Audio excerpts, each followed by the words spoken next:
Gotta go. The hookers are here. Isn't that more reason to stay, Crimson? Wow. Everyone, welcome to this episode of Cheap Seat Critics Podcast, Season 11, Episode 2, I think? That sounds right. That sounds right. That sounds right. I know the Halloween specials are in here somewhere in this season, but... anyway, with me today we have... Hello, everybody. I am one of your hosts, a geeky writer. I'm Crimson Maroon. A character called Sinister Boy. And I'm Sprinks. And by now, on what you clicked on and in the title of, this episode, we're covering Before We Go, a nice little rom drama. I know rom-com is romance comedy. Romedy? Yeah. Is that a name? Romedy's for drama? Drama and romance. Yeah, but does it have like a group name? Dramedy. We can invent one. I don't mind. Dramedy works for me. I thought dramedy was a drama comedy. Anyway, let us know down in the comments if you know the answer to it. I don't think I would count this as a comedy though. No. Oh, there was one line that made me break. I don't laugh out loud by myself when watching movies. I chuckled. Really? All right, there's a joke that got Crimson. I'm curious to know when we get there. I'm curious what joke it was. Oh, it wasn't a joke. Oh, okay. Ooh, even better. Stay tuned for that. Anyway, as always, as you know how we kind of do this, we got the medias where you can go. If you just look up online or, on your phone, whatever device you have, and you type in Cheap Seat Critics, you'll probably find us on TikTok and Instagram. If you use CRIX at the end, you'll find us over on Twitter. We're on Facebook. We're over on YouTube if you want to see the slideshow part of things with our PNG tubers, and we're also on LetterBox if you're interested in that. I believe that's that.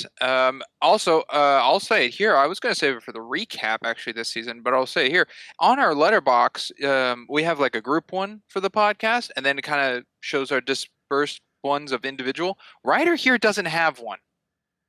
Yeah, and. Yeah, it hasn't been brought up much. Put on the spot. Reason why I know why he hasn't done it. I'm thinking not to force the man into it or upon him, but I think maybe we make it like a little goal, a little stretch goal for him. Who knows? Awesome. If we get 150 subs, if the audience starts to bully me into getting one, I will get one. Crimson is on the path to try and get me. You've been talking to me about it for a year now. Crimson's talking to you about it. Yeah, I brought it up once or twice. There's just something out there. I don't know if anyone's questioned it. People can also question why mine's very small. I don't get around to it very often, but I just wanted to put that out there. Anywho, back to the Before We Go. Let's go over history. Actually, history of this. Let's start with Sinister. Sinister, what's your history on the film? Almost none. I don't think I've ever heard of this movie up until we brought it up for podcasts for the season. Yeah, that's pretty much about it. I don't really. I didn't know. The only Chris Evans movies I know about are his Marvel, his not as good Scott Marvel. Pilgrim, yeah, his not as Marvel that are like Scott Pilgrim, The Losers, and Knives Out. Those are about it. It's something we covered already. Lightyear. And Is that the only Chris Evans movie we've covered so far? I think so. Okay. Well, that sounds like straight into Crimson in your history. It's the same history. I never heard of it. Oh, shocking. And I've watched it once for the podcast. Alrighty then. With that, Ryder, your history. So, I actually have heard of it before. I just keep forgetting about it. And so, my experience with this film is Springs put together a meme that I watched with the Captain America theme song instead of the music of the film.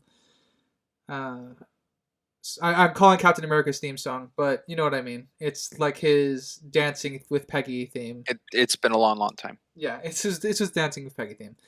Um, so that is where I saw clips from this film, and it has come across my dash to watch before because evidently it reminded my family of something that we usually watch annually.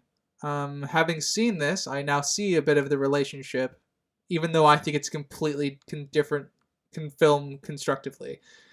But this was my first watch. However, Yeah. it was one thing that I was at least aware of peripherally. Just as a guess, are you comparing this to 200 Cigarettes? That is exactly what I'm comparing it to. Oh man. Okay. Same thematic through line. Only this is actually has a script and it's not ad libbed the like 70% of the dialogue. I agree. Okay. Cool. With that, we'll go into my history. This is the third time I've seen this film. I'm a Chris Evans fan. I'll say that there. I like his performances and things. I don't know on my list which Chris Evans film this is that I've seen out of all that he's done. It's just one I hadn't seen, so I went around it and I watched it. It's not the worst one I've seen. It's not the best one I've seen. That's about it, I think. So with that, we'll go to facts I have. So before we go, release date. The film was released on video on demand on July 21st, 2015, and then in theaters for a limited release on September 4th, 2015. The runtime is an hour and 35 minutes. Oh, so I guess that's to say it was not a theatrical released film. Like, it came around to be theatrical released, but it was not debuted theatrically. That's older than I thought it would be. The budget of the film was $3 million USD. Its box office for being in the limited release in theaters was, again, taken from the internet, grain of salt. Who knows how much is true or false? The box office, what I found is $483,938 USD. Yeah, So you brought up. It's here. I don't know because you think the number's low. Is my guess, right? no, I don't know how accurate that is to its release. Well, I don't it know could be how one long. of those films that get release limited so they can qualify for nominations type deal. True. I didn't look up how long it was in theaters either, unfortunately. Its rating is PG-13. Its genre, as we've gone over, is romance drama. And its director is Chris Evans, his actual directorial debut, and I think the only thing he's directed.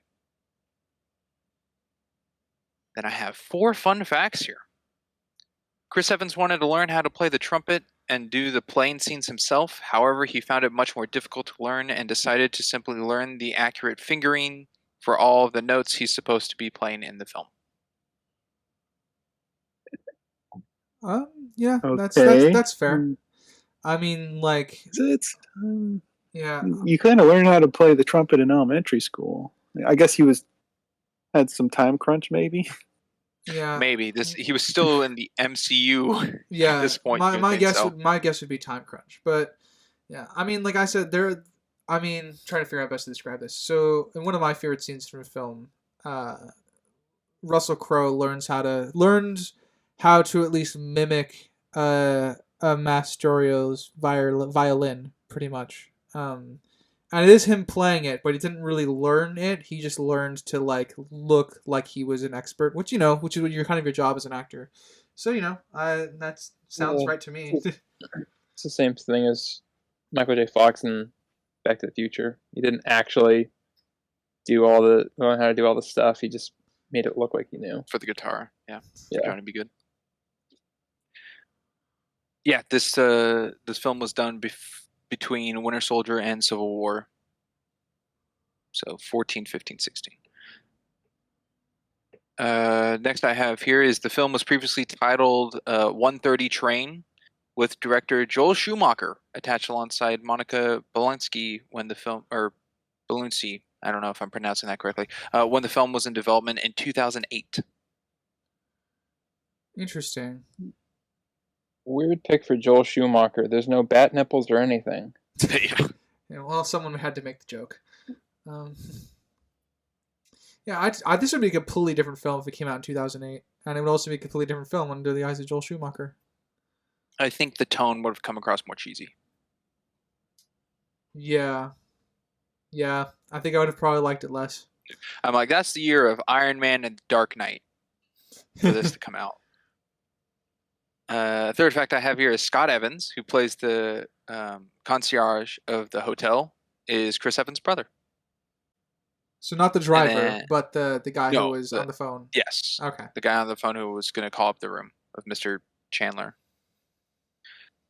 And fourth fact I have here is both Chris Evans and Alice Eve work in the MCU. I don't remember where Alice Eve is. You don't? Well, as everyone knows, Chris Evans is Captain America. Is Alice Eve Peggy Carter's cousin? No. No. Okay. No, actually, Alice Eve played a main role in the second season of Iron Fist. Oh, that explains why I never got that far. Just to let you guys know. And that is the facts I have. Until we get to a certain scene, because I actually had to look something up. Because I was unsure. Because it seemed like something very random. Anyway, with that, the structure for today is going scene by scene. We haven't done that in a while, but figured for this hour-and-a-half movie, it might be nicely done. So let it, unless anyone has anything else to state, we'll go into it. Nothing. All right, sweet, cool. Take us right in. So we start the film with just the titles of the companies who produced the film, and then it's just like overlooking New York with a nice little song playing. Yeah, we have this is one of the things that it'll continue to do. It'll have a bunch of establishing shots of the night city, and those were the scene transitions for most of the film. And I think that was this is the first shot of it was probably my favorite because I think it does a good job of like helping build the setting, which was where we end up after that. I think it helps because it's more than just one shot for a transition. Mm-hmm. Because most of the other ones in the film are just like one shot of the city. Yeah. It also displays something that I don't particularly care for with camera work, where it was artificial shaky cam. That was not actual shaky cam or whatever, handheld. That was an edited one, the opening stuff. And then they toy between artificial and actual handheld throughout this whole film. But these early establishing shots are certainly artificial. Until they get to the train station, then there's some like panning handheld shots of the people. Mm-hmm. Yeah. Throwing it out. No, I agree. And I like that when it comes to, I guess, for the handheld things, in the beginning to show the establishing, it's handheld on people, but when it's focused on buildings or signage or anything, it's stationary. I think that gives like just more movement to the things that are moving on screen. But they don't strictly adhere to that either. No, just mainly for this beginning part. And then within a minute of the film, there's Chris Evans, who plays Nick Vaughan, playing the trumpet to a nice little couple dancing in Grand Central Station.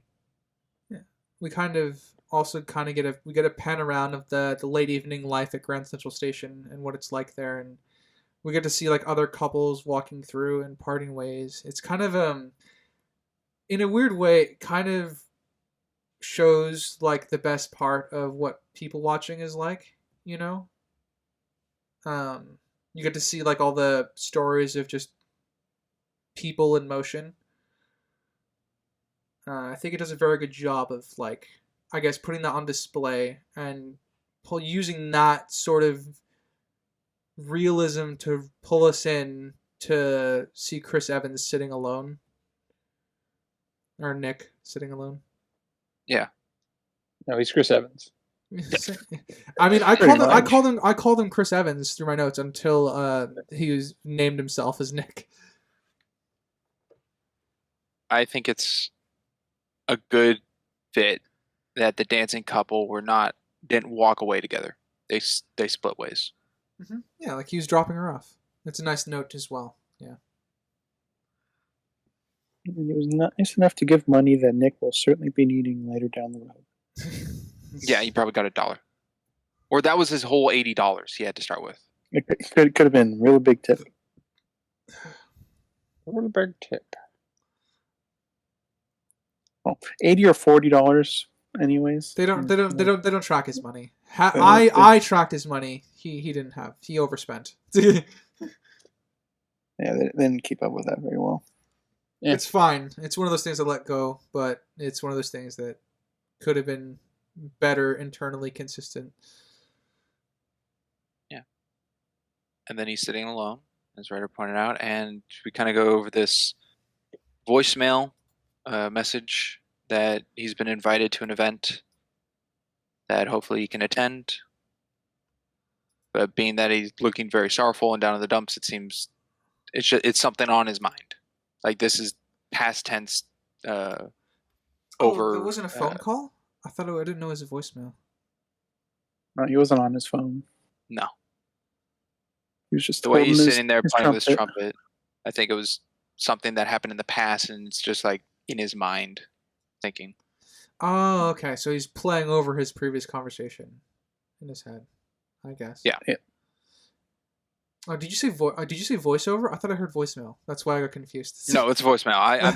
I meant to say audio over kind of thing because it wasn't it didn't cut to him like on the phone listening back to the voicemail kind of thing. Yeah. And then we have Brooke running by in a.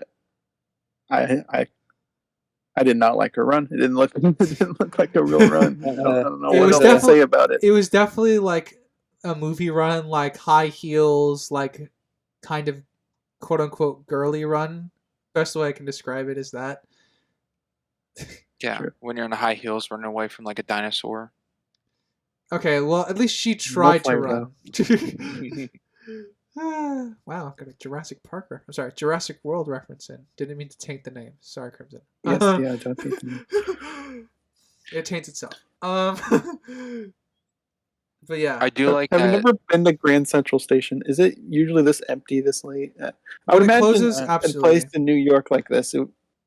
Interesting. I would just picture it being full like constantly. I have Crackdown.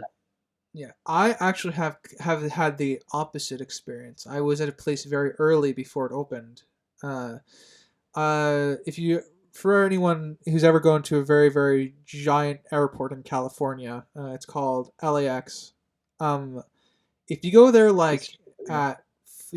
because they don't actually open security until like in certain buildings until like 5 o'clock in the morning.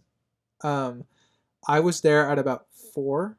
And I didn't know this, so I was in this humongous building by myself. There weren't even people working behind kiosks and stuff yet. And there were people like upstairs like fiddling, like preparing the security lines and stuff like that. But we weren't even allowed to go upstairs, so I was stuck downstairs. And it feels like that. I think they captured that very well. There's something about just very, very big public places that are just empty, like in the middle of the night. That's just kind of, here's a good word for it. I'm gonna use the word. There's a kind of romantic appeal about it. I'm using the other definition for that. Yeah, watch the movie The Terminal. Yeah, the term that's, yeah, might cover that at some point.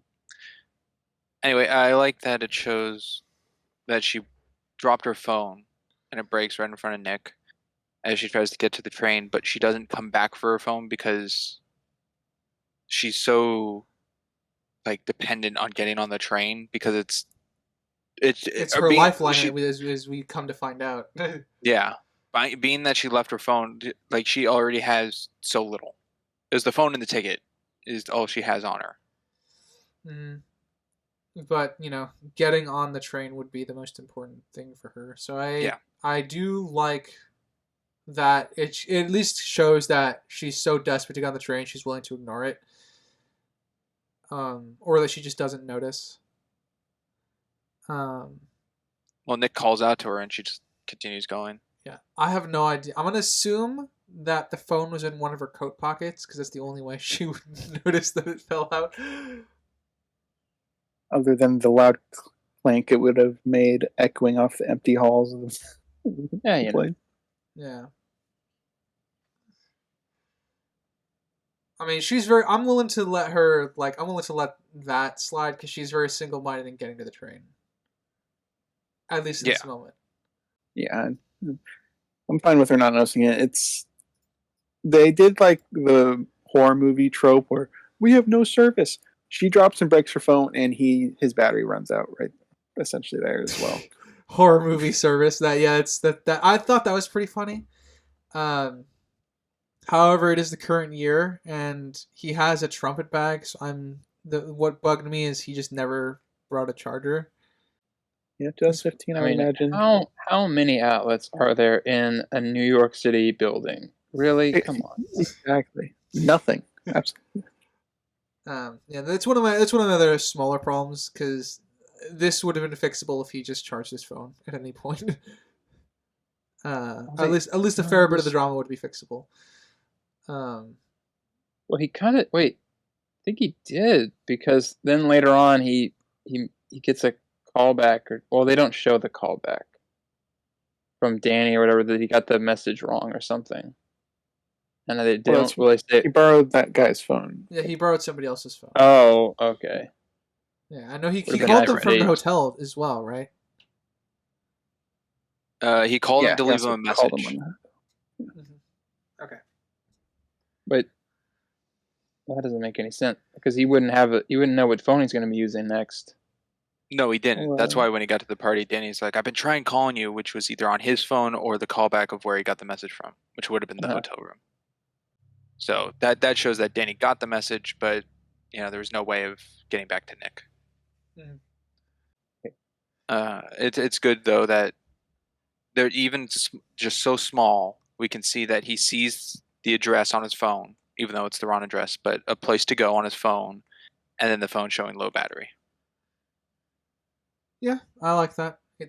I think it's worth it rather than just out of the blue. He goes, if it just didn't show that, and then he's at the cab and he goes, "My phone's dead." What a coincidence! Yeah, it's got some. I feel setup. like it's still a coincidence.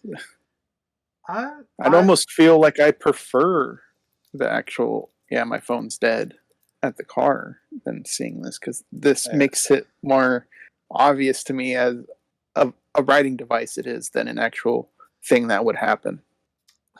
His phone about to die and her dropping it and breaking hers like really close to each other in the timeline of this film. I don't like that. It makes it a lot more apparent of the writer's intent than the world. If he just walked over to the car and like, yeah, my phone's dead, that's a normal person thing.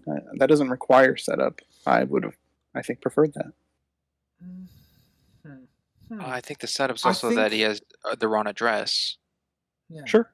I think if we were to go with your version being better Crimson, I think he would have to change his delivery of the line. So, make it so that his phone has been dead for a while.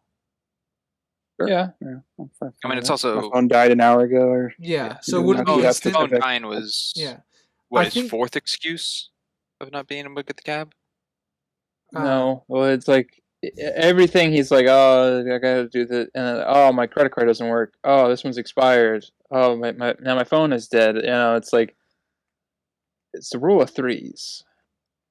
Yeah. So I think in your fixed version, or I'm just gonna call it your version. I think it would work, but it'd have to be tweaked. Because if he just says that, I think I would have put it on the world building to be an issue, so it'd have to my phone's been dead for the past hour. It would also lend to the fact that he's just been sitting there for at the station for that long, which we come to find out later is what he's did. I think with what we have, I do prefer it the way it is rather than just the simple line delivery. Because I think setting that up and then adding on to just like the things going wrong for both of them because it's been a bad night, I think that helps more than it does But it harm. I understand. I understand. doesn't I really absolutely. add anything though. No, I agree. I perceive. Because Well, it's the same info. okay. I perceive that it's a writing tool as well at face value, but just because I can perceive it doesn't make it bad inherently. No, The not inherently, but the fact that I think it could be tweaked so easily to something that's just as viable, but I think slightly better, seems like a better rep than it is there. okay. So those are interesting because I'm thinking innately there's not really.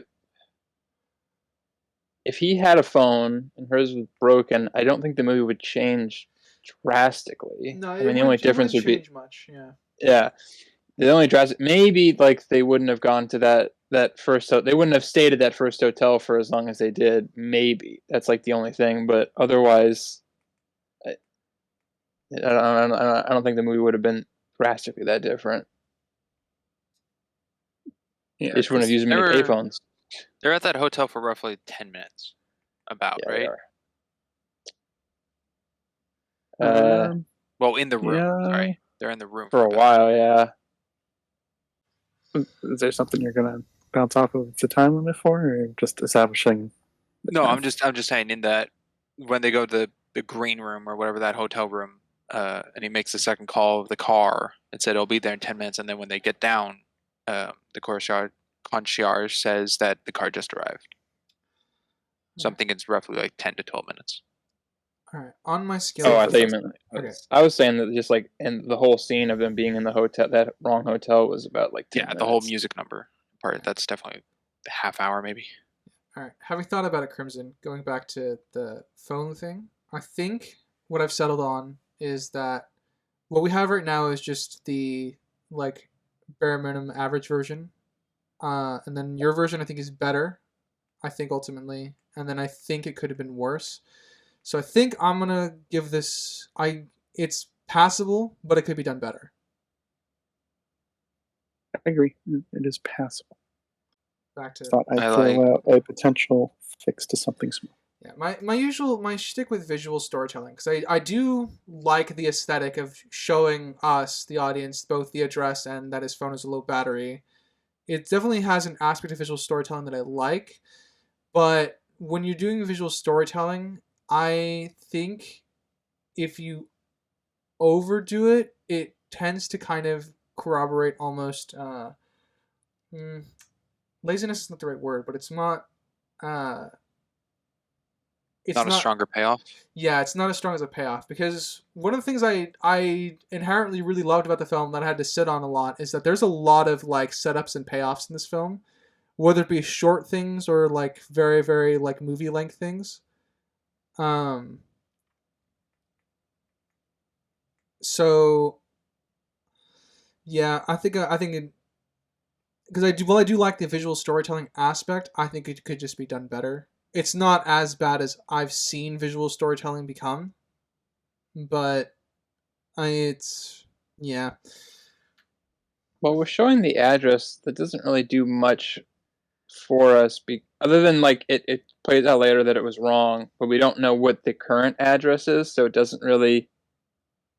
I don't know, because I don't know if that's a real place in New York. Granted, I'm not a New Yorker, so you know, maybe it's like a Rivington Street. Yeah, maybe it's like, oh, this is a really bad neighborhood. That people are going to know this that are from New York when we put this in the movie or something. I don't know. I get that they're like trying to set something up, but if the end result is like, oh, they went to the wrong place, they got to go to another place. I almost wish they didn't show the address, because it almost kind of doesn't really matter. I don't know. It's not bad, but it's not necessary, I think, in the end. But it's not a big chip on the movie.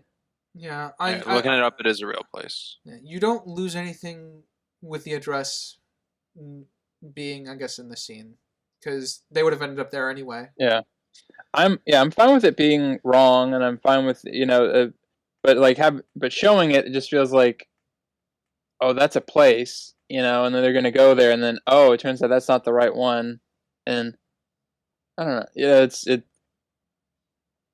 Like I said, it's not bad. It's just something. It's just a little nitpick. Yeah, I the think movie doesn't change if they don't show it. So. Yeah. I actually think there is a slight difference in change to it, actually, because the message from Danny, who gave the address, and it wasn't just something that Nick already had. Because if they got to the address and it was incorrect, the blame would be on Nick, rather than saying Danny gave me the wrong address. Well, no, he would just say audibly, will say Danny that. gave me the wrong address. Yeah. So that's not really a change.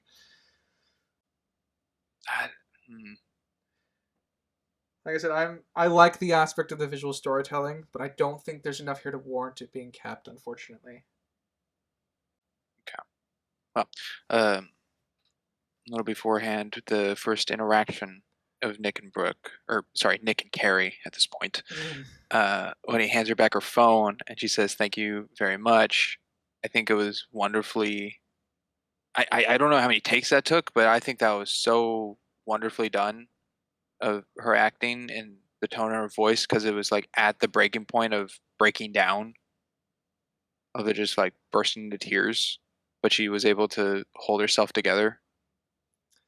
Yes, I agree. I think they did a fine job. It felt to me like two strangers talking for the first time, and it's a very simple exchange. But obviously, they both have very, very different. They're both really down in the dumps mentally at the moment. So, but in different ways. Yeah. And I think the actors do a good job in that. I don't think there were a few times in this film where I didn't see the inner monologue of the character going on behind the eyes. They did a very good job of that.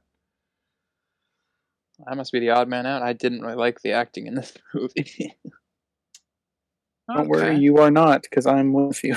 I don't know. I think the performances get better towards the end once they get more into the emotional stuff. But the first half of this, I was not really on board with the acting. I wasn't sold on Brooke's acting. I wasn't sold much on her character. I was fine with Chris Evans. I think he did a fine job. I can see, like I said, I can see the acting in the eyes for me. It wasn't. It didn't like knock the floor. You know, it wasn't like Oscar worthy or anything. But I thought it was still decent enough to get the point across. Well, yeah, I mean, my thing, I was, because I've only seen Chris Evans in a few things that aren't Marvel, so it's kind of hard for me to weigh when he's doing, you know, a serious role or something. So I was trying to figure out if this would be an adequate, you know, because I don't know. And I think he does an okay job, but I don't know. Sinister, did you say have you seen Snowpiercer? No, but so I'm trying to weigh it against stuff that I've seen and see if because I for most of it I felt like he was kind of phoning it in, which, you know, I didn't feel right to me if this was his directorial debut and everything. But it also, that probably, you should never act in something you're directing. That's a good rule of thumb. But no, I think he did an okay job, but it just felt like uncomfortable most of the movie. I don't think he ever really found his balance between. And that's probably a wide-ranging thing for me. I don't think this movie really found the balance between the two archetypes that they'd had of like drama and comedy. I don't think they've really kind of gotten the groove. Maybe towards the end, but so the both actors for me just didn't really feel like they were very comfortable in existing in either role. Snowpiercer was a great example. Putting them side to side, I think his performance in Snowpiercer is far superior to this. Well, that's definitely more Snowpiercer came out probably around the same time as this, right? That probably came I think it was before. Was it? I think it was before. It was before. Snowpiercer was 2013. Okay. Regardless, I think his performance was better than that. And it was mostly him in this example I'm about to give. Whenever they were laughing together, his laughter seemed very fake to me. very artificial. I think that was his worst acting in this, is whenever he tried laughing. I had a certain feeling while watching the film, but I don't know if I would attribute it to the actors. I definitely felt a sort of awkward tension, I guess, would be my way to describe the feeling I had for a See, majority of the film, but I don't attribute that to the acting, though. that's the unfortunate bit, is that I feel like this is kind of a thing, and I've watched a couple movies like this where the setup technically plays into it, where it's hard to tell if the acting's bad because, oh, they're, it's a fish out of water story, so they're going to be kind of uncomfortable or something, so it's hard to, it's like, well, I can't really if they're being really awkward or whatever, that makes sense, so I can't, it's harder for me to distinguish, but and I've gotten a little bit better about it, but I feel like in this one, I'm like, I was, grain of salt. I was like, maybe it's fitting in with it, but that's like okay for like the first like couple minutes. But like throughout, there's still like these moments, and there's still like these long things where I'm like, I don't feel like they're very comfortable with each other, and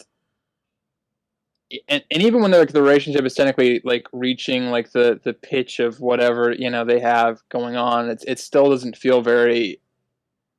I still don't feel that relationship. So that's kind of where I was like, okay, I don't think they're doing a very good. Unfortunately, from my perspective, I don't think they're doing a very good job of setting this up. Yeah. So what I'm hearing is Crimson and Sinister, both of you did not like this meet cute at the beginning here with the taxi.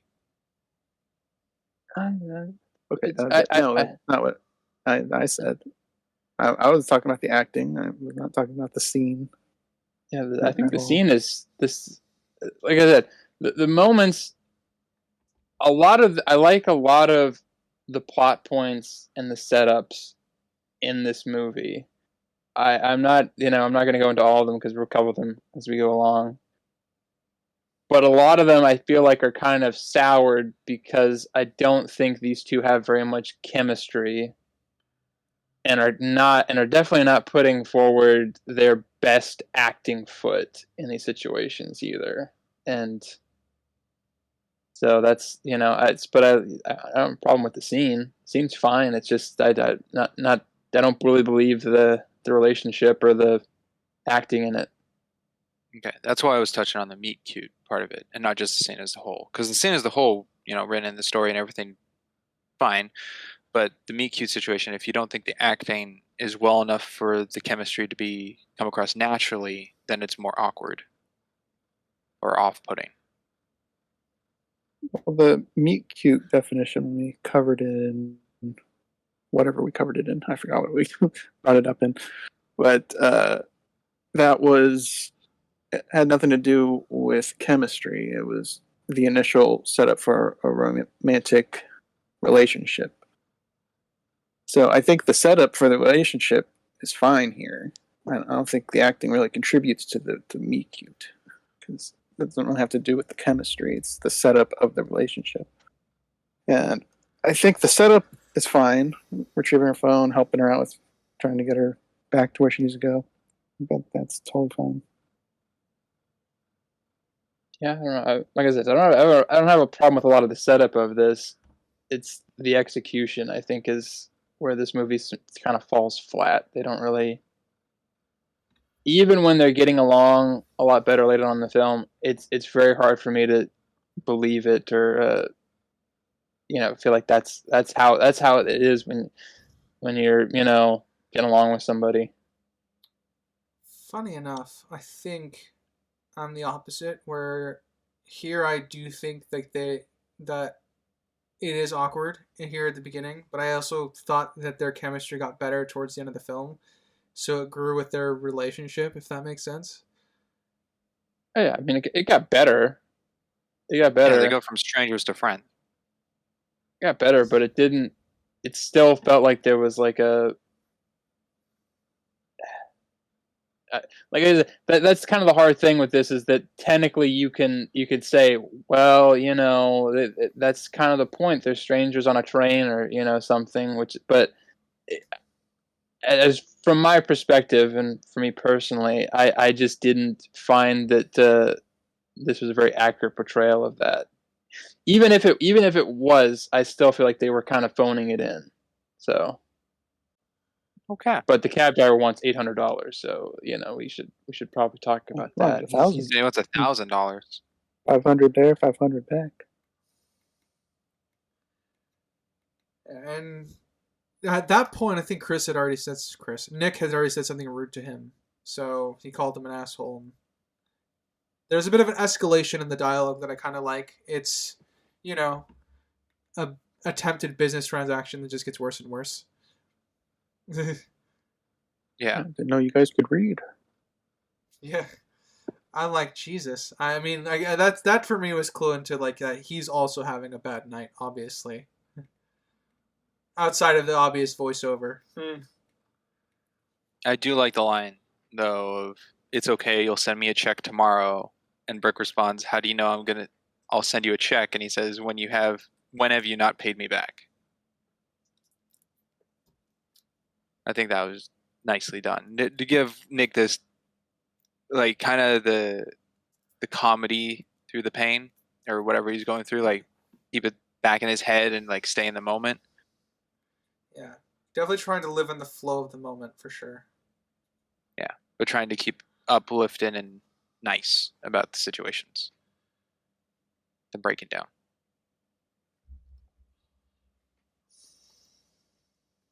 So, but yeah, he's hesitant, kind, and thoughtful, interacting in the MICU while she's cold, upset, and short patience, which to me at the start was already the opposites attract kind of situation.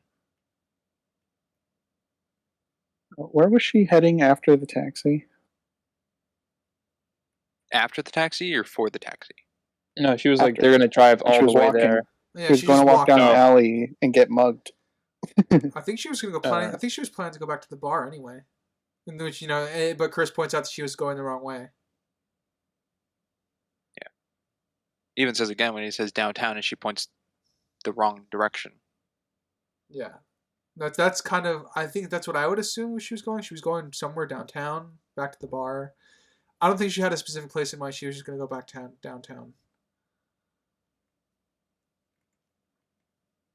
Yeah, I wrote in my notes, don't keep walking at them.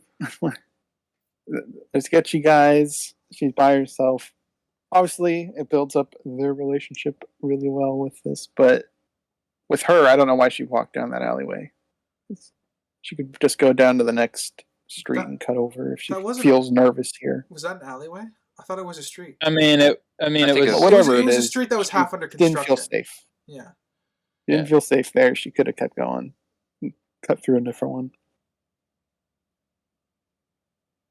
Well, I think on her mind is A, determination to get where she wants to go, and B, she has nothing for them. She can't get robbed. There's nothing. But I don't want to get too dark, but she has something. I mean, yes, but it is still, there's cars passing by, we can see.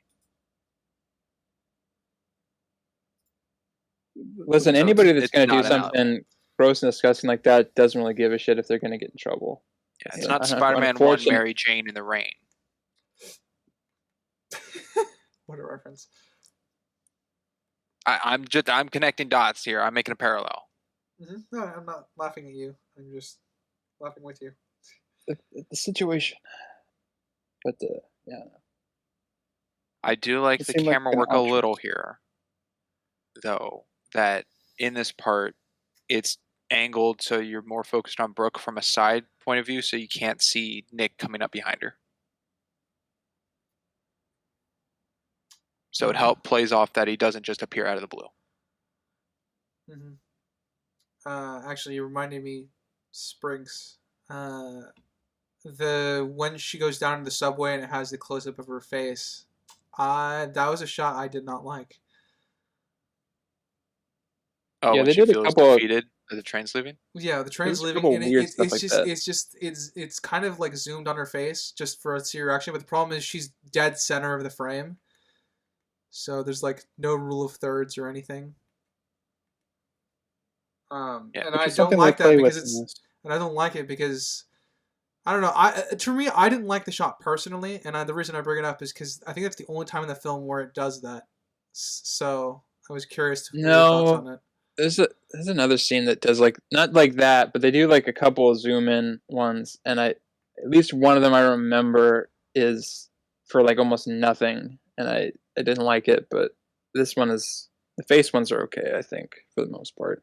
I I don't remember the other Writer, ones. This is the one. writer, I'm kind of in agreement with you because I don't care for the shot. However, it's the first shot where we get her face. See the establishment like of features on her face because everything's kind of been from the back of her running down the stairs. I mean, they can get creative with it. I don't like it because it's her first shot with her face. I think it would have been better if they introduced it more naturally than that.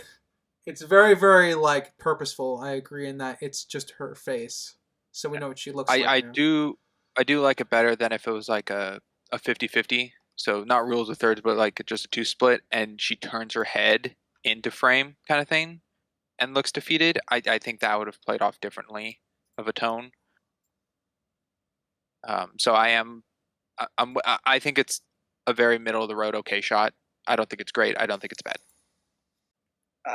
I'll jump into I guess, movie meta situation here, where I kind of go across any movie. If Chris Evans was not Chris Evans and he was some fat, ugly guy, this would become creepy and not charismatic All right, name off now. throughout this whole film. Name someone off.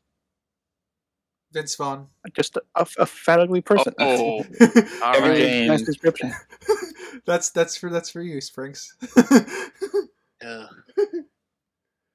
I'm not talking about acting chops. I'm talking about reality. Yeah, no, I know you're talking about Oh, reality, oh. but you know, I'm doing that for. If it was the guy, fat guy from I, Tonya or whatever, this would play out very very differently. Not familiar. I have not seen I, Tonya.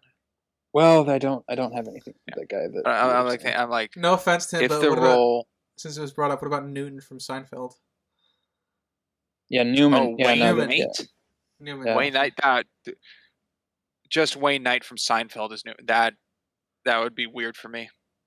I don't know how that could be played. I'm sure it could. I don't think it would come across as strongly. No, because it wouldn't feel real. I'm like trying to think of like other actors going through my head. I think like a Jonah Hill or Jack Black is passable.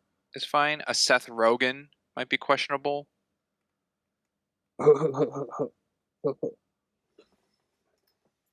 Yeah, no, there's been a couple of Rob people that could. Schneider.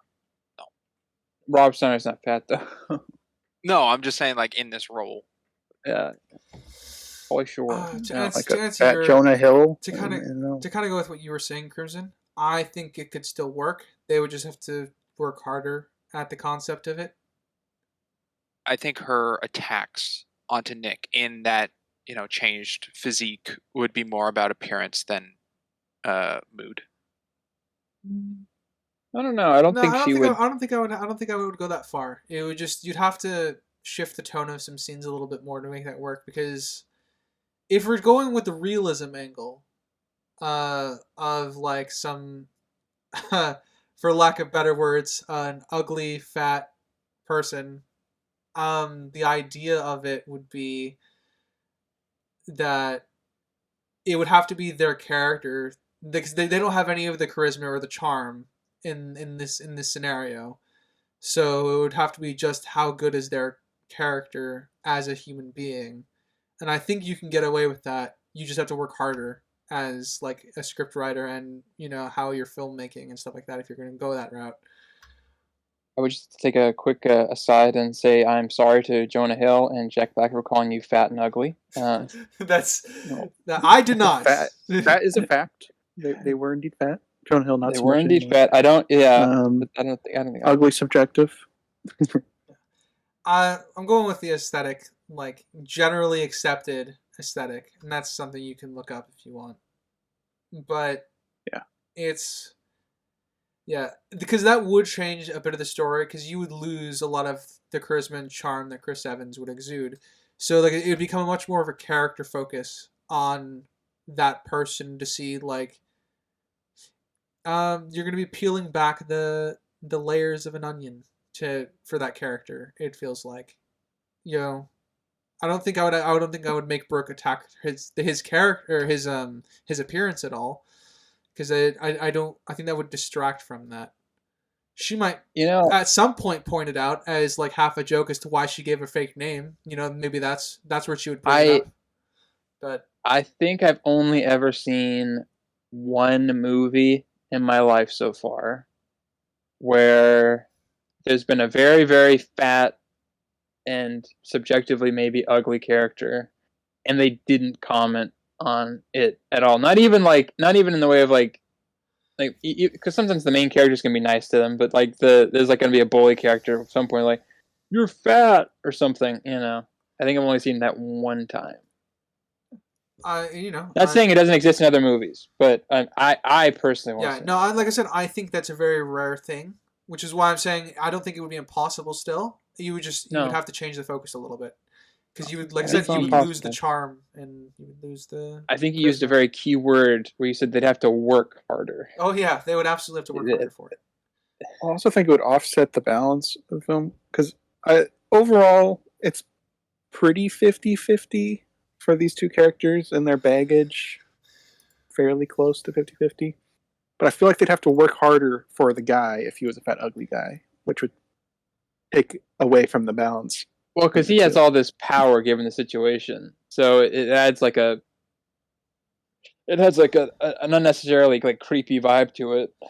Yeah, it's a creepy vibe that you have to work past, because this is. This might just be me. I still got creepy vibes from this, in the sense that it feels like two strangers. Innately, you have a man and a woman, strangers, and the man is taking charge in some way. Innately, is going to be creepy. Sorry to say, fellas, that's just how it's going to be, because there's just so much of a power gap there as far as So yeah, it's definitely gonna be creepy. But I feel like for whatever reason, with if it was like it doesn't have to be fat, like a schlubby guy, an average dude or whatever, average Joe. Yeah, it would still be like it. Again, I agree with Ryder. You have to work harder to make that feel less of a juxtaposition. Mm-hmm. Because you'd have to showcase what their strengths are without that charisma and charm, since that's what those are the traits that she's going to have. Because you're right, Crimson, that it feels very 50-50 in both, like, the sense of, I guess, the separate wit that they're both bringing, and also their level of baggage, and the dynamic would be completely different. So now we've talked about Chris Evans not being in the movie. What if we had a average woman, or a less below average woman? Would the movie still play the same? It could. I think it would, because the only connection to the husband has been voice. There's no like FaceTime calls, or like it's all from word of mouth. Because the thing that would be different was, obviously, like you said, power dynamic different. A guy is a bit more creepy to a girl than vice versa, inherently. I'm sure there's outliers in that example, but inherently that's how it is. So if she was a less attractive or average woman, she wouldn't really have to work towards anything, because it doesn't really change anything to him. So I don't think it would really change anything.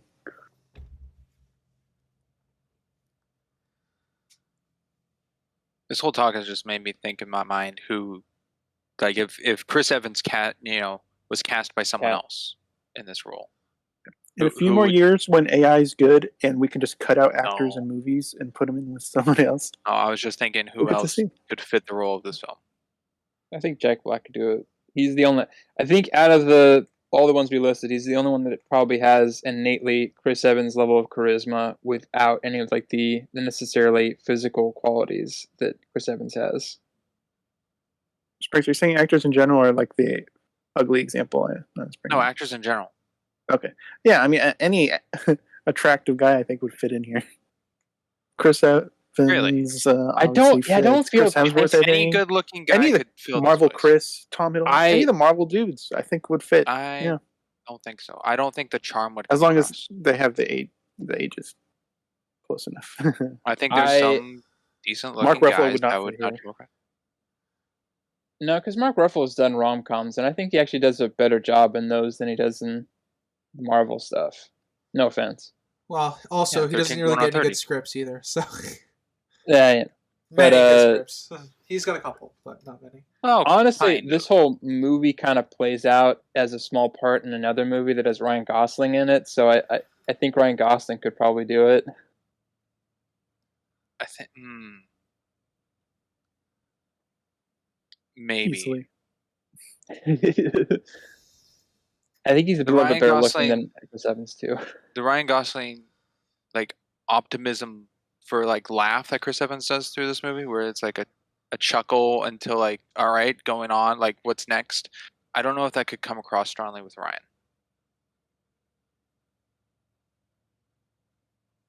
I don't think that could come across really. Ryan Reynolds is just too much of a funny guy. I don't know if he'd get the serious parts. You said Ryan Gosling. I'll, right? I'll call back I know, to the I'm intro like of just the yeah, he's podcast thinking of Ryan where Reynolds. I don't think Sprinks Ryan has a Gosling- crush on Chris Evans, so he's a little biased here. Well, I haven't even given my examples of my thoughts. I just put out the question. Well, yeah, but you've listed some things where you're saying innately that Chris Evans is like the perfect man for this. No, two that come to mind that I think could fill in the same spot with the tone of the charm of the character and the optimism he goes with, and then the struggle on his mind and everything throughout the movie. I'm thinking John Hamm could probably do it, and Jake Gyllenhaal. I think a younger version of Johnny Depp could also do this.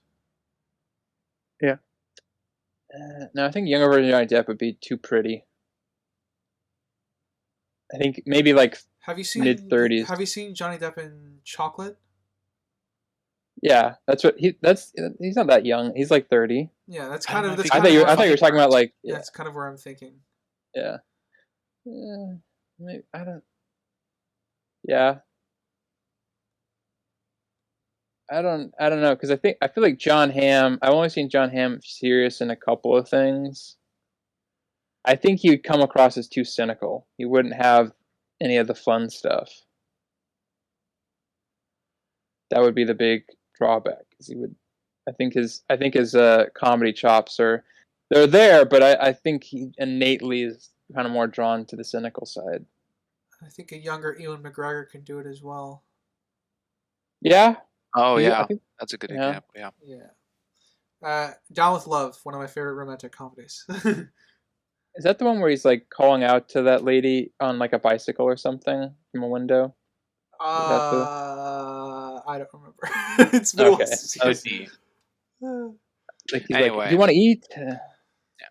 So we've gone over hot male actors for the past half hour. it. What else is new? Welcome to the podcast, everyone. I like I don't think it was a 180 turn of Brooke to then immediately go into accepting Nick for helping, but being kind of coming across ungrateful with the cab to walking away, then getting scared by the three guys here, to then These seeing guys. an act of kindness through Nick by protecting and be defensive with her, getting her past. Well, Helps he's via- only been trying to be kind to her this whole time. True, but rather than like things failing like over and over, like nothing's worked. It's all just been failure. When this actually did come across and work, I think helped her get more actions speak louder than words, because the whole time Nick is like, I'll pay for this, doesn't work. I'll call this, doesn't work. So it's just been words that have no meaning to them, so she walks away. This was an action that worked. And I think that speaks louder than the words, so then she got in conversation with him. Yeah, and Yeah, even I this think that's disingenuous. Sorry, you finish. Crimson. Sure, it's words, but he acted upon going to the cabbie. It wasn't just words. It's not like he waved his hands like, okay, cabbie, and then left, and that's No, it. I'm saying those didn't work though. Brooke has seen nothing Yeah. that he's attempted that has come across and worked of help.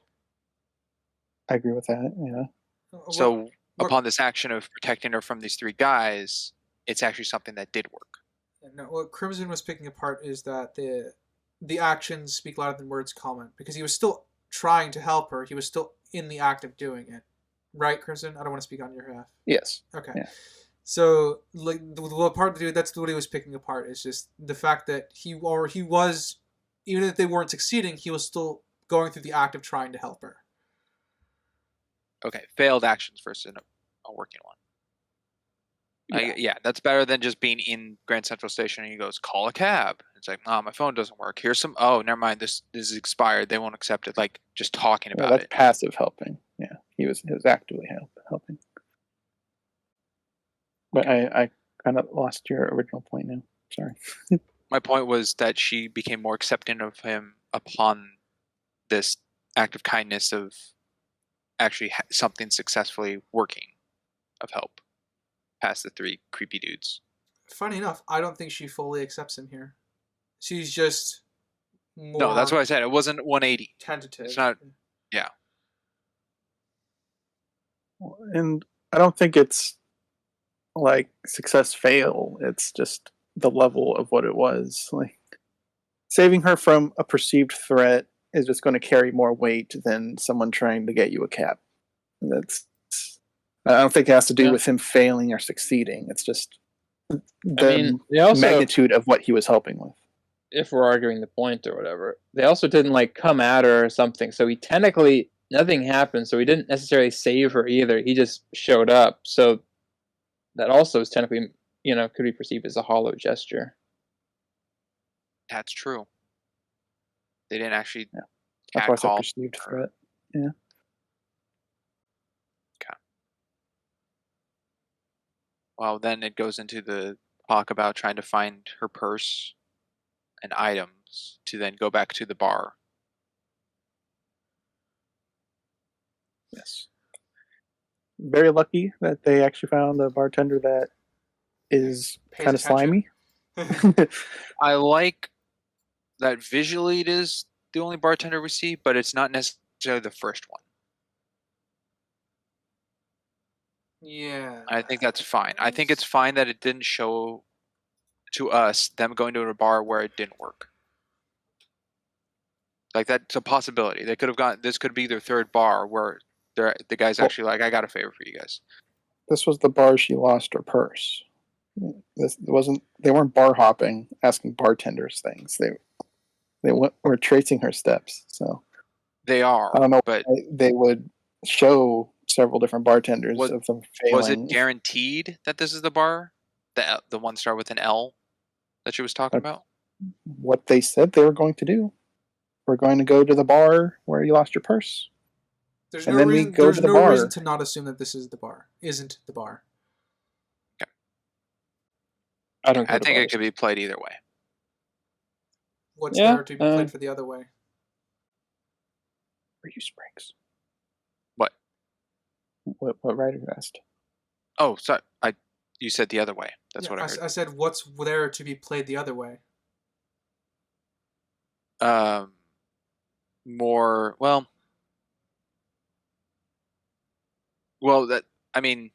okay, so not visually showing it, just going in. I think deterioration onto her, and because if this is, it works either case, but going in and then them sitting and waiting for the bartender to come back opens her up, I think, in a more relieved kind of way to open up, because the bartender is doing something this time, versus if they went in, bartender didn't help, they would have just left.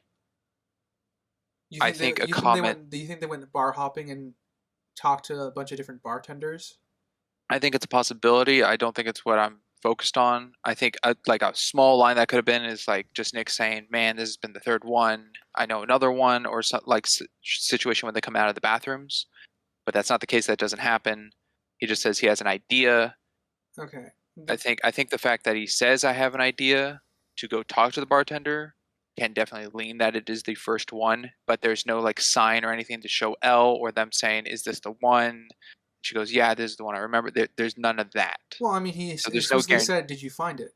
With the idea that she when they're looking through the trash. Yeah, because they're looking through the bathroom trash. So I'm gonna assume she recognizes the inside of the place. It'd be pretty dumb if she didn't, or she was really, really drunk. Both things can be true. Yeah, I have more issues if they went bar hopping, because then that brings up the money issue again. I think they they were say right they're going to go to the bar she was at, Yeah. and then we cut to them going to the bar. Then she goes to the bathroom to check where her purse was, which, why would you do that at every single bar? That wouldn't make sense. And that was the first time he brought up the idea of asking the bartender. There's nothing pointing at going bar hopping. Seems very heavily leaned towards. So then it just plays on the coincidental thing that this is, the one bartender that can help, or that is being the only one. Like just brought up in the beginning. Yeah, I think lucky that they found a slimy bartender that can actually help. It can be a coincidence, or it could just be that the bartender is familiar with all the comings and goings there. Because we don't get a confirmation if this is the bartender that served her or not earlier. He was just the bartender that just happened to be there. He was the tender, you see. True. Good to be a different shift worker. Yeah.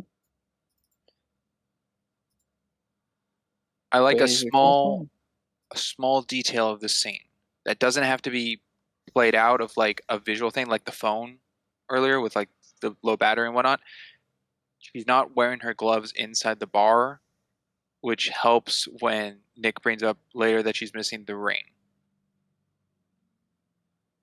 Okay. That does help with something I wrote later. I didn't realize that. Okay. Yeah. When he brought up no ring, I'm like, oh, let me look at her hand, and she wore gloves. Okay, so yeah. She didn't hear, you said? No, she is not wearing gloves when they're in the bar. Okay, then I guess that fixes that for me. Yeah, that fixes. But there's no part where he like looks down at her ring finger and notices. Well, we didn't see them walk to the bar. He could have looked during that. And I'm fine with that. We can see him look when they're walking to the bar. We can see him look in this scene as well, but we don't need to be pulled in to that information, like to follow it with him. We can just accept that he saw it and happened to notice. Yeah, because all the pieces. Nick seems pretty observant. Yeah, well, he's I like that. Well, that is true. I like that she comments. Coming up.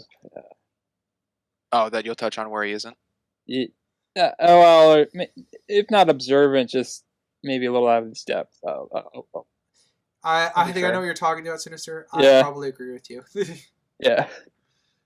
I do like the natural feeling, though, that she comments on his trumpet, which goes to jazz. Where in my notes it says she likes jazzberry. And then she talks about her history of it with My Funny Valentine, which he comments on. And the fact that he comments on means he's actually listening to her and picking it up. Oh, like the idea that they're just having a natural human conversation and talking to one another. Yeah, but he's actually retaining the information she's telling him. Yeah. He's attentive through the whole movie. Yeah, he's doing the bare minimum what I should do. Yeah, one of the movie's strengths, I think, for scenes like this, is it feels very, very real, to the point where I was like, I will openly say this, I was pretty much uncomfortable for the first half of the film, just because it was too. It felt like it was too real to me. I mean, this is a compliment to the film, because dialogue like that just felt very, very natural, and it's something that. It felt like something that two people would, the information that two people would talk about, like, on their first shooting the shit date or hangout or stuff like that, is what the conversation felt like. And I think they did a very good job of small talk. Yeah, it felt like very, very good small talk for two people just trying to get to know each other, and they're not really testing the waters, but just figuring each other out as how they are as a person.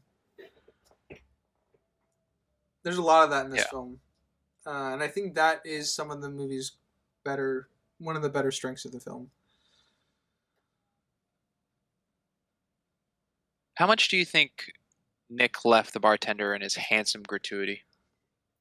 Well, he had $80. He had $80. he bought 2 drinks, so that's probably about $8 a piece. So 16. So he had about $64 left, and then he has $40 later on. So he gave him $24. You're forgetting taxes. Yeah. So probably That's all. No, I put that in. I that's why I said $8 and not like I guess, 6 or 5. Yeah, I guess it depends. Yeah. In New York. Sinister, I congratulate you on that fast math. That is if he used cash. Because the last comment before he exits the bar is, do you take credit cards? Where if it cuts before we get an answer. So if he says no, then yeah, the cash thing follows up, which helps. He said earlier that he had $8 in cash. Yes. To be blunt, I don't think he used his credit card. I think he would have paid it in cash. The reason I don't think he does his credit card is because he has not up on his credit card payments, as we find out at the end of the film when she's joking. Don't do your credit card payment.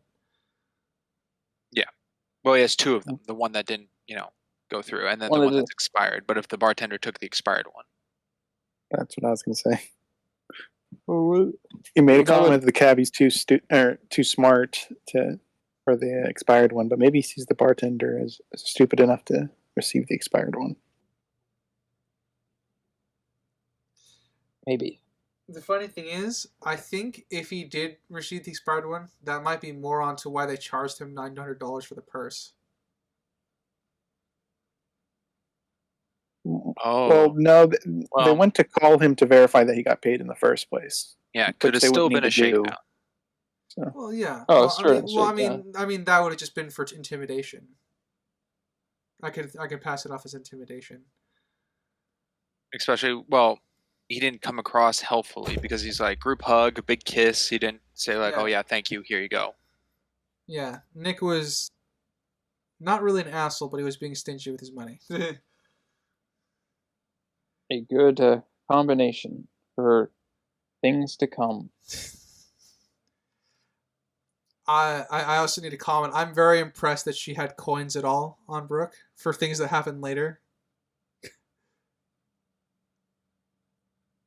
Never forget. Especially since she didn't have her purse or wallet or anything. Yeah, but she has coins, and that's kind of relevant for where we're going to go after this as well.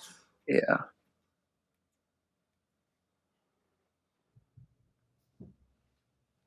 So the 2 of them are then walking away from the bar where she brings up the husband. Yes. Which again, I think is just a natural play of word. Yeah, Nick said what I was thinking, so that's... Oh, so you felt seen in the movie. Yeah. Crimson loves that. When something happens in a film that's like he's thinking or just says and the character in it says or thinks what he's thinking, it's a connection he really enjoys. What was the statement? It's usually when it's something that's not expected. Like if it's something obvious, then I don't have much pride in it. What was the statement, Crimson? Well, it's a little bit different than this. Usually, it's when I predict. No, I'm asking you. What line did you like? Yeah, what line?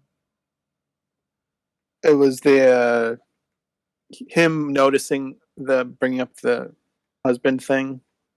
It wasn't the line specifically. It was just the idea. I was thinking, oh, she brought up the husband thing as a cover, and then he's like, nice job bringing that up. Yeah, I mean, subtle. He would comment on that, I think. Yeah. Fair enough. And then the 2 of them also have the kind of the brought up first thing of Nick talking about the sign. Having a thing for a sign. Where he shares with her that there's a wedding he's unfortunate to go to the reception of, and then how he has an audition in the morning. Oh, also the purse snatcher is apparently in a shitty neighborhood. Yes, which I think is also nice that she is not familiar with New York at all, and that she's from London originally, and never really comes around here, and that Nick does, so he knows pretty much all the locations of just being a New Yorker. Mm-hmm. Yorker.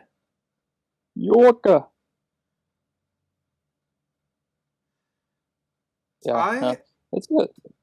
Sorry, you first, sister. I was gonna say the whole sign and thing was an interesting way to put that. I kind of got as they kept calling back to it, I got gradually confused about what they were talking about because I kind of forgot. Oh, that he wants to. Like the gig was the sign, but the girl was the thing, and it's just like, can you just like say girl? Is it called her thing? Well, I mean, like he wanted a sign. I know why. I know why they do it later on. It was just like when it was fine when they said it, but then when they called back to it, by that point I was confused because I didn't know why they kept saying it in that way. I guess. Okay. I think he brought it up in that way, so because he's hesitant not to share everything on his mind with her, because to him, she is also just a stranger. Yeah. So he's trying to find like analogies or metaphors to use. Here in the beginning, they're both still like testing the waters. He doesn't even know her real name yet, so like it's very, he would be hesitant to share something that's very deeply personal to him in that moment. So I guess I'm obviously fine with the hesitation and fully sharing and stuff like that. But I guess I do like the sign discussion because sometimes people just need that to jump, as they will say. You see a love and you take the jump. Yeah, they took a jab at the police here. And, the police? I wrote down why do we need to call them? They won't do anything. I wrote down on my notes, Nick doesn't understand how police works, and then immediately wrote after, like a few notes later, oh, well, at least someone does. Yeah, another writing thing, and not something a real person would say, I would imagine. At least Nick. I don't know, because I know certain. He was immediately proven wrong. The police got there so fast. Well, that's that's a movie logic. Because in real life, there are, just going to put that out there, there are certain places that cops won't answer phone calls for. Okay, let's be real here for a second. Did Brooke say she actually called the police? They don't show it, so technically she didn't. Okay, I'm thinking. She apologized for doing it. She apologized for calling it, so she takes responsibility for it. Okay, she does say call. Okay. Yes, she's I'm trying to think of the possibility of like two cops like at a diner or walking down the sidewalk that she just talks to. Like it's a thought when she sees them in her head. It's like, should I go talk to them? And then she pauses for a moment before going up to them. So explains how they got there so fast. Yeah, time gets weird. Time gets weird here. So she calls her husband either before or after she's called the police. And the police show up, obviously, for Chris Heaven's half of the side of the story. And she apologizes for it afterward. But she does take ownership of the fact that she's the one that called for them. Okay. And for Chris Evans' character, I'm just gonna be switching between that. That's and Nick fine. Constantly. We know who you're talking about. Yeah. Nick the Dick. Yeah. I don't know. I think this is the point where I was very, very sure that he was just doing all this to make himself feel better to a degree, which we find out is true to a certain extent. But this was the one that made it certain, because he's going through an awful lot just for a stranger at this point. Yeah. Yeah, I think it's also a way for him to stall. That's you can find 100 different ways to stall. You don't need to do this. That's why I kind of. I don't know. I can throw that one to the side, but I think that's kind of where I took his headspace with this choice that he chooses to do. And then I do like that we get her actual name here, and he cracks a joke about it. Yeah, Carrie Bradshaw is from Sex and the City.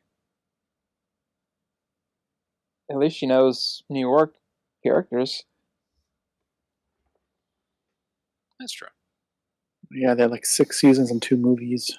Also, she has changed to call her husband and the police. Instance 1.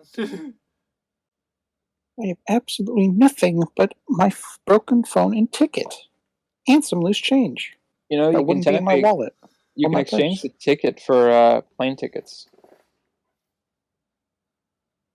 True, but I don't think that was brought up That, either of them. I think And I, they didn't I think ask I anyone understood else. I think I understood your joke. If that was a joke, Sinister, that was pretty funny. Yeah. Yeah. But yeah. No, I think that you can like if you obviously she was still planning on using the train ticket, but I feel like in this situation I would have exchanged it for money so I could do something. I think you can. The train tickets there, are they set to a time, or is it just a Well, she gets on a generic train ticket that you can after. just use whenever? She gets on a train after, so I don't think they. Okay, It'd have to be logically, its time, they right? would be specific time. Logically, they would be specific time. This, I don't know. You mean the train ticket at the end? Well, does Well, she buy another? Do we have a scene where she buys Sinister was another talking train? about her selling her ticket to get money for Yeah. payphones Yeah, and not- stuff. And, Yeah. and I don't think that's really a thing in this instance. I wasn't saying selling it. I was saying like to the ticket person or whatever exchange, like because hey, I missed my train or whatever. Can I get if we're going off the logic here because they show it like that she just gets on a train immediately after and they don't have her buying a ticket or anything. So and she still has the ticket for whatever reason later on. So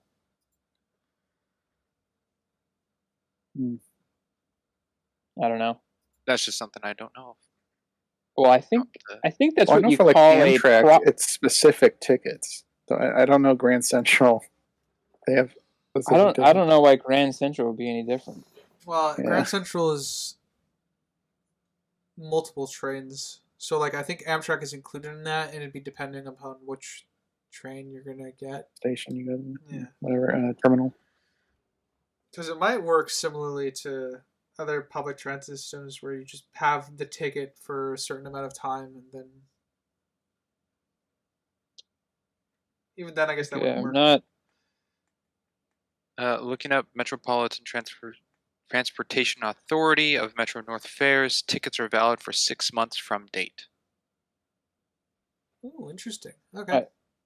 The joint ticket does not include the subway fare between Grand Central and. Well, no, the tickets are available up to 6 months before.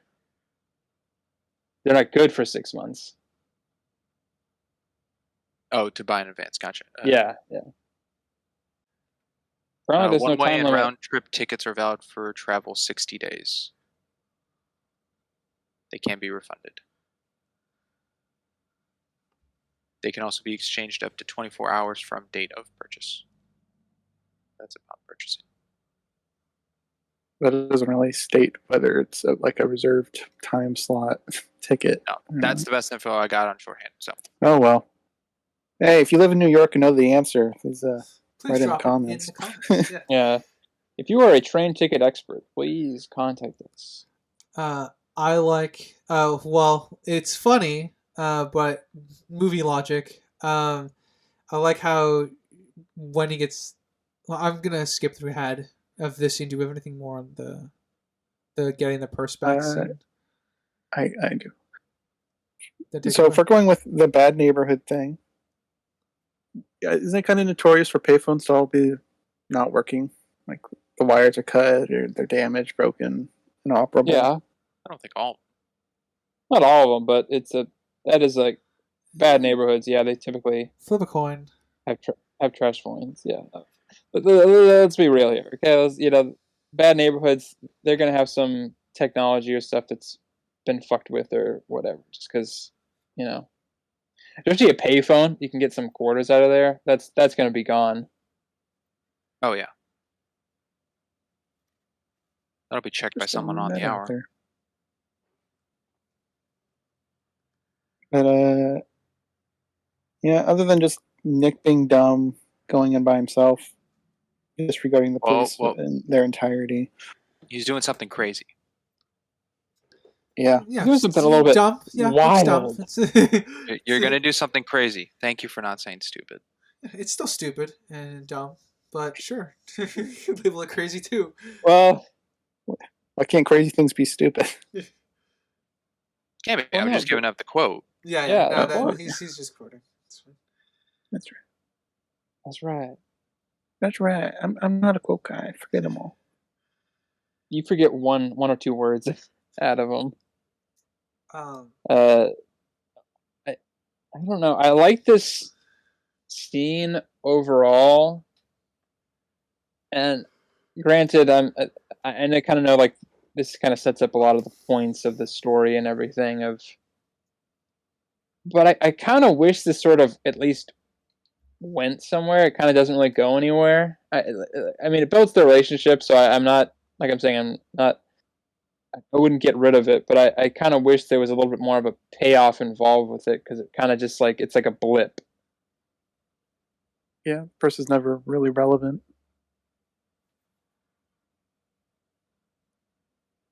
it does feel No, like but- added tension.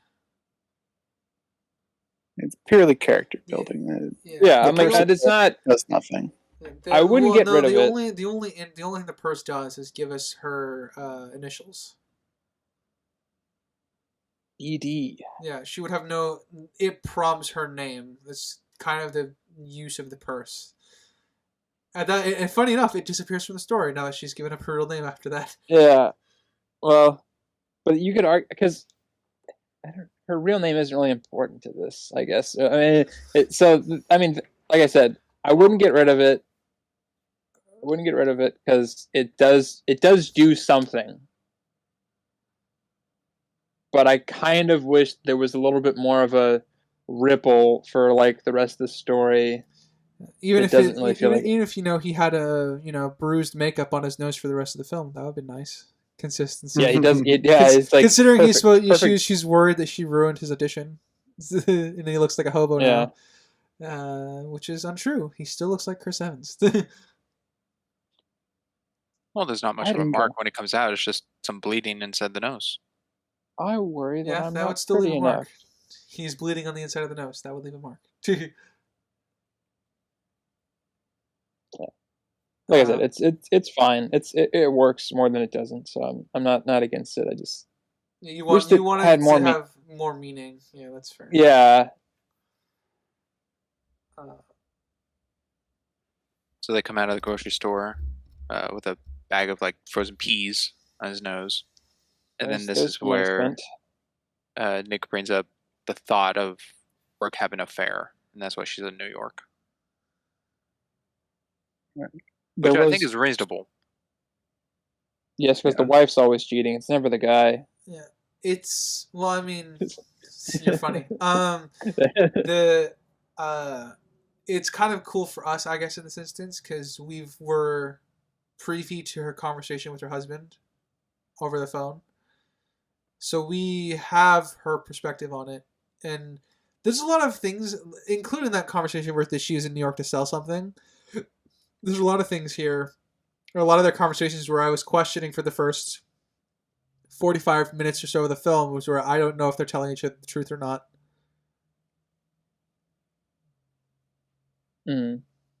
Ooh, that's a good question. I think Brooke isn't. She's very here or there, especially with giving a false name. I think Nick is being truthful, but he's being very selective on what he shares.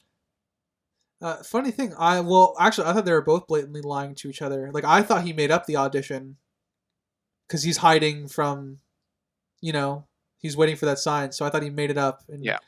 It made for me, when I still thought it was a lie, when his, ex was talking to him about it, I thought that gave the scene different context for me. Of why he's so awkward in that conversation. I mean, outside of the obvious reasons, but like Brooke is just repeating the lie that he said. Well, it could still technically be a lie. Yeah, he could still technically be a lie. We don't have a payoff to it. He could just be a master manipulator. Yeah, he did give up on that dream pretty quickly. Yeah. Well, so what I mean to say is that I spent a fair bit of the film unsure of what they were telling each other was true at all. And by the end, I don't think Nick's character is recontextualized enough for me to go 100% he was telling the truth most of the time, even if it was selective. I don't think I can go that far. I don't think by the end of the film, his character is contextualized enough for me to do that. Yeah, there's really no epilogue, so there's no like he doesn't show up at the audition and they start going or whatever, and then she doesn't get home as soon as her husband finds the note or anything. It's all just It's left in the air. Yeah. Which is fine. I'm fine with it being open ending. I don't mind my open endings as much as other people. So I'm in the same boat. It would the only thing I would like kind of like just like I don't need to know. He doesn't have to get the job. She doesn't have to like show the conversation with her husband or whatever. But just to know that like it was going to kind of like something was happening. I guess. I think at least if he went to the audition, I think that would contextualize his character a lot. I do think that would have done that for me. But just because it's such an open ending, I don't think I don't think there's enough contextualization there for me to just assume he was telling a truth even selectively most of the time. At least with regards to that specific part of his story. You know what? I just figured something out. This movie's already been done 10 times better. And that's why I'm having my off and on here. Lost in Translation is better than this. That's the same movie, basically. Sounds like I gotta watch that one. Yeah. Okay. So, where are we now? Oh, yeah, the accused of cheating thing. I did not like her reaction to this. What? Are you accusing me of cheating? Okay, you've known him for like an hour. All the evidence provided, it's a reasonable assumption. I know you're under some duress right now, but this is... I thought it was too much. I don't know if the actress chose to blow up as much as she did, or if that was the direction they were telling her to go. I think it was too much. Think her reaction? Her reaction to the accusation. I did air quotes right there. Well, it was because she reacts so big that you think it's true. Because that's what somebody, if they're like caught like, what? No, I would never kill a person or whatever, and it's just like, no, normal people would be like, I would never kill anybody. And it just didn't seem I have like never a killed natural reaction to the relationship they have currently. Mm-hmm. Interesting. I don't think I agree with you. I'm not I guess we'll never get past this. We'll have to. Well, give your opinion, Springs. No, I think it's believable because of the knowledge we know that she's now on a time crunch to get home, and she knows, I guess, playing scenario in her head of the outcome of her husband getting home, getting the letter, when she's wants to change it and get home before him, and then she's already worried she didn't get her purse back. She's trying to find ways with a stranger, and then he pushes one of her buttons, which kind of makes her lash out at him. What's the likelihood that I mean, she was going to get the purse back, obviously, but she wasn't going to get like a money or her cards or anything. Those were long gone. I mean, what's but it's still with just being accused of cheating. That's the button. Yeah, a stranger accusing her of cheating because somebody's cheating. We don't know who, and it wasn't even a direct accusation either. It's an implication. Carrie Bradshaw. I thought it was too exaggerated. With the relationship they have now, it just seems like something she'd brush off. She shouldn't really care about what a stranger says right now. Yeah, she like ha ha ha. So it's always the woman who cheats, huh? Da, da, da, or something like that. Yeah, like there was a way to do just a brush off where it didn't really affect it. Because, and granted, if they did this whole thing where she overreacted or whatever, and then like a couple, like one or two scenes later, then like the truth comes out, or like I feel like that would play better than like, oh, at the end it's my husband's having an affair or something. Like it almost doesn't.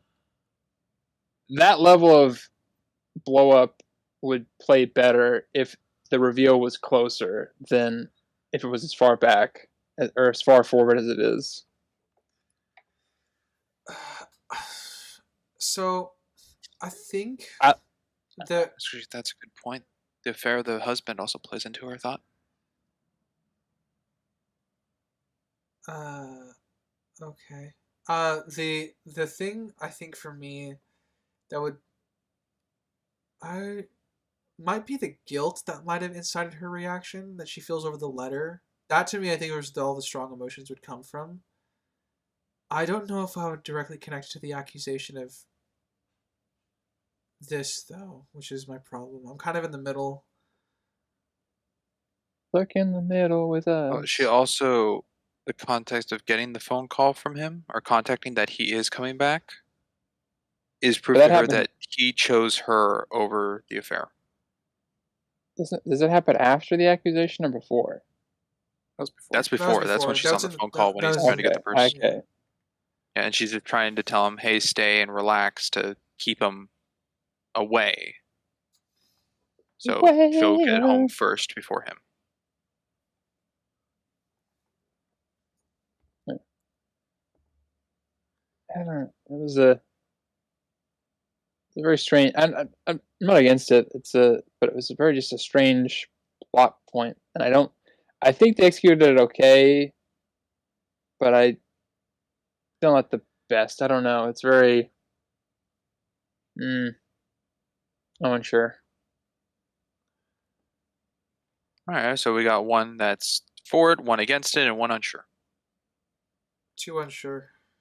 Two unsure. Yeah, Sorry, too unsure. I didn't know where Ryder was on this. Yeah, I'm on the unsure plane because I can see like the scenario where she would get offended and blow up by this a little bit. I don't know. I guess it is a little off to me, but it's not bad. I think the reactions still can be reasonably done, but in the same way, it also can be reasonably done the other way too, where she just brushes it off. This is some guy who's trying to help her, but they're still strangers, so there's still a level of like, what does his opinion matter to her?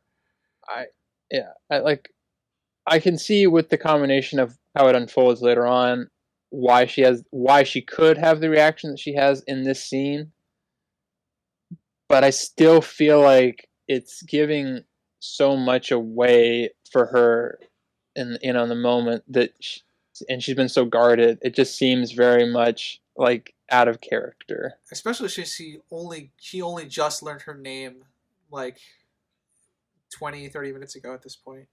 Less than that. Yeah. So I could be, like I said, I'm unsure because I feel like I could go either way, but right now I'm kind of leaning more towards that. I feel like it could have been done a little bit better.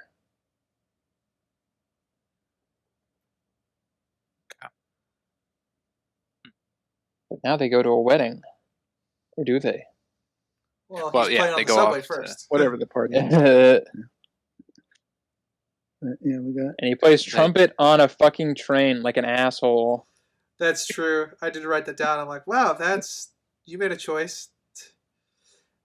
I think I do like the fact that it shows someone being annoyed at his music, though. Yeah. The trumpet is not a universally loved instrument. And it's like 2:30 in the morning. Yeah, it's early. I mean, and I think I do like his line of like his night was shit before she arrived and it'll be shit after she leaves. Yeah. Yeah. I didn't write that one down. I recognized it. Yeah, it's a good little toss away line to use.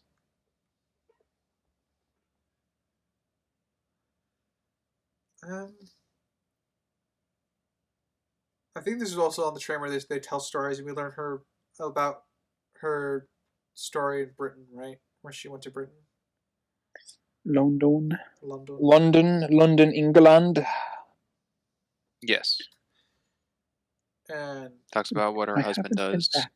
yeah, Nick tells his side of the story, and then she he invites her to speak because her story is much more interesting, as he puts it. Yeah, he just goes on a little about Duke Terry. Yeah. Who can't tell if that's a real person or not. I wrote later in my notes because it gets brought up so often. How does everybody know who this guy is? This random jazz player in New York. Well, Okay, he's not real. I mean, only his ex and her boy toy knew who he was. That's enough. Yeah. Who does he even say any? Well, he says like, "Oh, what about you?" And he has like 3 lines. Yeah. And one of them is recognizing the name. Yeah. Oh, you mean the jazz guy? Which makes sense to me. I mean, if Hannah was with Nick and he's big into jazz and musician, it wouldn't seem too far aligned to be with someone who's likes the same. It's not necessarily true. Yeah, we know it does seem like, I don't know. It's weird because I don't really feel like we got any vibes from his ex or whatever that she's big into jazz or something other than the line of like, oh yeah, we've seen a bunch in Philly or whatever. Like that's about it. Other than that, she was supportive of him. Yeah. Yeah, I don't think she needs to be a huge jazz fan to still be like, you know, when they were together, of Nick being like, oh, this new piece came out, you know, listen to it, so she's familiar with it. I don't think she's going out and buying records or has her own favorite artist or any. I mean, maybe, but yeah, I don't know. I'm not saying Like Cole's a saxophone player, but that would be a nice little thing though if he was like or something like a guitar type. Yeah, like the wannabe. wannabe. A funny comment. Nick goes, saxophone players can't stand them. Freaking brass. Yeah. And then she like dumps Cole, and then she gets with whatever the fuck Ryan Gosling's character from La La Land was, and we'll make a whole thing out of it. Yeah, the pianist. The pianist. The 12-inch pianist. Sebastian or something. Yeah, Sebastian. Yeah, that joke. Not JF Sebastian, just Sebastian. Not JF Sebastian. No. Yeah, so I don't. He called his bar or something Sebs. I remember that. Yeah, that was a movie. But yeah, again, it's not important. She doesn't have to have like a whole big deep character or something, but I just didn't really get much from her. From Hannah. Yeah, was it Hannah or Anna? I was very confused. Hannah. I wrote Anna at first, but I heard it pronounced later as Hannah because it was just very quick the first time I heard it. Besides, subtitles also spelled as Hannah could be shortened to Anna as a nickname anyway, so even if it was mispronounced, I don't think I have much of an issue, just assuming. So then after the train, they're at the elevator, the hotel. I love how long the elevator takes. It adds to the sense of foreboding for him, you know? Well, I like how she can see it on his face. Yeah. Exactly how he's feeling. The worry. Distraught. Worry. How Is it could really you that bad? Yeah. That's the next thing. The next something. Yeah. See, even I got that quote wrong. Helping you out here, Crimson. One movie at a time. I guess in the vein of quotes, writer, how did you think about the grammar joke? Was it accurate? I'm gonna be honest. I just shrugged at it. I think there's a level of like that works when you're slowly befriending somebody because we correct people's grammar for when you reach the level of friendship, you correct each other's grammar. It's something you do. You do it for fun to mess with the other person, and it's like that small, annoying little tidbit thing, So I think it's for me that keyed me into the fact that like, okay, they're warming, they officially have warmed up to each other because they've properly introduced. Presumably they talked the whole way here. So, they're warming up to each other is pretty much what I took it as. I didn't laugh at it, but I thought it was suitable, I suppose. It was a snooty grammar correct though. It wasn't because it was one where you have to like really Oh yeah, I agree. understand it. Yeah, He scoffs at her a bit. It's Yeah. a snooty grammar correct, but it still has the attenuative effect of annoying yeah, the yeah. person you're correcting. That's the point of it. It's very playful. Most grammar corrections in life are going to be that snooty, snobby type to get a reaction out of someone you care about. I think I like it because they're in an awkward situation where they don't know. I mean, she doesn't know anyone. And neither does he, as it turns out. Yeah, the only people they know is each other. Oh, not the elevator couple. They know a lot about them now. No, the elevator couple walked out. They're gone. And once again, continues that theme of just couples being around them, and they're the ones dealing with extreme baggage-heavy relationships. But we've seen a lot of like imagery of people being happy together throughout the film. Yeah, I'm sure that won't be the last time we have that symbolism used in this movie. Franks, did you notice something about this elevator? Did I notice something about this elevator?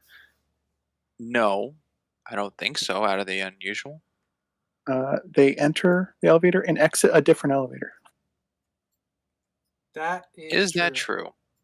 Yes, it is. Yep, that's true. They enter one with a mirror on the back, and when they leave, there's no mirror on the back, and there's no wood paneling on the side as the same as the bottom. When they entered, different elevator, and the door opens the opposite way. It opened going left to right, and then closed right to left up top. That is correct. They're opposites. So you are correct. No, I did not notice that. Good catch. We're very lucky she can sing. Yeah, and remembers every word of the song. That she sung years ago. Yeah. Hey, when you have a memory like that attached to it, you're not gonna forget a thing. Yeah, I'm trying to think. Yeah, I think it's still on her mind. I mean, I don't think she'd remember every word unless it's something she thinks about constantly, which is probably not the case. I also like that the thing I like about it is that she doesn't. She does a decent job, but she doesn't like kill it. Like she's not like suddenly like Billie Holiday or you know. There's no spotlight on. Yeah, like it's not like she would still knock the house down on karaoke night, but she's not amazing. So that's I like that because I was like, oh, this is gonna be, and then she's like, oh, it's gonna be fucking Christina Aguilera or something, and she's gonna be like surprisingly really really good. But then like, no, she kind of hits some bum notes, and it's kind of off key a little bit. So it's it's passable, but it's not great. And I was like, okay, I appreciate that. The lawn notes that she does, where it does come across as like her throat is dry, because I think of most of it, I'm like, it sounds like she needs a glass of water. I think that just helps just to play off nerves. No, I like it. I like timid singing. It's it felt slightly cringy. The main issue I have with it is that she just remembers the lyrics to that song. Well, yeah, I have the same problem. That's the main issue I have. I do think her performance is good. As you said, all the flaws that I could take into account of her actually singing, I could attribute to the nerves of her character. And also the fact that this is not what she does normally. I think it's passable because it's a very short song. I do not. Can you remember your favorite song 10 years ago? All the lyrics? I'm trying to think of what my favorite song was 10 years ago. Exactly. Right. We'll be back in a bit. Pretty much, I could say yes. Because my answer would probably, what's coming to mind is Bohemian Rhapsody. A song you only heard 10 years ago. Well, he said you've heard that far more since 10 years ago. Before Busy Earning by Jungle. But you've heard that a lot since then. And that's the point, is that she gave up this whole thing. Okay, so a song I stopped listening to 10 years ago. That was once a favorite song, potentially. Because as far as we understand this, she was really. She never thought it was a favorite. It was just. That was like the only. It was the only. That's the point, Springs. Is it's not a normal thing. like I said, the singing itself I'm fine with. I think that's acted. Like, you can very remember well. choruses. That's pretty normal. Remembering the chorus to songs, but every line, no. I think I just differ. For a favorite song and being that short, I don't think it's that odd. Pretty much at all. Okay, do you have a citation to support that? I mean, I'm just trying to think of songs that were my favorite, or favorites from before, and I still know them. Just so it's clear, did she ever say it was her favorite song? So I No, don't think she said didn't. She was No, no. He was like, it's just the the only only jazz song she jazz- knew. She said, yeah. Yeah, she said she hasn't sung it since then, which is fine, but we don't know how often she listens to it. Brooke does not seem one to be a karaoke person. Yeah, Well, that's- wouldn't that play into the fact that she shouldn't remember the lyrics that to it supports then? my point, though. Not to me, no. Okay, You can listen to a so song hundreds of times without singing it, and then still know the lyrics. And people can listen to a song hundreds of times and not know the lyrics. That's also okay, true. I'm a great actually, I example can of test that. this. I can test this right now. Test it right now. Do you remember all the lyrics to Shia LaBeouf? Ooh. I think if you gave me a moment, yes, I could. Okay, one moment. Ready? No, I'm not saying it here. You was put on the spot. Yeah, So- no. Well, you don't have to sing. You can just say the words. Yeah, just what are the words? Not enough time for you to look it up on Google. I'm not looking it up. No. Gotta cover the base there, Crimson. Yeah. Like I said, the point is, I think the point is that she's put on the spot in the moment. We don't know if this is her favorite song or not. I think it's very coincidental that she just happens to know all the lyrics. I think it's pretty easy give me on that being coincidental and lucky. Another coincidence. The band showing up late. So Well, they showing could up at all, actually yeah. perform in the first place. Yeah. The band's showing up late and showing up at all while they're performing to bail them Yeah. out. I just think it's. I think it's more on the guy has been desperately looking around at anyone exiting the elevator and just notices a trumpet case. Yeah, no, I'm fine with that. Yeah. Yeah, my problem isn't him letting them perform. It's the fact that the band had to be late for them to be able to perform in the first place. Well, then they just would have left. Well, then this scene's pointless. I'm That's arguing what- it's yeah. convenient that the band showed up late so we get this scene. That's all I'm saying. Oh, sure. There was. Oh, what was I gonna? I had something else to say about it. I don't remember what it was. So did The painting art? he Or... ask for the 500 up front, or was it after the performance? No, it was up front. He asked for it up front, and I wasn't sure if he got paid or not.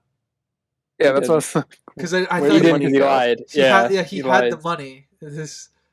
Yeah, he agreed to it, and he said, "I'll go get the money while you set up, and then there's a green room available." But he never took it. Okay, I didn't hear that ending part.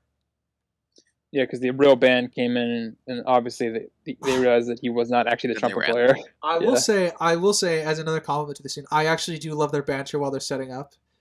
And he's like, if you feel the need to strip tease, save it till the end because I don't think I'll be able to top Just that. keep your clothes on, Nick. I can't. All right, but if you got to take them off, save it for the finale. Yeah, I did enjoy that back and forth. That made me laugh. That was good. I don't think they'll be able to follow that up. No, I liked it. I mean, it's a fair scene. It's just a lot of coincidences That's it. playing into it. To be clear, I do like the scene. I just want more reason to keep it in. That's why I'm arguing this point. I think the one thing I didn't quite like is when they finish and realize they get caught. She just starts singing "I'm too sexy for my shirt." Yeah, that made me audibly cringe. That was so awkward. For me, that was just like that was the two songs that she talked about. So that's obviously the next song that she's going to go into. Yeah. I was a little annoyed by that. She could have gone into anything. I think it was her way.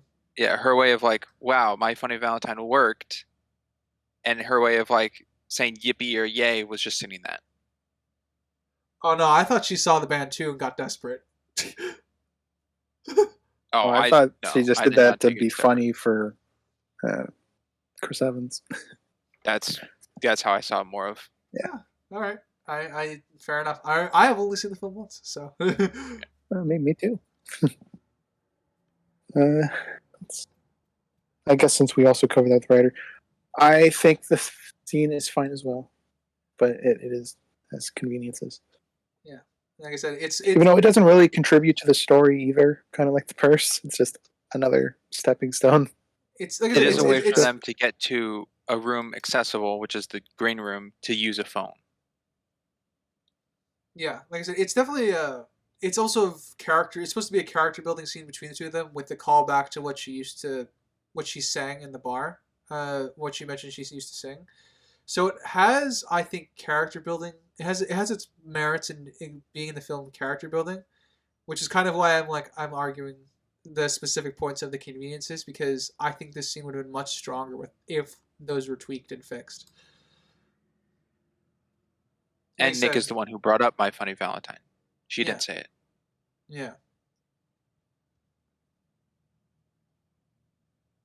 My funny So I think that's bad. Valentine.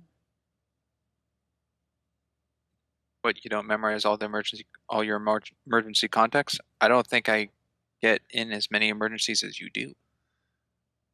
It's also disproven later on because she remembers the phone number for one of her friends. She knows. Yeah. She knows her husband. She knows her And home her phone number husband. at least. Yeah. I couldn't tell if her friend. That's something I have never been able to pick up on this while watching it.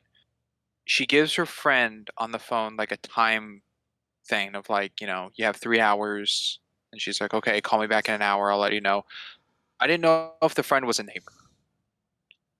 Well, it's a friend, but don't really that's know. We don't really Yeah. know. Yeah. Which is fine. I don't think we need to know that. fine. No. We don't need to know. It's always crossed my mind. I think every time I watch this, it's like, is this person like 2 houses down, or is this a friend who lives in another neighborhood and traveled here?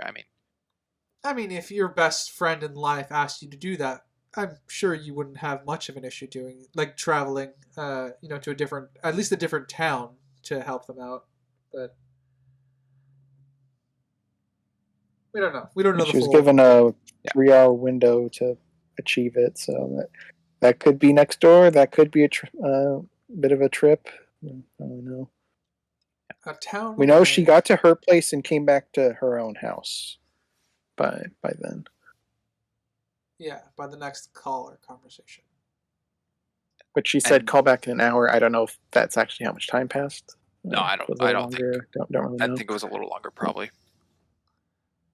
By their, need of using a phone at the psychics to call. So, legit question for everyone: Has anyone else ever actually looked behind the paintings in the hotel rooms?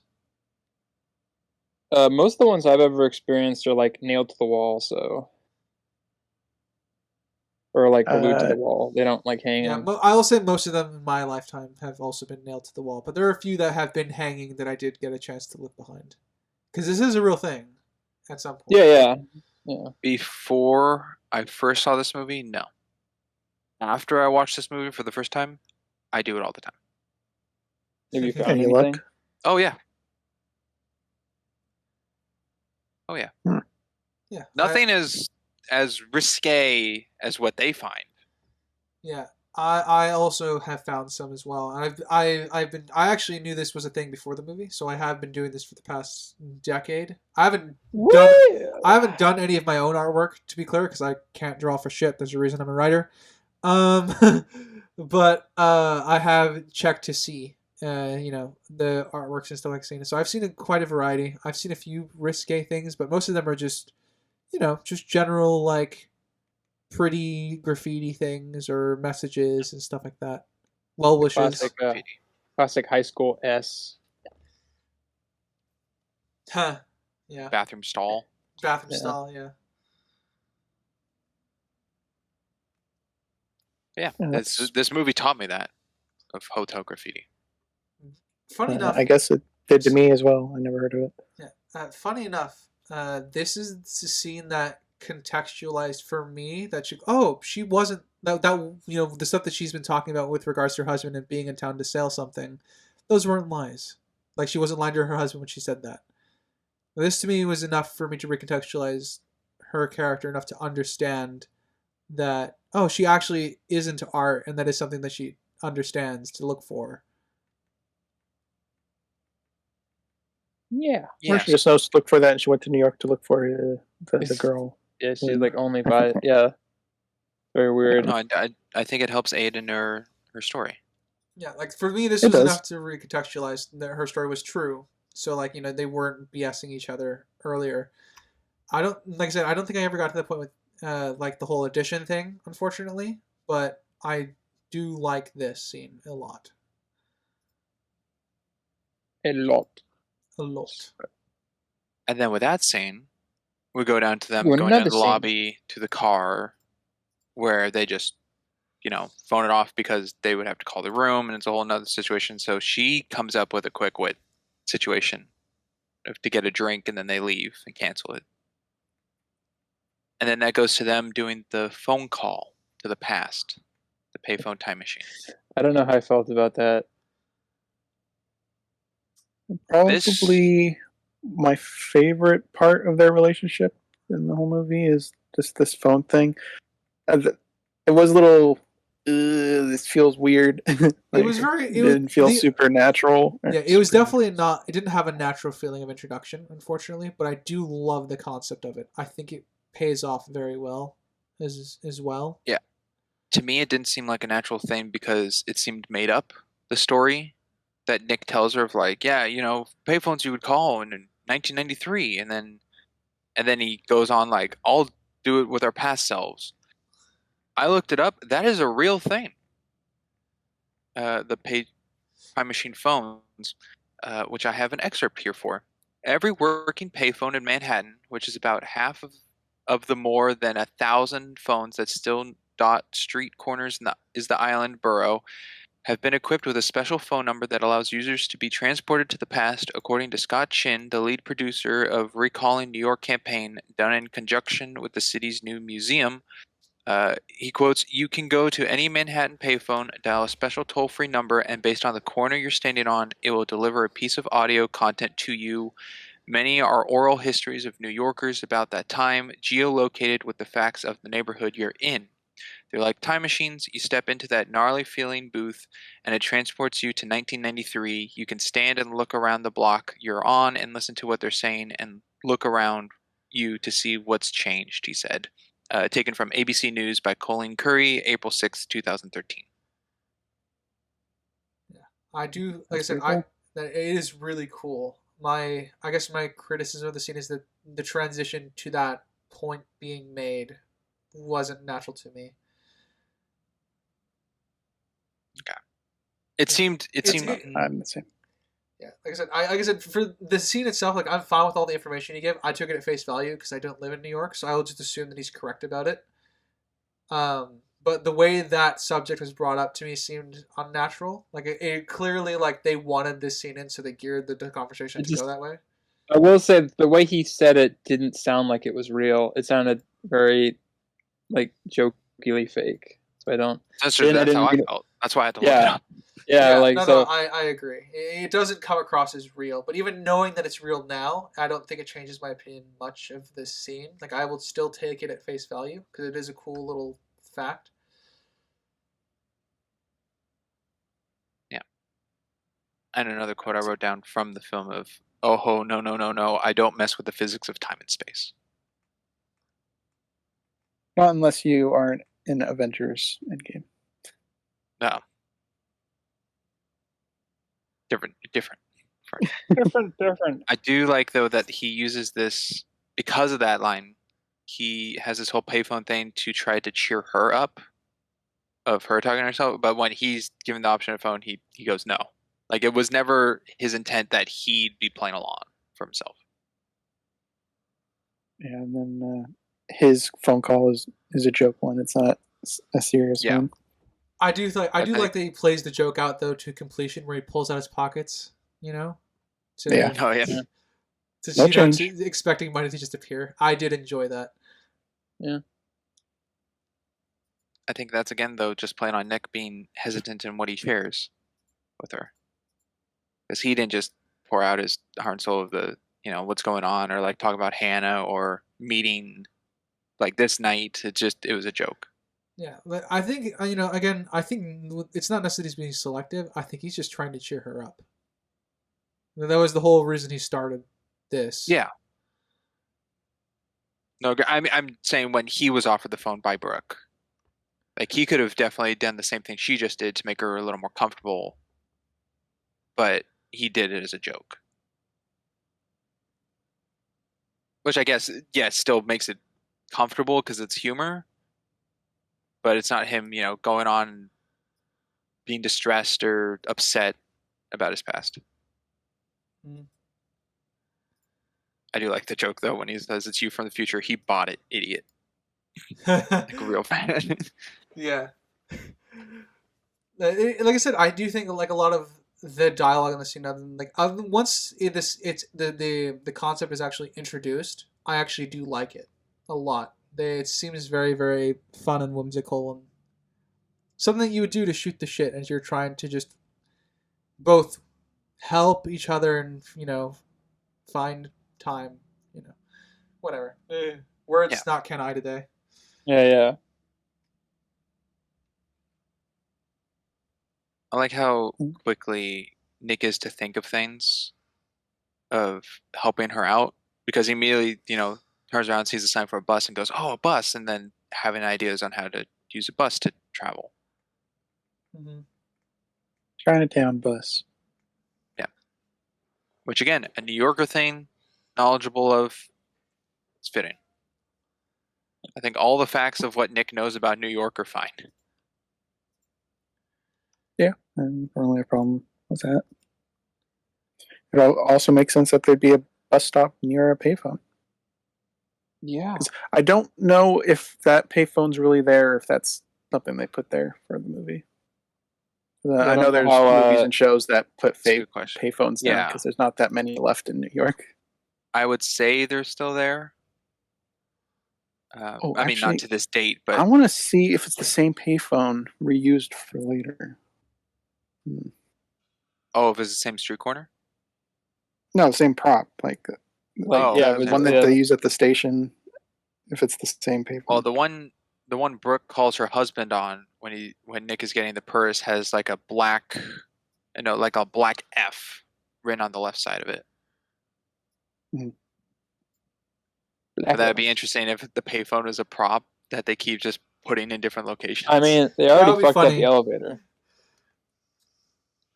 They already messed up the elevator, so it's not unbelievable. Yes.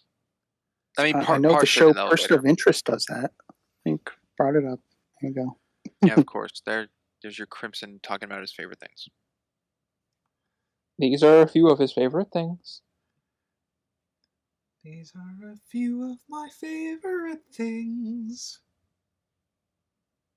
If you're reminiscent of Sound of Music, we did a whole episode of that back in season 8, if you're interested. Yeah, I'm not a fan of that version of the song, but it's not bad. I'm sorry I can't sing as well, but Julie Andrews. Ryder, you have the voice of a Brooke. Thanks. That was way meaner than it needed to be. Come on, man. Come on, man. I mean, I'll take that as a compliment. I'm not a professional singer. Yeah. If I could sing as well as she can, that's actually I'll take that. I'll take that as a compliment. Well, you can only do that only one song. You only get it. Let's keep it simple. Oh shoot! What would be my choice of a song? Yeah. Well, think on that, and then we'll keep going with this. So at the station, she gets to borrow a phone where she contacts her friend to do a favor for her. Where then immediately Nick asked to borrow the phone, and we don't know if he did. Well, presumably he got the actual address, so I'm assuming he did. Do you think it's good that it's not needed to show that scene? I don't think we need to know that scene. We could just assume that he got the actual address of the party. But I would have preferred to have seen it. Because at this point we've seen her having conversations with things relevant to her life. I think I would have liked to see something relevant to his life. Well, when Nick gets to the party, Danny says, "I've been trying to contact you," right? Or get a hold of you. Yeah, well, he says, I left you a bunch of messages, man. Yeah. Do you think because of the phone call that we're saying Nick had immediately after Brooke of contacting Danny for the right address, Danny just kept calling this phone versus the No, green room he could have left a hotel bunch of room? he could have left a bunch of phones on messages on his actual phone. He just won't get it because he has some battery right now. Oh, okay. Yeah, I mean, gotcha. That's also a point. But yeah, I assume that he did get the call because otherwise he would not have gotten the address, and they would have just continued wandering around. It is smart. I mean, actually, maybe smart's not the right word. You're backpedaling It's already. good. Yeah, I'll backpedal a little. It's good that someone actually came up with the idea finally of asking or getting the idea to Brooke, can someone else do what you're trying to do? Yeah. Yeah, I kind of feel like that should have been like, or could have happened earlier. Let's say, Like right after the purse. yeah, like part of like, hey, can somebody, But then again, maybe it plays into like, when you're in that moment, adrenaline, Yeah, you're not they're really both thinking. focused on just trying to find a way to get her there. Plus, they'll both have a lot on their minds. So I'm kind of okay with it. If they were both in their right mind, I think that's something that they would have come up with earlier. But they're both very clearly not, and they both have obligations and stuff like that. They're trying to think about doing. So, but yeah, I think, yeah, I'm fine with that. Yeah, I do like immediately afterwards where she hugs him because of relief, and then she brings it up like after the transition of like, it's not happiness, it's relief. The shot of transition is a blurry image of the bridge of New York and gets it into focus. That everything's more clear. Yeah, because this is where she's more honest about it and gives him not necessarily the story of the letter, but the story of that her husband already knows she's in New York and knows what she's there to do. Right? Like that's the minimal that we get on before we even get to the conversation about him having to go see his ex. Yes, I think so. Well, she asks him about Danny. And then Danny. Yeah, Nick is still like unsure to go because he brings up like, we could go walk around Central Park. And then this is where Brooke goes, no, you help me, so will you be my pretend boyfriend? Yeah, you helped save my marriage. Because I have it, the payphone that she used to call her husband and the police is the same payphone as the payphone time machine. Not the same as the one at the end. I think they did reuse the payphone. Interesting. Then I think they did a good job hiding it, but with all the really really close-ups of her, and then like making the payphone really well lit for the time machine talk. Yeah, that's fucking lit, dude. I think they did a good job then. If they are the same thing, they did a good job.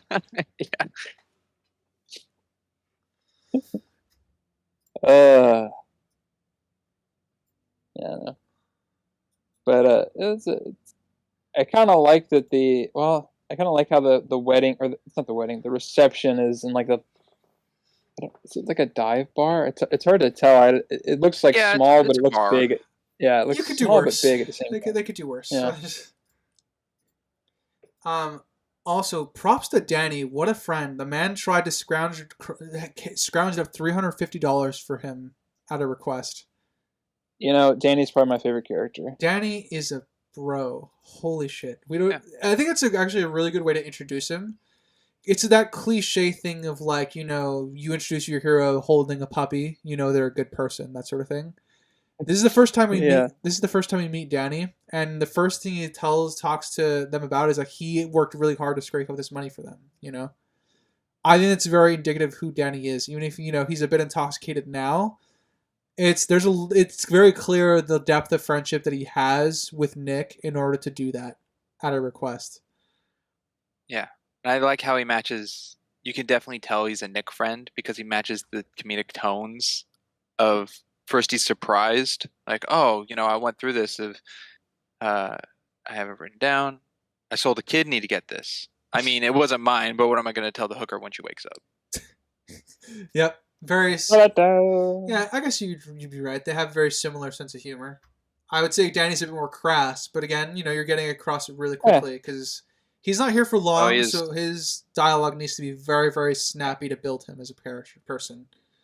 And he is intoxicated. I'm only joking. The hooker won't wake up. Yeah. And then he starts going down a little philosophy talk. If one can ask oneself that question, then the answer must definitely be no. Oh yeah, with regards to being drunk. Yeah. If you are capable of asking yourself whether you're drunk, clearly you're not drunk enough. It's funny. It's actually funny. I don't know why. I didn't remember while I was watching the movie, but I remember it now. I have a story about that because that is a very cliche, classical philosophy talk as an excuse to drink more. So I actually have memories of that. I guess the fact that I remember it shows original. That I guess the fact that I remember it shows that I wasn't drinking enough at the time. At the time. And then we have the Hannah scene. The Hannah scene.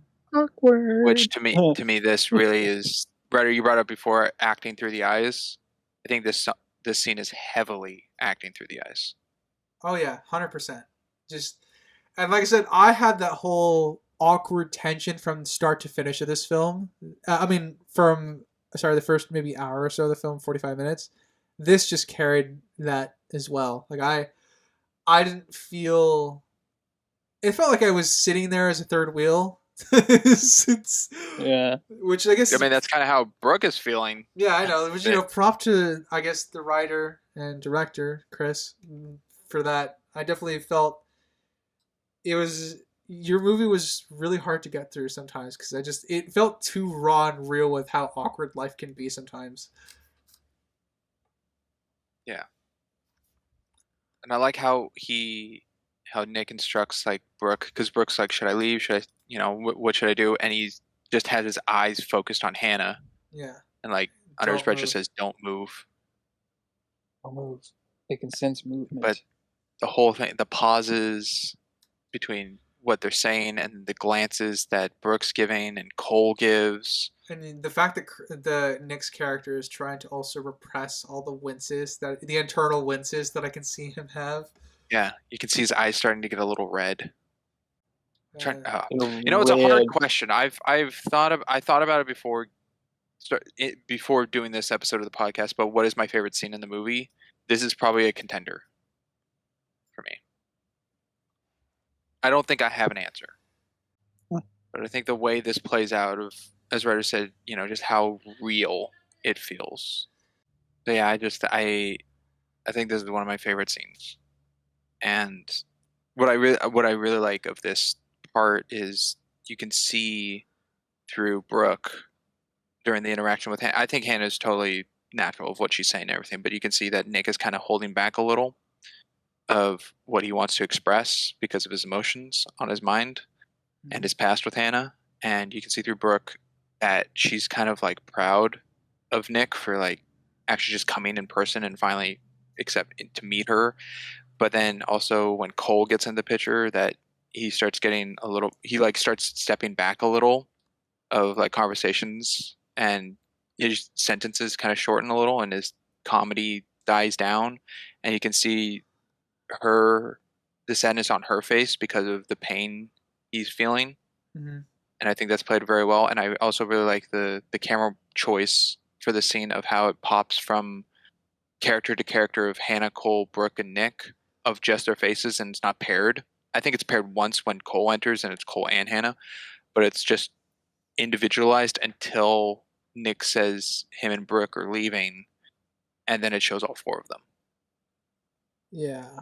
I think one of the things I really like about this scene is it really captures, like, I guess a universal feeling that a lot of people have, which is There's always that when you go through life, obviously, there's always friendships that you lose, relationships that you lost, that sort of thing, and there's usually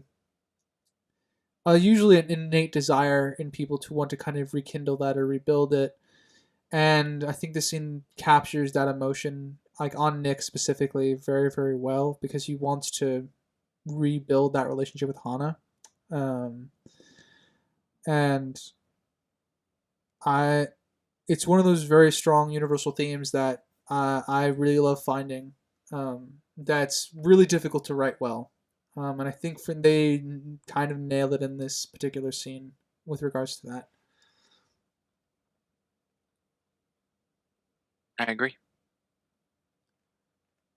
I also agree. And you get a decent glimpse into Hannah's character, what little we get of her through their initial relationship here, of how differently she views Nick than Nick views her. Because it seems like his whole life, the 6 years, has been revolving around her. But to her in this moment, it just seems like a normal day, normal talk. Doesn't seem anything special. She's not. It didn't seem like she was practicing the speech as Brooke told Nick later that she could have done. Yeah. Seems like she didn't hold on to that relationship like Nick did. Yeah, it's obviously she moved on. But. Yeah, it's one of those things where like the writers did a lot with a very little, because this is pretty much the most we're going to get directly from Hannah. So every little tidbit that we get of dialogue has to build her character for us to comprehend her. So doing a lot with a little. Of a modern Hannah, not a past one. Oh, a little bit of both. It's doing both. Because, we never met past Hannah either. We only get her described, so we get this modern version of her, and we have to fit the past version of her into the context of this character. So you're getting both. Yeah, and it was Nick said 6 years ago was the last time he saw her. Yeah, no, 5. It was 5 years for sure. Okay. I don't have the film up, so I'll leave that to those who do. Yeah, I don't. And then pretty it cuts. Sure it was 6.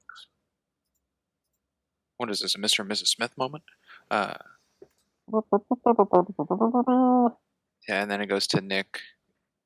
Pretty much now he's feeling open enough to share his past of Hannah with Brooke. Mm-hmm. Well, this was when he said there was lunch, right? Or was that a different time? No, that's later. Okay. This is the one where he's talking about how he got an engagement ring and his hand was cramping up. Oh, okay. Referring to the past stuff. Okay. Yeah, like past tense. Yeah. How? I don't know. It seems like a big thing to get blindsided by. Totally misreading their relationship. Yeah. Oh, when he gets back and then, like, he's about to engage and she says she wants a break? Yeah. There had to have been some signs. Well, we don't need them. Well, because it's just like, I mean, as Nick said, he's been looking for signs. Yeah. He's looking for the thing and well, the he sign. didn't look very well. No, I don't think they can pick up signs, or he ignores them. I mean, he picked up the sign to do the audition. At least that's what he claims the sign to be. Oh yeah, but then he even touches on it later that he might not even go. Well, which, as he explains, because Hana was the thing, Yeah, and if that's been in his mind, there's could have been examples in his past that he just never shared of situations like that. Well, yeah, but he said he was blindsided. It wasn't like I ignored the signs. I bought the ring, and then she came in and was like, "I think we should take a break." Like that's kind of like it. Yeah.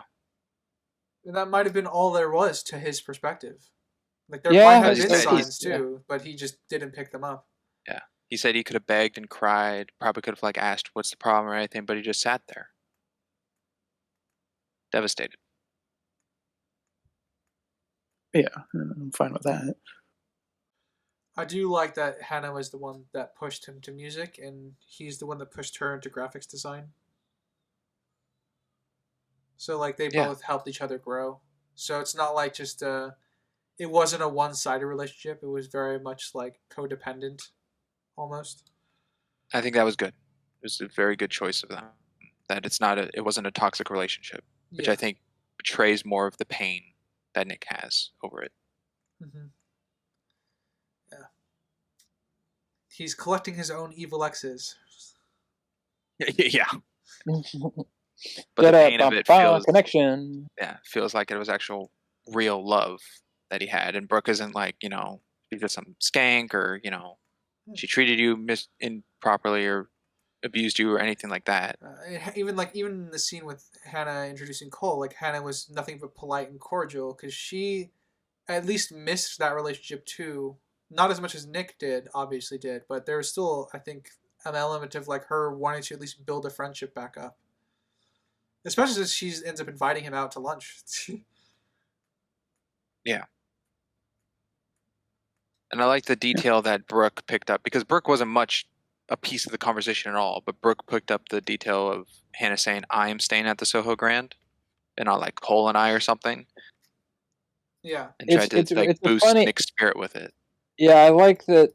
Like that there's like these moments where you could technically read into the conversation and like take what you want out of it somewhat, like because there's slips of the tongue or whatever, like things that you can read into. Obviously, you can read into anything. We do it from this podcast all the time, but it was interesting that they kind of had like a two-sided argument for like the whole situation, where you could think it's one way and then totally be the opposite.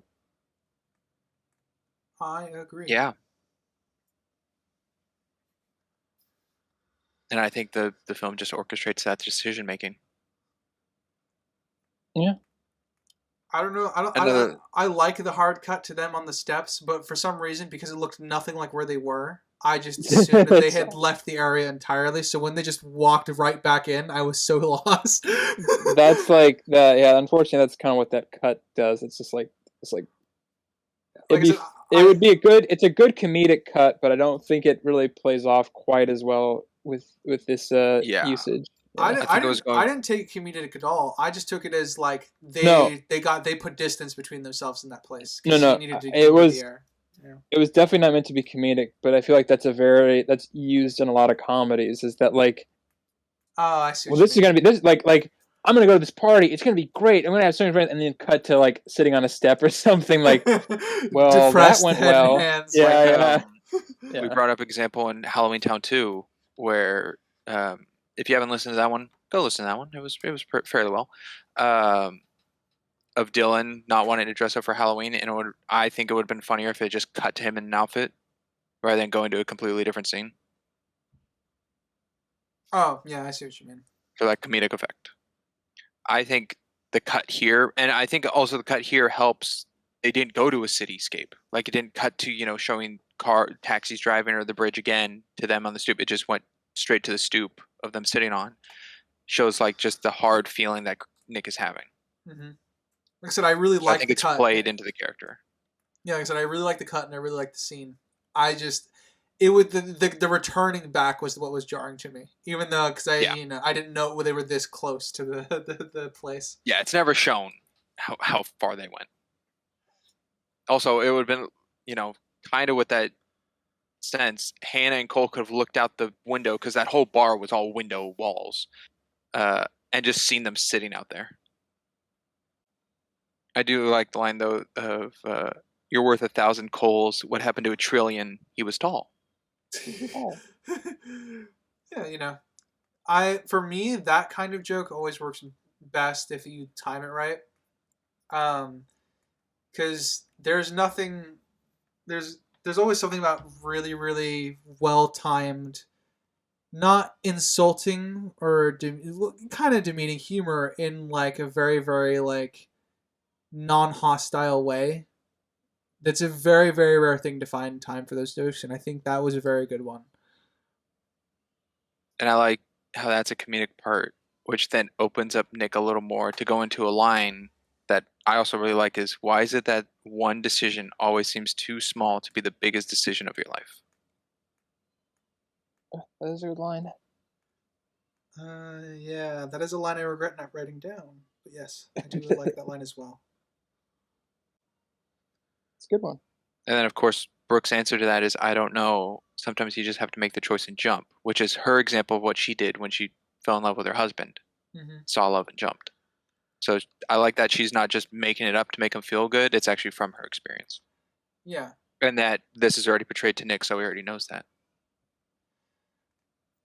That's also goes back to the universal theme of, like, how do you know when you're ready? You don't. It's a leap of faith, that kind of thing. Yeah.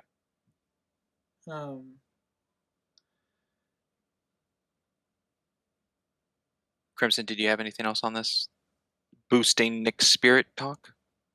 Not particularly. You guys have been praising it a lot, and I just thought it was like average. So I've been kind of like holding back. I don't really have anything to praise on it. I think it did its job. I thought it was okay. I don't think it was anything out there. Okay. I'm glad that's still expressed of how you felt about it. Yeah. I still want to. I'm just trying not to, because I can see your guys' points. But yeah, we're not restricting you to not shit on it if you want to shit on it. Well, I'm just like I feel like this is not I'm not saying I'm because I am kind of giving it a bit. I'm just like it's not terrible, but it's like in that weird place where I don't think it's great, but I don't think it's really bad. So it's kind of like That's a fair reading of it. I mean, like, I guess to talk about the scene overall, I think it does its job. I'm kind of in Crimson's boat. I think I can objectively recognize it did everything it was supposed to do. I subjectively enjoy a lot of the ties that it has to its thematic writing. Like I said, it liked its ties to its universal themes and stuff like that. To be more critical about it, I think...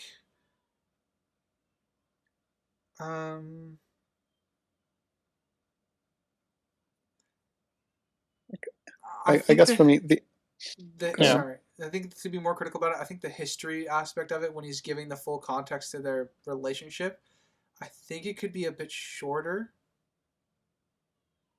And what I mean by that is that the dialogue just needs to be sharpened up a little bit, because I think it drags on just a little bit. Okay, I think that's okay, because the last time he almost got into this, on the train, he enjoyed Brooke's story more to let her talk. So it's been sprinkled here and there of his past, but this is like this is the concrete full, part of him to share it. Yeah. Like I said, I think it needs to be sharpened up a little, but the dialogue. But I think it still gets the job of point across. Sorry, Crimson, we were talking over you. I was gonna say the only thing I had on my notes regarding this scene was all I wrote was 1,000 coals. That is anything of note I had on this scene. 900 minutes. Because I thought everything was just fine. Nothing stood out as being bad or good. It's just fine.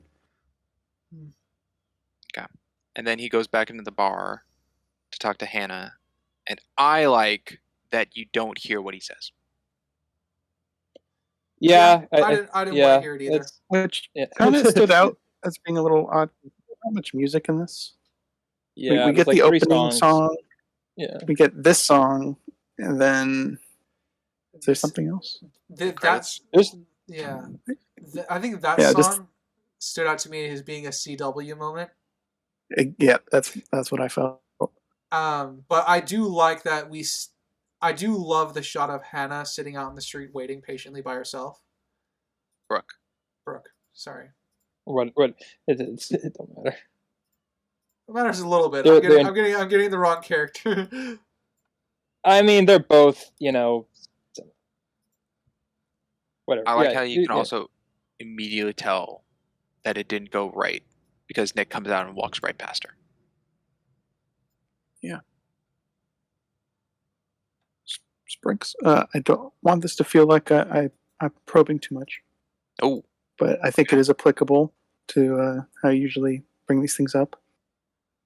They only used this type of song this one time. We get the opening song, which is just an opening song. It doesn't convey anything.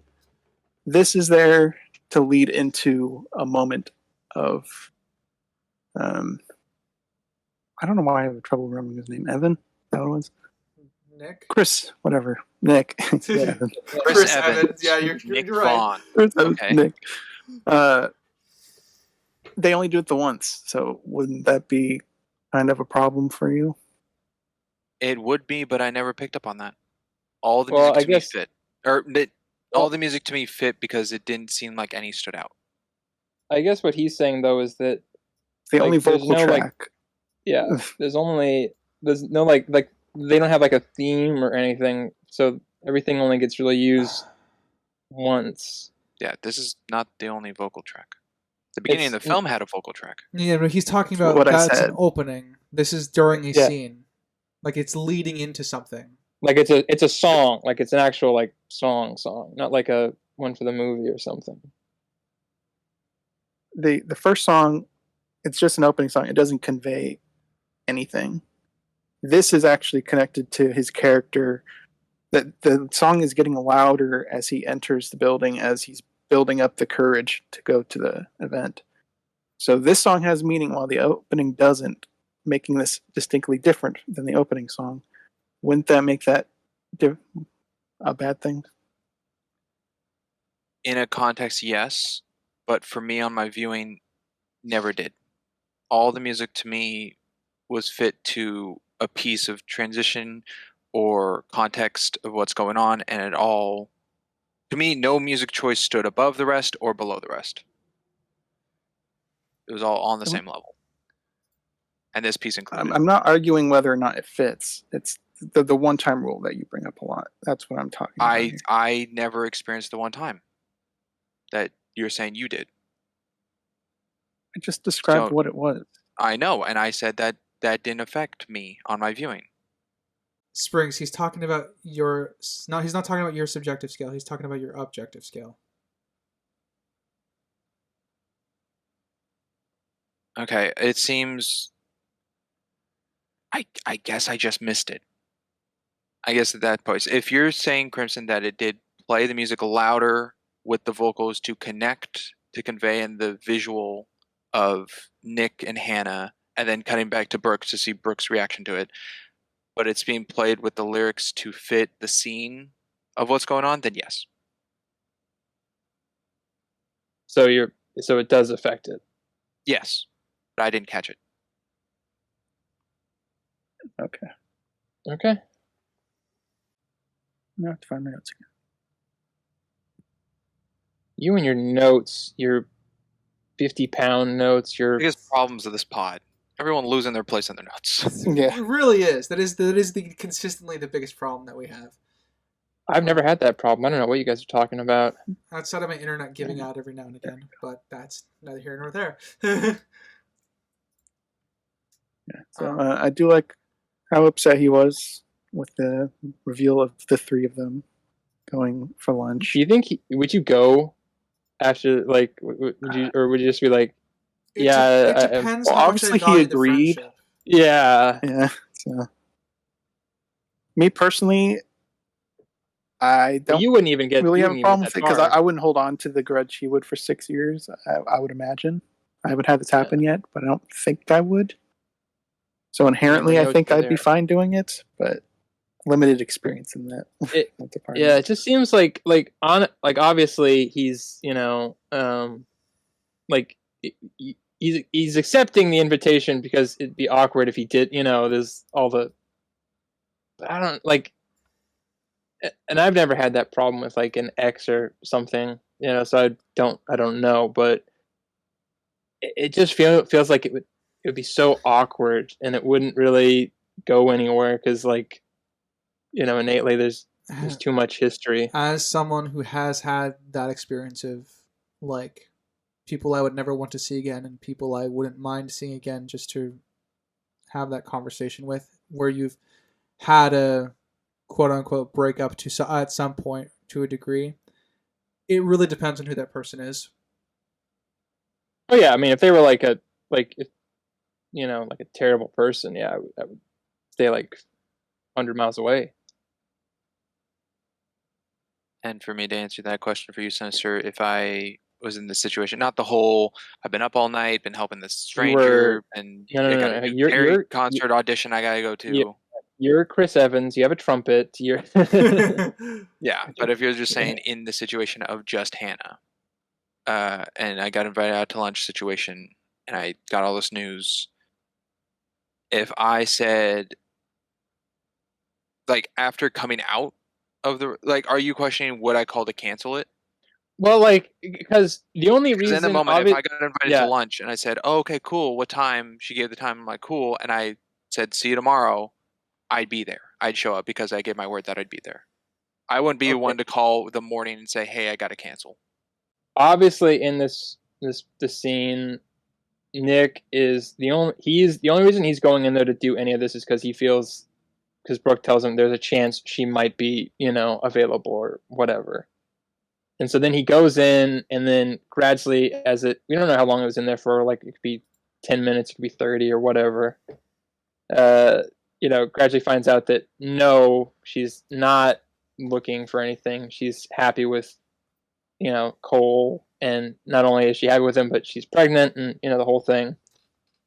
So now he has both the answer that he needed, which was that there's no going back to that, and also the answer that no, she's not going to be going with him. And I don't feel like in a situation like it would be good for him to go and have lunch with her, given the history there, I guess. But I was curious if anybody else was in the same boat. Well, for me, myself in the shoes, I would go for, if I think Nick is going to go, I would probably say no.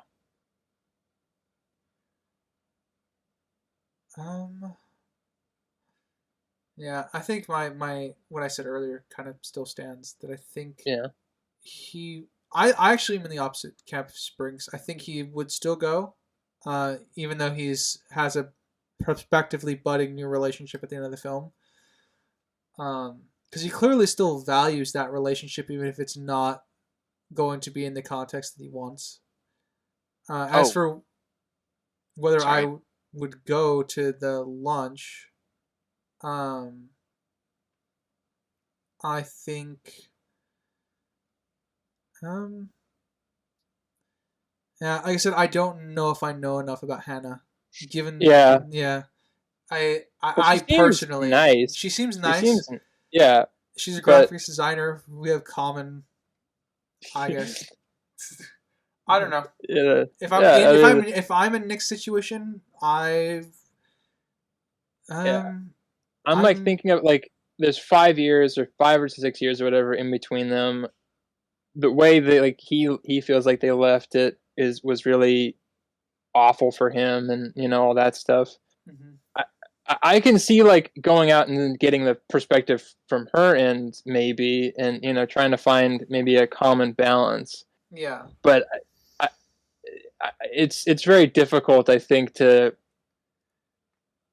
rekindle a kind of. Oh yeah, I don't think. Yeah, I don't think he would go to rekindle their relationship. He would just go to talk with her. Be polite. Yeah. Be polite. And get, as you say, her perspective.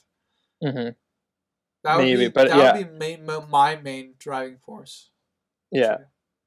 But as far as, like, from my point of view, I know I asked for everybody's, and then I've just kind of been talking about my own, but from my point of view, I feel like he might, I can 50-50 see him going to the lunch, but I don't see them having a friendship or a continued,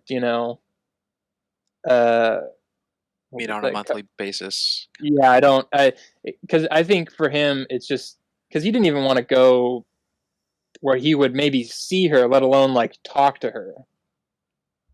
I don't think he would probably be able to do it. Not saying it would be impossible, because I think it's very possible to have a relationship with your ex, as long as they're not, toxic. Toxic or whatever. But I think for him, it's just like he'll never be, in that zone. Yeah, he won't be the guy. No. But I was a little confused on your question when I get my answer. At the moment of him leaving with the idea in his head, I don't think he'll attend. By the end of the film, do I think he'll go to lunch? Yes. All right. I think Brooks changed his perspective on the situation. But he is no longer, I guess, haunted by the idea of Hannah that's been, he said possibilities and fantasies in his head, and now it's concrete. Which is another line I wrote down that I liked. Yeah. Where do I have it? Got to be okay with not being okay, which completely sucks. I wrote that one down too. Yeah, I don't think that's original for this movie, but it's a good line. I mean, the which sucks part is definitely original, but I think being okay with not being okay predates it a little bit.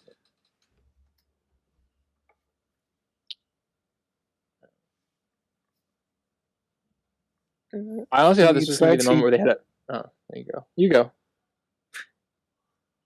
Well, are you still talking about the same scene? Because I was moving on. No, when he comes out or whatever, I was going to say that I thought that was going to be like the big blow up of the movie or something, and it wasn't. Nope. Small little pissed off. Yeah. He decides he doesn't want to audition anymore, which is ridiculous. It's just not a Brooke fun. Slaps him in the face. What are you talking about? Okay, that didn't happen. Slap. No. Come on, get together. It was my favorite. It was my favorite part of the movie where she just went gangster on him and just kicked. Yeah, she put on her pimp hat and her pimp rings and everything, and just went to town on him. Pimp that ass for Crazy mommy. Twist. That would be certainly came out of left field, that scene. Yeah, she didn't tell him about the coins she had, but she said, "I have a ticket. And I have a broken phone, and I also have this Glock in my back pocket that I'm going to pistol whip you with." I mean, I've also got this goblet and this hat and this cane. Turns into trying to break an item off his head. Yeah, just those people who were trying to get that $900 for you for my purse. Yeah, I work with them. I've also got this cowboy outfit if you want to, reenact some movies or something. Yeah, what a twist. No, none of that happened. The movie immediately turns into Midnight Cowboy for some reason. So I'm assuming you don't like the choice that he doesn't want to go to the audition anymore. I personally don't like it, but I think it's within his character, so I don't have problems with it. I've already had one heartbreak. I don't need a second one. Yeah, because he's already kind of rubber banded on that throughout the whole film, anyways. Yeah. Now he's just putting his foot down after the talk with Hannah. So I like I guess where they left that previous conversation off, which was because they went over every important detail in their lives. Now they just have small talk left. Yeah. I think right after that, Crimson, I think it has my favorite line of the movie, or favorite exchange in the movie. "I heard you play. You love it. Yeah, kind of feels like it doesn't love me back." That's probably my favorite exchange of the film. Because it's a very simple line, but there's a lot of truth that's layered into the line. Because when you do something artistic so passionately, rarely are you ever rewarded for the effort. Your passions rarely love you back. If that's kind of where I'm going with this. Yeah. And I'll use myself as an example because I'm not going to speak for anybody else's artistic experiences, but I know what my writing has cost me, my writing hobby. It's cost me time with friends, adoration of family, and it will continue to bleed me dry, obviously. But that's the kind of the state of mind for every artist with a passion, is just rarely does your hobby that you love doing ever love you back. Yeah, most anybody in an artistic field up until the last 70, 80 years never really saw any kind of adulation until after they were dead. And even if there was while they're alive, it was very minuscule at best. Yeah. And obviously, I took it the artistic route. There's many other ways to interpret that line as well. Especially with the scene that's coming up next, the idea about faith and stuff like that. There's a lot. That's probably my favorite exchange of dialogue in the film. I definitely read a lot into it because I think it's there explicitly to be read a lot into. But I think it's very fitting here as well because he's also was a musician who has a passion, but as he says, just all signs point to him it not working out for him in his mind. You know. Yeah. So he definitely It's kind of a good movie about that. Yeah. A good movie about that called Inside Llewyn Davis. Kind of all about that. You can be very passionate about something, and people can still not care. Yeah. I'm forgetting one of my favorite movies with. I'm gonna look it up really quick. Well, there's an example of someone forgetting their favorites. Yeah, exactly. But you know what I'm saying. Tall and tan and young and lovely, the girl from Ipanema. Says for DMCA'd. Careful. No, it's elevator music. I can still get DMCA'd. Whiplash. Not elevator Whiplash. music. Whiplash. Okay. Oh yeah. That's a good example of that. I think it's a little bit different. Well, yeah, no, somewhat. I mean, it's definitely different, but I'm saying like it also has that core concept involved in it. I think it's more of like you give yourself your art to the point where you don't like it anymore. It's just you're just good at it, you know. Yeah. The funness of it is gone, and it's all about the work and less about the joy that it gave you. Yeah. Yeah, but like the idea of like it's just like your passion doesn't love you back. So if you do it so much, even though if you lose your passion for it, it still won't love you back. That sort of thing. It's that kind of. Anyways, that's enough about my favorite line of the movie. We get the psychic advisor. That was probably Danny and that psychic guy are probably two of my favorites. I like them more than the main. Say the psychic was my favorite. The psychic I like. The transition from Brooke and Nick just like talking to then go to the psychic, I think was a little. It was written in, kind of thing. To me, that's a part of transition to like one scene to the next that didn't seem to flow very well. Oh, like when they were outside and then they were just them walking down the street. Yeah, like it's like, hey, this is the next scene. Okay. Oh, I'm a little on. Are you talking about leading up to it, or just them following the guy with the garbage, and then we cut to the inside? No, leading up to it. Them in the street, walking down the sidewalk. Just walking down the street and like, let's go to the psychic. Yeah, let's go to psychic, which is right next to them. Which I agree. Is what give Brooke the idea to then go in. Yeah, I'd agree with that.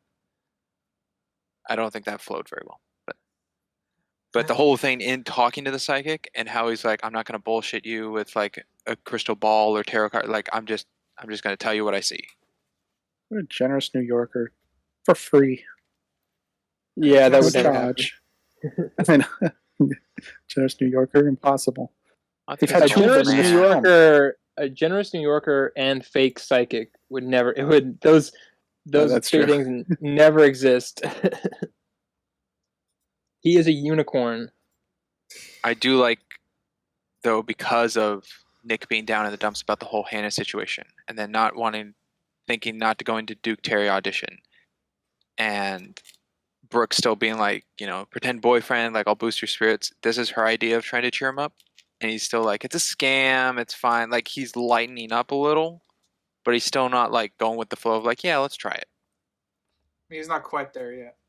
Yeah.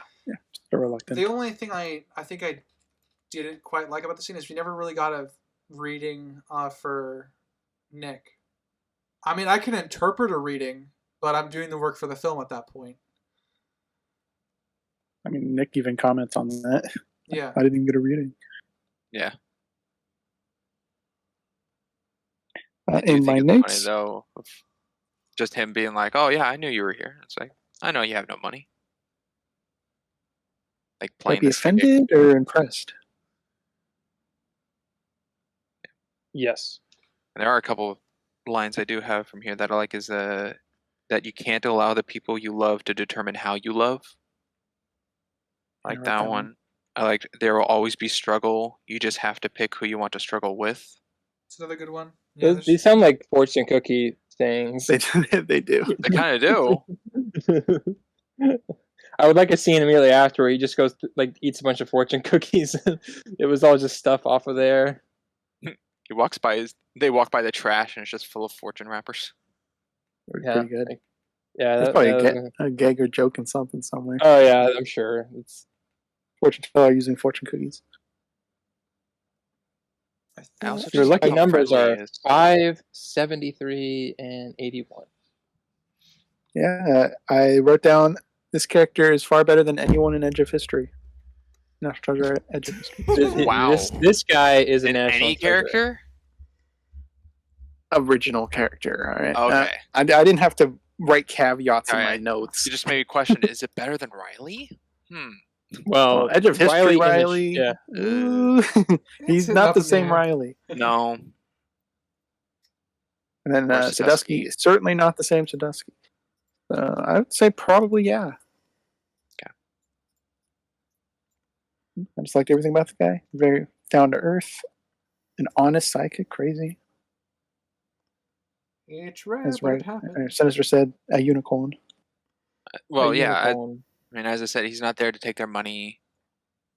I mean, they kind of already start off with that, and he just wanted a company to talk to. Because his Then wife Brooke died. calls Pam, and Pam's like, I broke your window. That phone was a very- call, I think, was Yeah. a great phone call. It was fine. It does take away from the Mm. chatting of Nick and the psychic, which is also a nice detail that you can still hear them talking in the background, even though it's not really. I do like that as well. I did pick that up Yeah. when my first watch through. You could hear them talking, so it's not like It doesn't just go silent. Yeah. But you can't really make out what they're saying, but they're still having a conversation. Subtitles do provide what they're saying. Oh, really? I didn't write down any of it, but it's there. It's written down Oh, somewhere the if you want to. Subtitles gave a little and then cut to Brooke on the phone. Whenever she's talking, they're not there, but whenever there's gaps, it translates back. Oh, I didn't have that. And we get But, You didn't have that? Brooke on the phone, I think, is nicely done because it is her remembering to like contact. But as I brought up earlier, I don't think it's actually our mark. It's probably past it. But the answer on the phone affects her attitude. As it should. as it should. Yeah. Her marriage is no longer saved. It's once again in jeopardy. And I'll bring this up, this question to you guys. Would you smash a friend's window if you don't really know the situation? She didn't describe what the letter was. She's just like, here's the key. Can you grab this letter from my room? I wouldn't would not. smash a window. No, I wouldn't do that. I would not. Though She didn't describe what the letter signified. It wasn't like save my marriage for me. I'm agreed. I would not smash a window. yeah, I think that's a little much. I mean, I think I would check every possible entrance rather than just one door. yeah, and try not to look like you're breaking in case someone spots you. You've got to do a couple things at once, but. And then again, it's also like 4 a.m. Mm-hmm. So it's still dark out. I mean, there's a point of where, like, okay, the alarm's off. You just have to commit. Actually, that's true. Crimson, you were right about Nick having a conversation with Psychic. He brings up gambling. About Powerball numbers. Which is Yeah, nice he doesn't because that's do what he- horse racing, Powerball numbers, and something else. Which is nice that he touched on because that's what Nick brought up with the phone call to himself.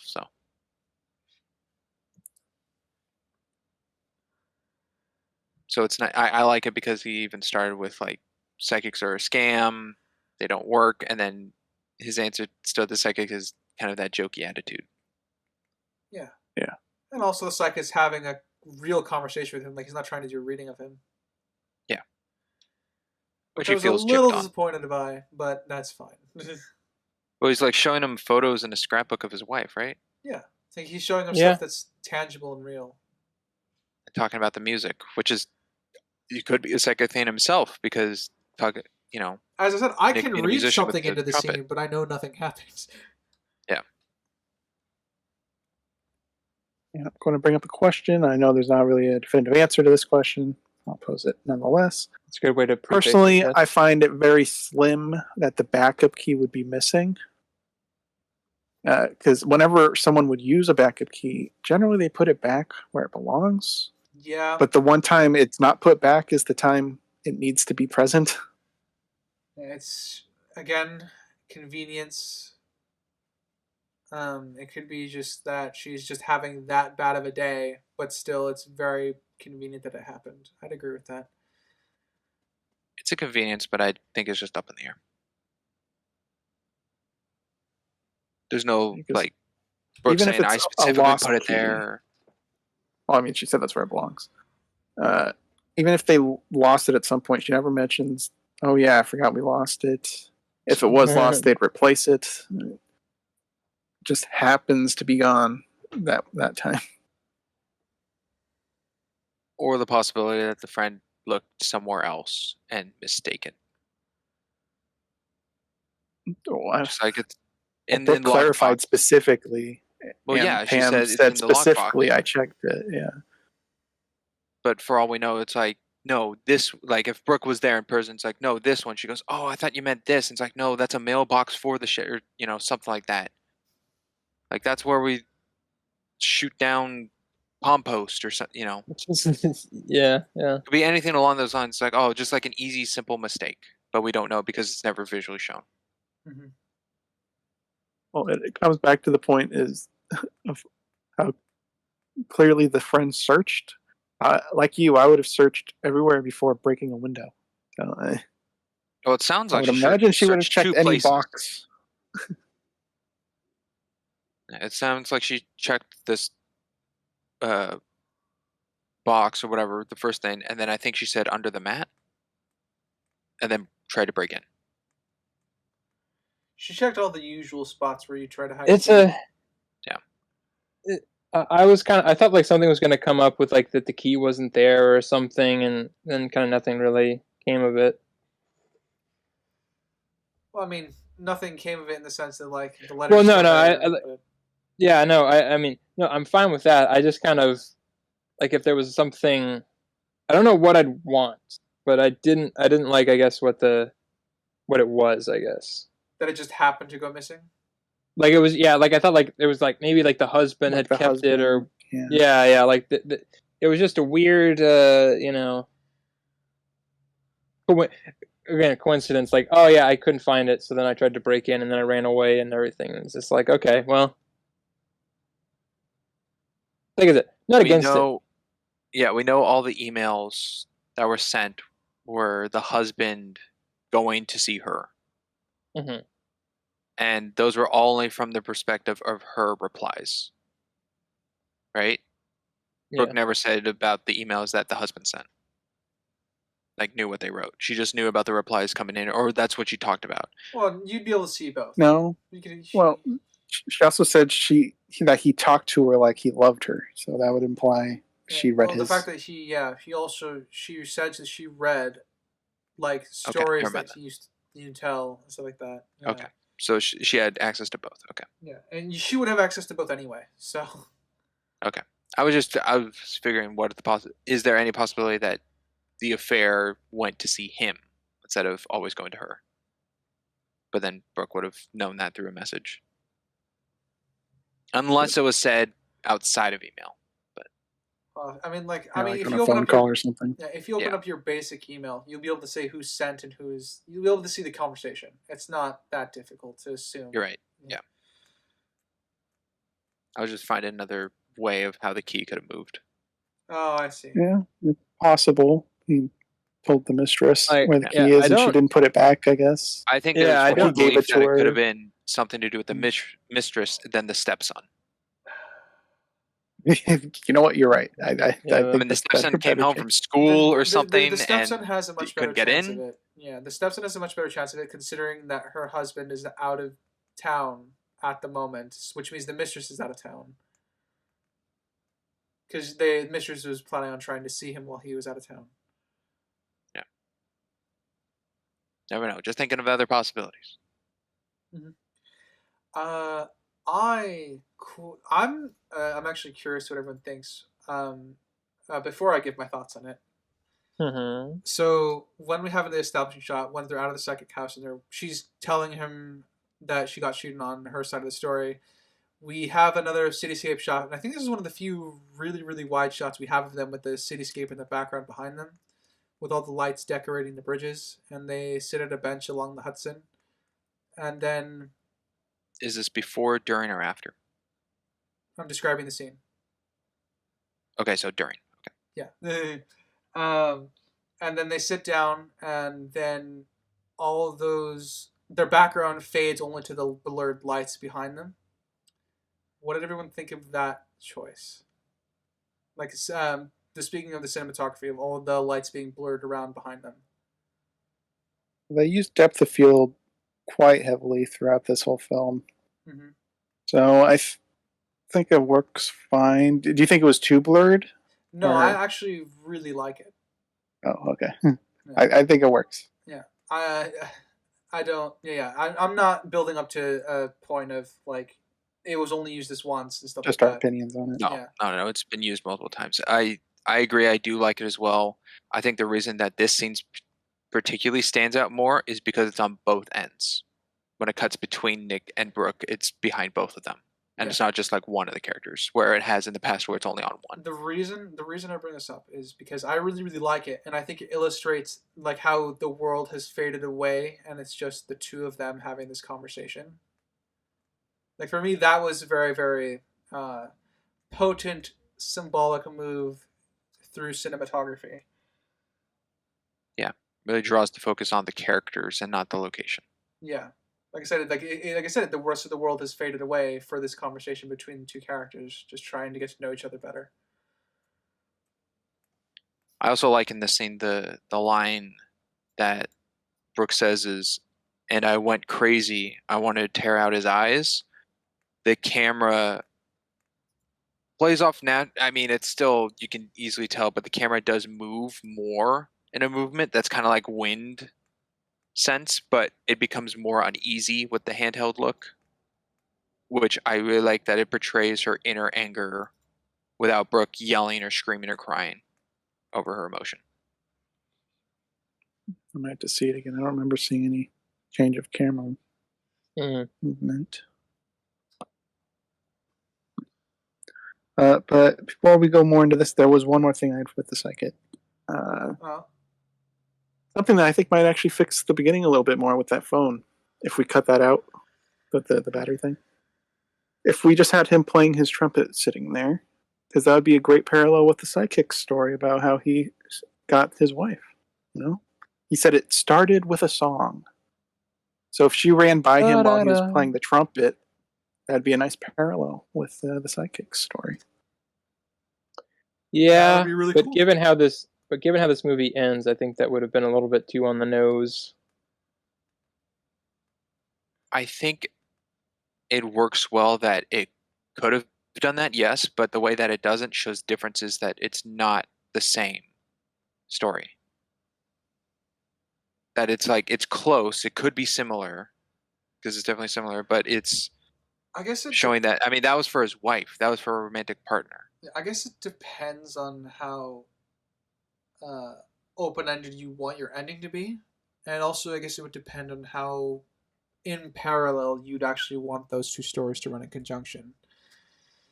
So at face value, I think it could work. But because it's if that was the case, I think that doesn't make the ending as open.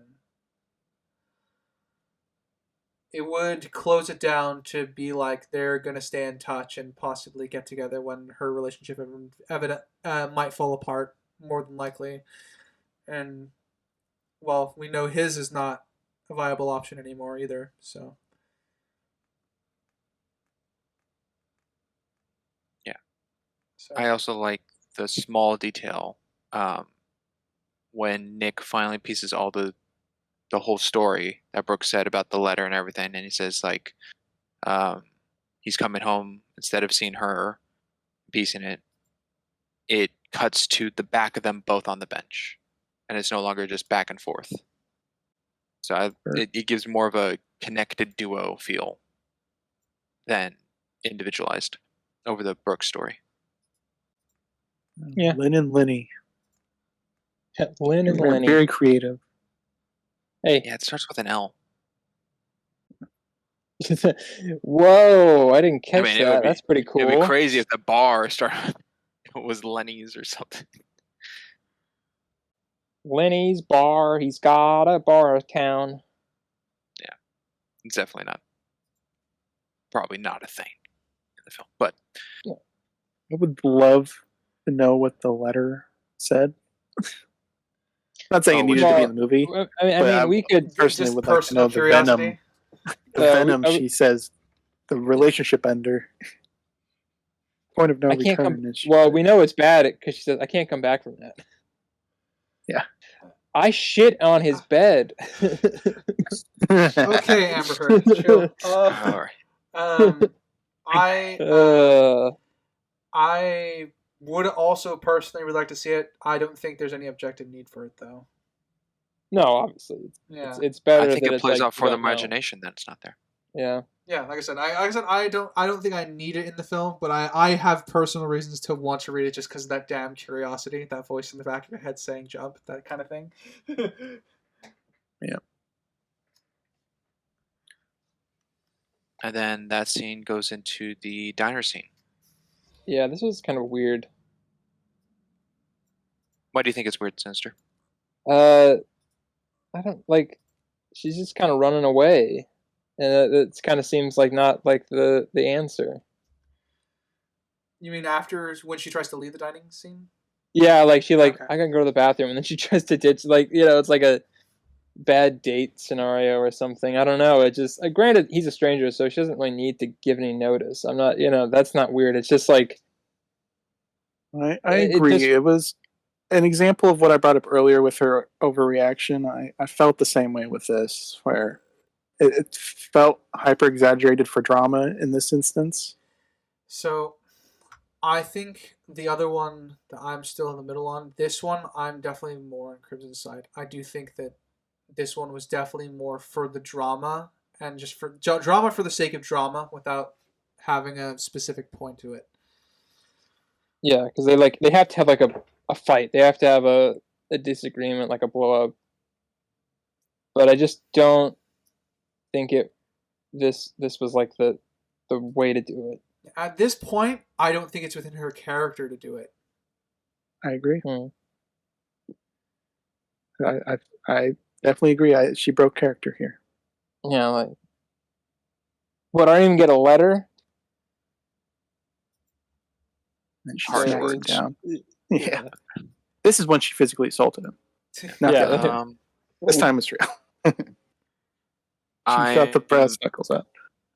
I am more leaning Picking up towards his your teeth on the side street. that it's definitely a tone shifting character. I wouldn't say it's breaking character because a line delivery from Nick to her is "You didn't run," talking about like how you didn't leave him and you're still in love with him.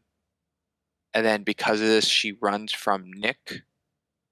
I think it could also be played because Nick is so compassionate with her and understanding of her situation throughout the whole night that there's a possibility, and it kind of plays off more later, but that she could start be developing feelings for Nick.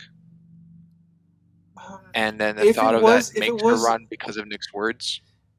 If it was, if they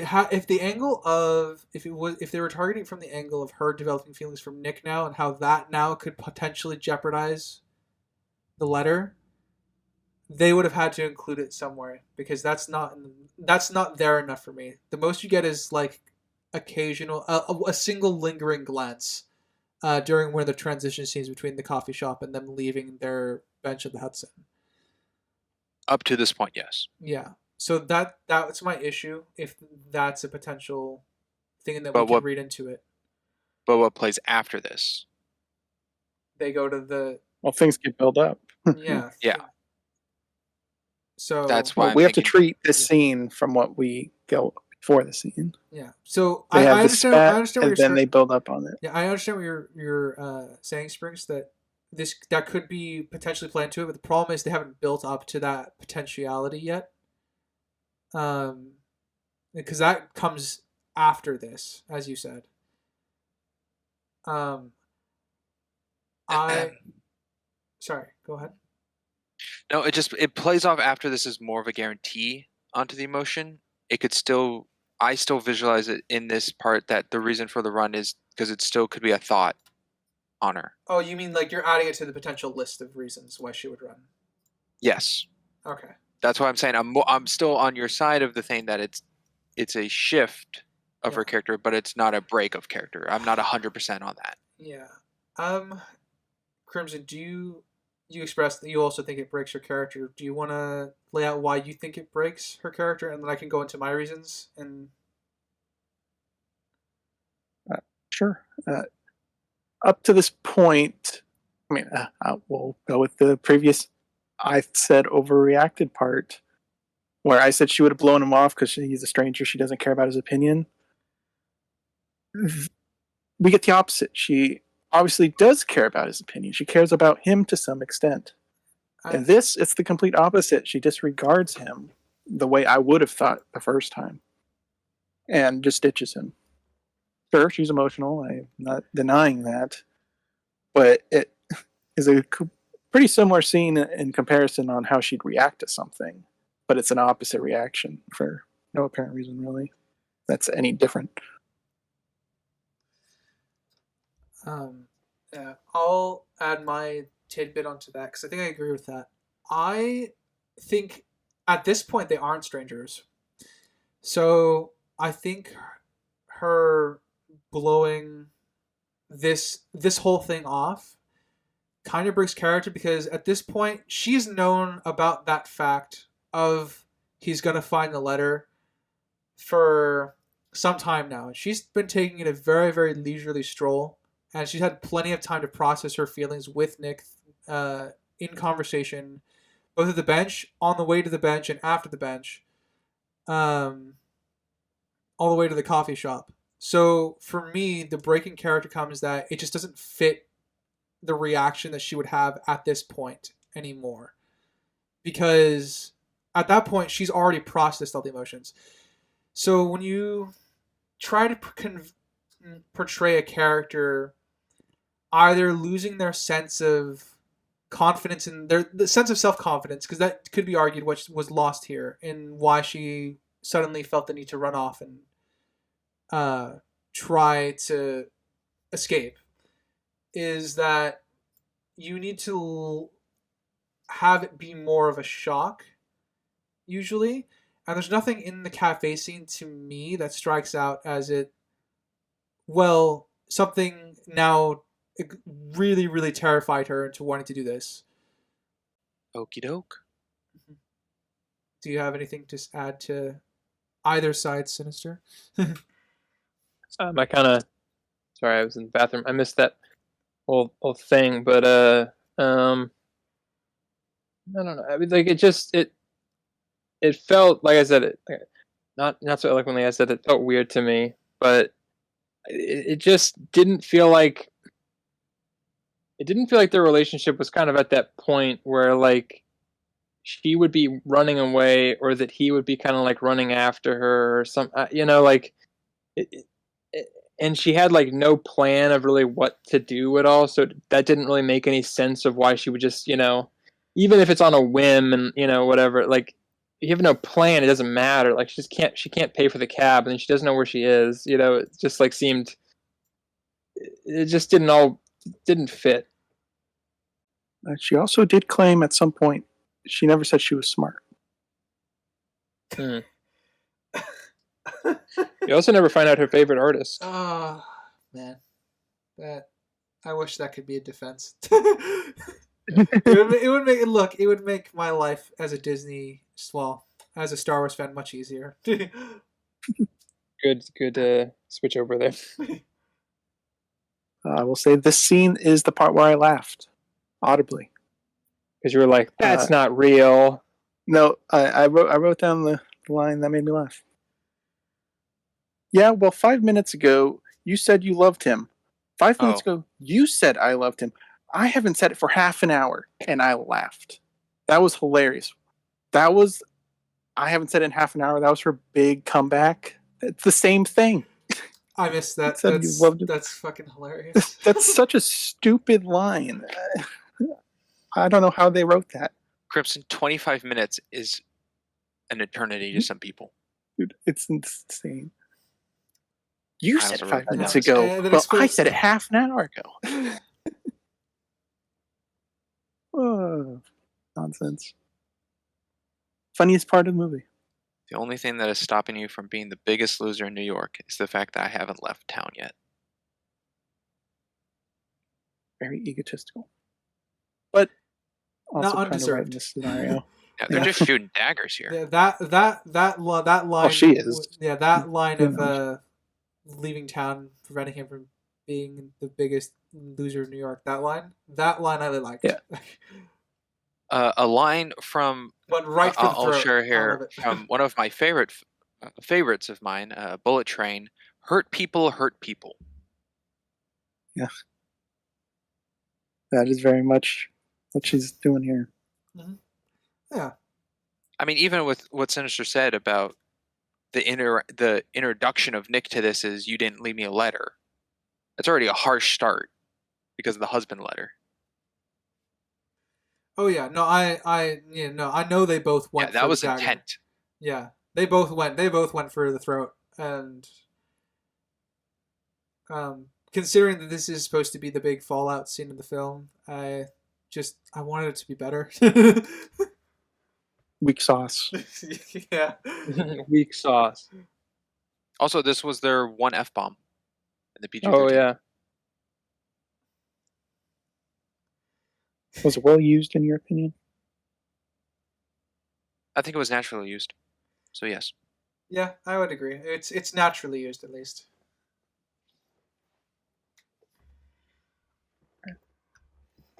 They're taking the hobbits to fucking Isengard. Yeah.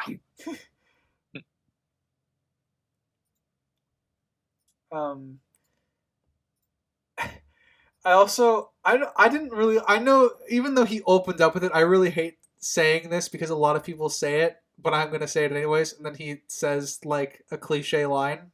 I really hated that. Can we just breathe? Can we just breathe? Yeah, First off, I don't know anyone who says that. I I don't say, know anybody can says we calm down? Yeah, I mean, Can that's- we that would calm be down is mine. probably would have landed a It's- little bit better, but can we breathe? I hated it. I mean, is it a New York thing? I mean, it's a saying. Yeah, I know yeah, it's it's a the saying. saying. But if It's we're just going something I for- don't hear. Yeah. Yeah, and if it's something you don't hear, Springs, that's a sign that it's. Yes, So I'm the it's uppy up of lingo. Yeah, I guess so. Yeah, I'm gonna be honest. I really didn't like it just because I would prefer writers to, come up with a better solution to that. Just because it's Talk a out very, emotions rather than it's a very gimme line. Like the writer is using it as a tool. I know why it's there. Even if can we calm down? Like if that line was used, I would have still hated it, but I would have probably accepted it more because that one's more commonly used. But it just feels like the writers copped out on trying to actually wind down the conversation. I'll agree with that because it then cuts to them on the train. Yeah, it just cuts. There's to them no sitting- follow-up conversation. Man, they're just burning through that money. Well, yes and no. Because the follow-up conversation is something they could have had in person, but it's voiced over of them sitting on the train. Yeah. They go to it's Danny's room, right? Yeah. That's where they went. Yeah, Danny's. Yeah, because they're sharing one. This is gonna date the video, but I just found out Castlevania Nocturne came out today.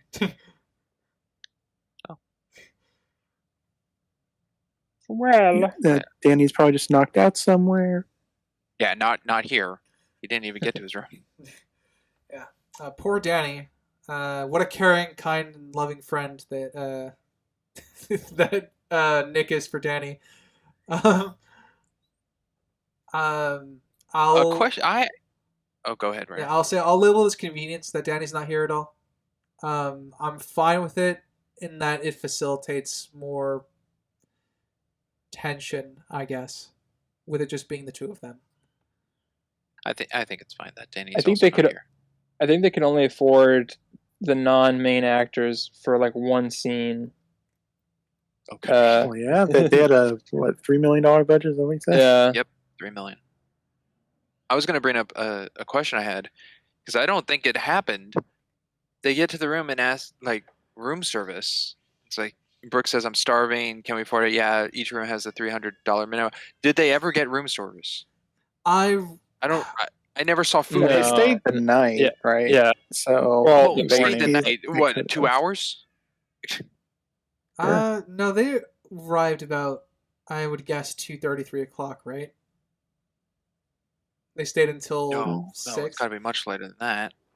I don't. Yeah, the kind of the timeline of this movie is kind of fucky. Yeah, the timeline of this movie is really Yeah. fucked. But It never really shows you a clock, except Yeah. at Grand Central at the very beginning. But It there's wouldn't- no like.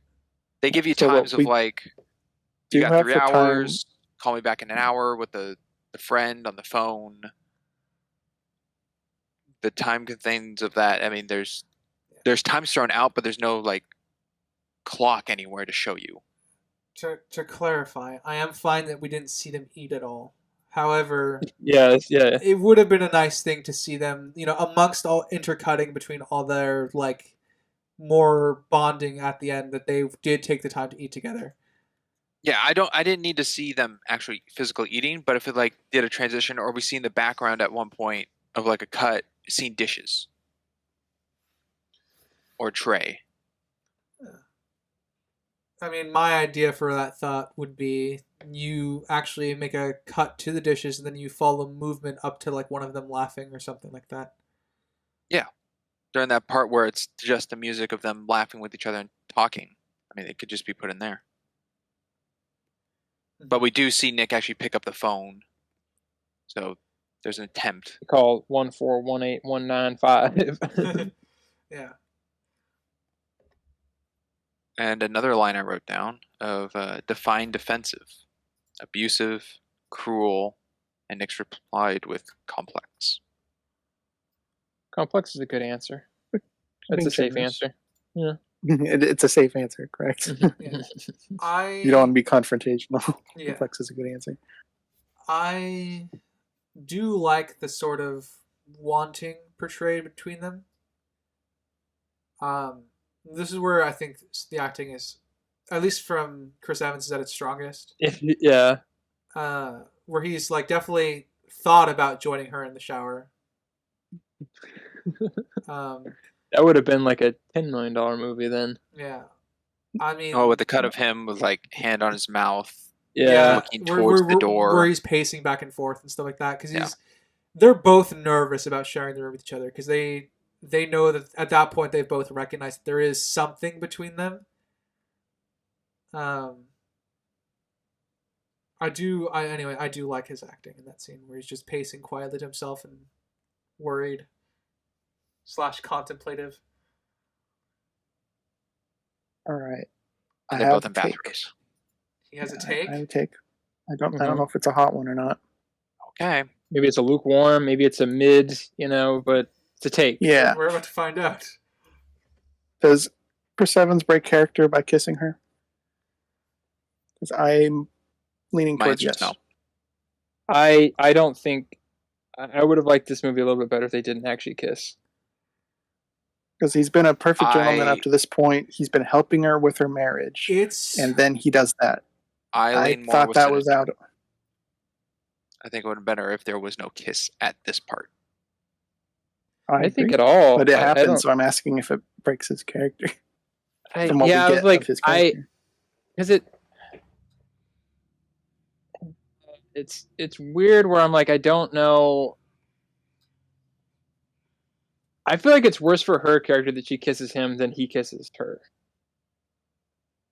Because she is still like even though she, her husband's been cheating on her and everything, and she's really upset about it, she's still being very devout that like she loves him and everything. So the kiss with him feels not like the same level of betrayal at all, but it just doesn't feel like something she would actually do if she's still like committed to trying to make the relationship work. And this was the part I was trying to hint at, where she ran away from the coffee shop. Yeah. Because this occurred. I don't know. if he had said something or in that moment, I would believe that more. But this just doesn't. Yeah. I don't know. We can agree to disagree on that one.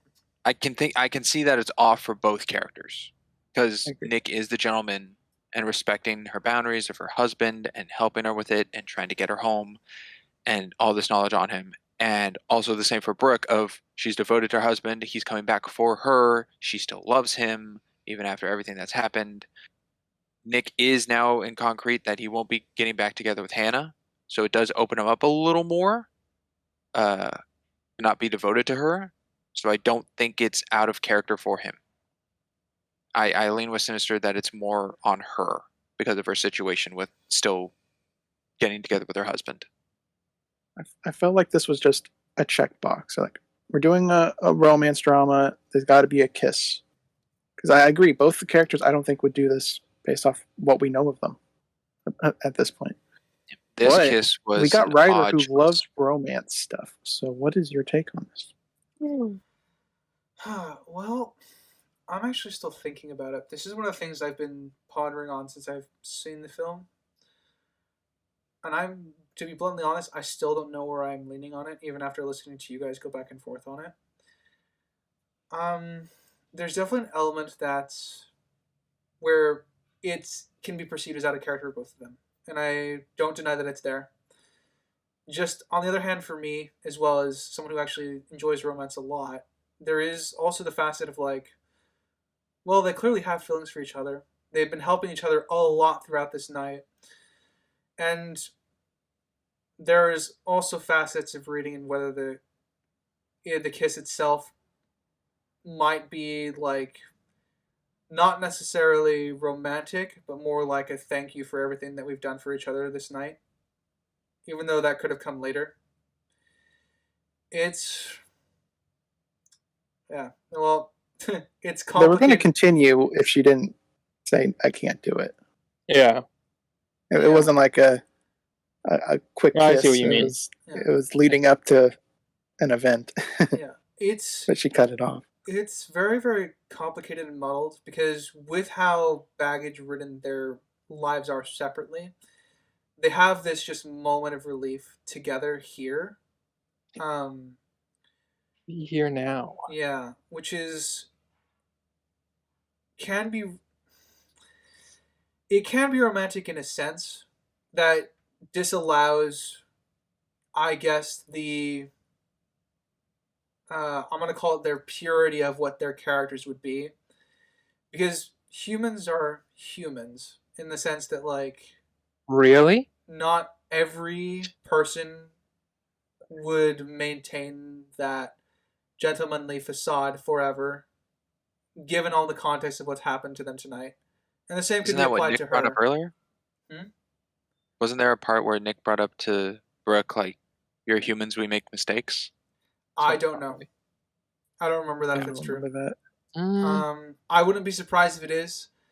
But this is kind of one of the themes that ties me into 200 Cigarettes, where one of the points of that film is just they just want someone to kiss at midnight, because that movie's about New Year's Eve. They just want someone to kiss at midnight. That's one of the through lines of the film, as people are just searching for human connection.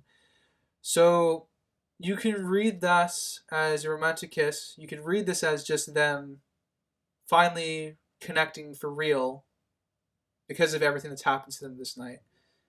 And then you can read this as you say, something that's out of character for both of them.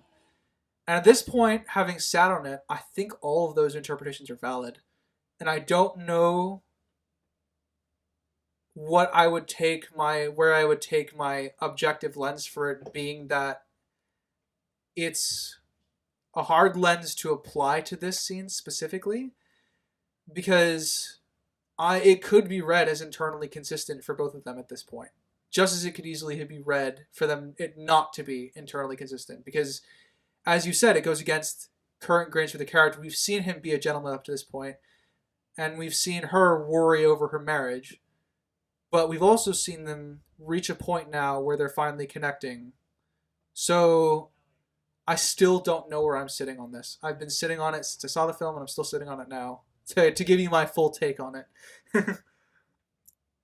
I went to double check when Nick accuses Brooke of like an affair, and he says, just calling it how he sees it. It's not a problem. It's okay. People are human. They make mistakes. So that is something that's actually said in the film. That is something he says. I don't know if I'm factoring that in or not here, because that is a throwaway line that I like, in the sense that like it's acknowledging the human fallacy is that no one's perfect. It's completely different context. But it's completely different context. Yeah. That's the thing. That's why I don't know if I would factor it into this specifically. It can work well thematically, but themes are subjective and you can take them however you want. So objectively, I'm really torn on this scene still. You better decide when we get to ratings. Yeah. Kind of a big part of the movie. Yeah, I know. And then they go into this, not necessarily montage part, but this hanging out friend thing. And Crimson, to me, you said when he went back to talk to Hannah, that music was the part that got you. I see it more in this scene. That got me. Like the music of the vocals are changing the tone of a character, or playing around with a character, in that CW moment that writer said of him leaving, and how Were there like vocals objectively. In this part? Yeah, there are vocals in this part. At least I remember there being vocals. This part I see. Okay, then that disregards more my of that. argument. So, what I do wish in this scene, I wish we got to see what their hotel graffiti was. Yeah, it's the same with the letter. They just hand him up. Well, she just put Brooks was here, so. I just pictured them doing the Titanic drawings, but in their minds, of each other, because they weren't looking at each other. Yeah, that could be it. I thought they were sketching each other. Yeah, I thought they were sketching each other. That was the play off of the scene of them drawing and then looking up at each other, having a laugh, then going back to drawing. I don't want to pass over Sinister's good Shawshank reference. That was good. It plays well. I thought of that about an hour ago, and you're holding on to it. Yeah. Well played, sir. Well played. Yeah. And they're just friends. Okay. And the whole. Oh, sorry. Look at my notes. I did write sappy music. Hotel graffiti, sappy music. There we go. Crimson's live thoughts. I do like them though, going over the notes of like the exceeds expectations, like reviewing the service report. Yeah. But it wasn't. That was good. I don't think the service report was actually the hotel. I think it was their night together. Is what they were reviewing. That's how I took it. See, that's the interpretive thing. It could go either way on that. I'm also leaning towards their relationship, but could go either. They're playful, whichever it is. Yeah. Yeah. I had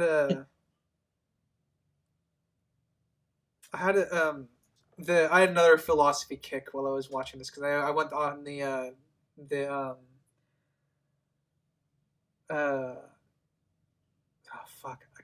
lost my words again. So I think what's it sounded. Work it out. What's the?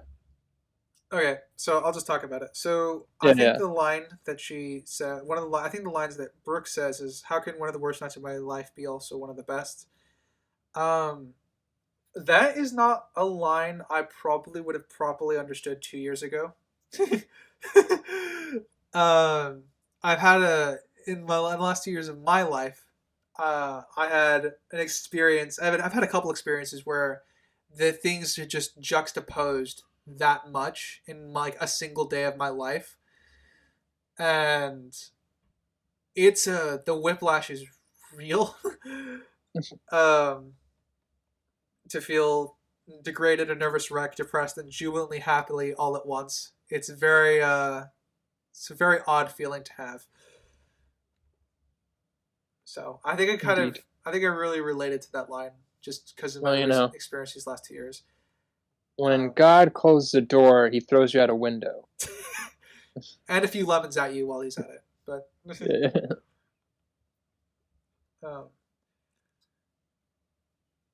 yeah, I don't think I had on the music specifically. I also just wrote CW and question with a question mark this time because I didn't know.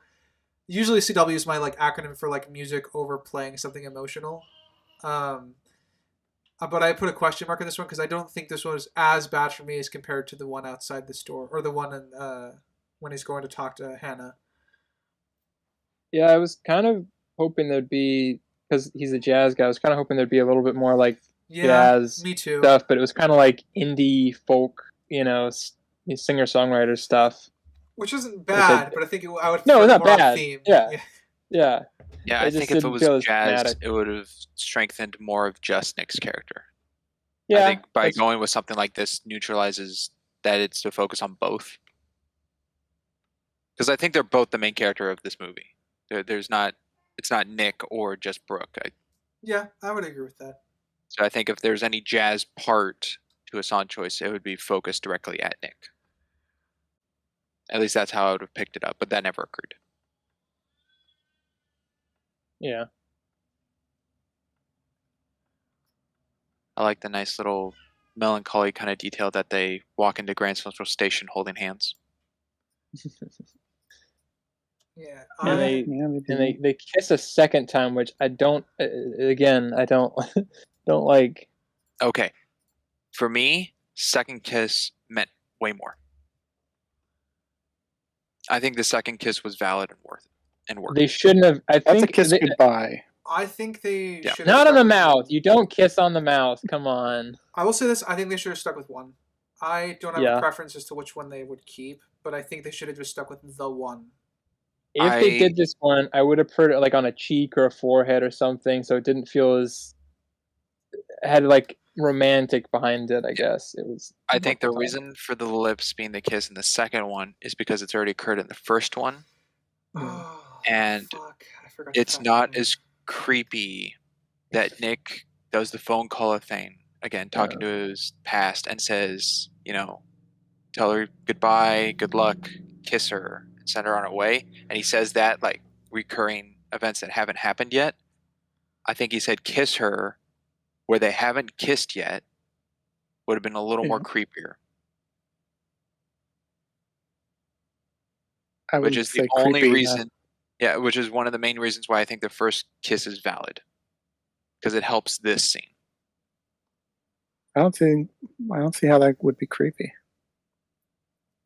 If this person, not a hug goodbye, but the person who's going to say goodbye to you does another like playful thing of what you've done in your past of talk. Besides, I mean, when he did the phone thing, it was a joke of trying to, go bet, go gamble. This one's actually being serious. He's actually saying something and she's tearing up and he's getting red in the eyes. But him saying kiss her is him initiating that it's going to happen kind of thing. And if it hasn't happened before, it's a little. No, it's not. At this point, it's not creepy. They both have feelings at this point. It's not. Yeah. It's not like they're full on strangers. Like I'm going to kiss you. Then that's creepy. There's a relationship at this point, and even if she didn't want the advancement, she would just say it. He technically gave her a heads up. It's not like he kissed her right after that. It slowly approached. I'm just really liking him just slowly moving in, just saying, okay, I'm gonna kiss you, get ready, pucker those lips up. Like was that Stranger Things season 2 at the snowball dance? Oh yeah. It was like behind the scenes of like Finn Wolfhard. Super awkward. When he was dancing with Millie Bobby Brown, he like mouthed the words like I'm going in when he kissed to let her know. So awkward. I think I have a note about Nick's fantasy that he told her about, where how he wanted to kind of win Hannah back. And my note for that was Spike can do wonders for your artistic prowess. True. Most of the great artworks are based off of Spike. Yeah. want to see Like if the I'm Mona good Lisa? enough. Yeah. But not for her, for me. Nick, earned the color of Yeah. self-respect.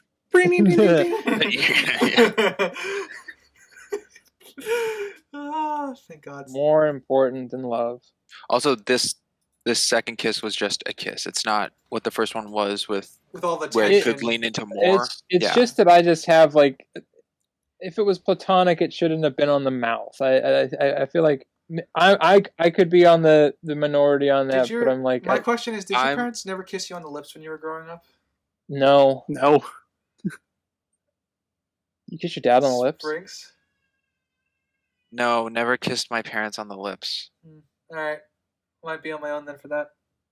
Mhm. It wasn't like. And we just got It some wasn't- insight into well, writers' fine. world. Yeah, I'm fine with talking about it. I mean, it's like Usually it's, forehead. No. it's not like, you know, it was just quick pecks. That was Yeah, pretty much it. yeah. No, It's I'm never- not. No, I'm not judging. Yeah, I don't know. I don't think there's then again, I anything- grew up in a very, very distinctly different culture. So Yeah. I think like family, it's different. I don't think it has that same kind of vibe with it. Obviously. yeah. I think like just my family. We just like I don't think there was much kissing at all. Like it was maybe hugs and stuff, you know. But yeah, no, it's So that's just my view of it. I just think it's I think like, innately kiss on the romantic if it's forehead. on the lips. Yeah. No, I agree. A kiss on the forehead. If the first kiss never occurred, kiss on the forehead or cheek would have been fine.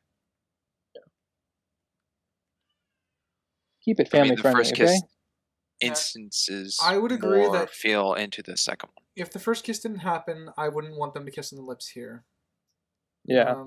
That since the think we can first all- kiss on the lips happened, I'm more okay with it here. I agree. But it still doesn't shake off the kind of awkwardness of them having that first kiss. I think that's like the other thing that why I'm kind of against it is just because like she was like I can't kiss you or whatever, it's like it's not right and all that stuff, and then he immediately does it like again when they're leaving. I'm like, oh, come on, she just said she didn't want it. Don't ruin it. But like I God said, damn it! I wish feelings were on a spectrum. It'd be so much easier. Because I'm still thinking about what the fuck I'm gonna rate that first kiss. So I'm like, and then you're thinking about it. yeah, like I said, I've been thinking about it for a while. I'm still thinking about it now. I give I it just 5 thumbs. remembered that like technically all relationships are on a spectrum, and I'm like, well, fuck, that just makes it harder.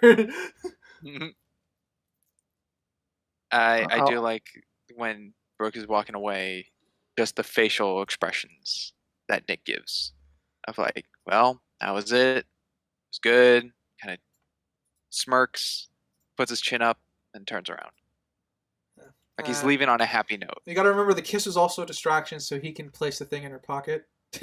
Oh, the tracker, yeah. Yeah. No, not the tracker, the note. Yeah, the tracker. The hotel Yeah. survey. A note, yeah. Yeah. Which, do we want to touch on that? Because she looks over and it says turn over, and then it cuts to credits. One more thing before that. Oh. The biggest flaw of this film, he did not activate the time machine phone. He didn't touch the keypad at all. He just picked up the phone and called the Oh. past. Oh. Yeah, you didn't Huge problem. poop any numbers in. Mm-mm. Yeah, that's a problem. All right, that was it. Okay, Joking. I'll say, yeah, no, that was totally fine. Who cares? What do you think the back said or had on it? Phone number. Probably a contact information. A link to If her I'm being honest, OnlyFans. it's His either phone still works. it's either contact It's dead. information or a supportive message, or both.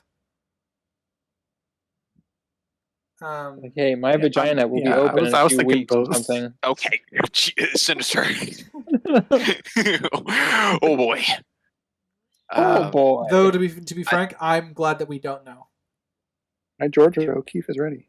I like that we don't know. How'd you make that 'cause worse? It plays more into that open ending situation of like just another thing to be played into it. It's like how'd the thing with the husband go? How'd the lunch with Hannah, the audition? It's like just another part of that.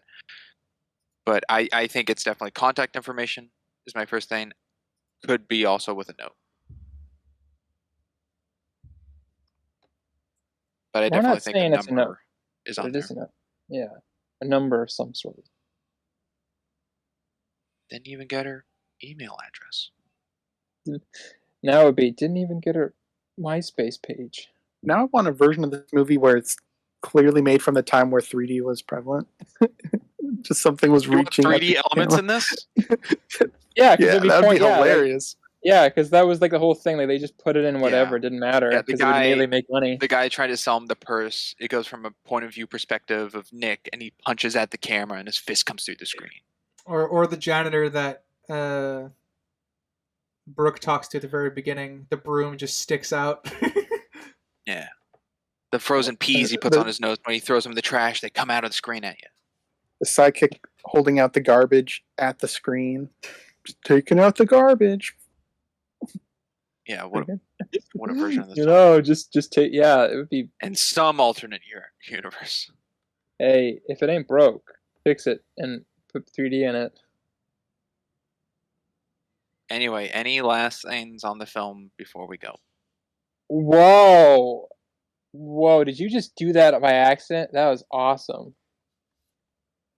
Sinister, for this instance of that, yes. For the overall, what I was planning to do at the end of this podcast episode, no, that's still planned. That was really good. That was like you perfectly like put it in there, so it didn't even seem like you were doing it on. And I mean, you weren't, but like, Yeah, I made it sound natural. yeah, it was good. Yes, something I had You have was damn. his little phone call to the past. Little cruel.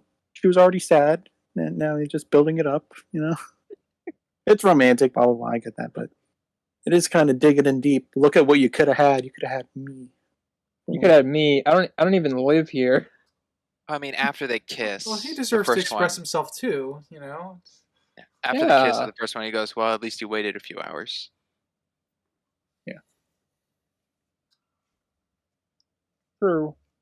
So I think just plays more off of that jokey And romance. something he said to her was because of her, he learned to move on and he can love someone else, which is like the opposite of her. Her whole personality has been like, there's one love, right? Then he takes the opposite where you can find love anywhere. There's more than one. I mean, her Found that lesson kind is of right. interesting. Well, her lesson is what the psychic said, right? You don't let the people you love define how you love. Oh, hang on, I got that written down. That you can't allow the people you love to determine how you love. Okay, I was off by one word. I'll take it. Yeah, You had a crimson. Yeah, you pulled a crimson. I said I don't have many quotes down, but No, it's interesting. Kind of two different views. Or at least he took a different view. it's just that classic thing where both people can have the exact same information, go entirely different ways with it. Yeah. I think that's all I got. Anything from Sinister and Rider? No, I think I pretty much got everything. yep, I got everything out. All right. With that, we go to our summary and ratings of Before We Go. Let us start off with Sinister to give Ryder a little bit of time to go over that kiss objectively. Okay. This was kind of a hard one because I feel like for most of this movie it was just kind of okay. I already mentioned that I kind of have my problems with the acting, and I'm still not 100% sure that it was executed correctly. We've obviously had Sprinks and Ryder both bring up that the general mood of their relationship was supposed to be awkward and somewhat, have a slow burn to it of gradually building. And I do feel like the relationship got better as it went along, but I still feel like by the end of it, they were not where they probably should have been. and not discounting all the things that I personally didn't agree with for their arc, but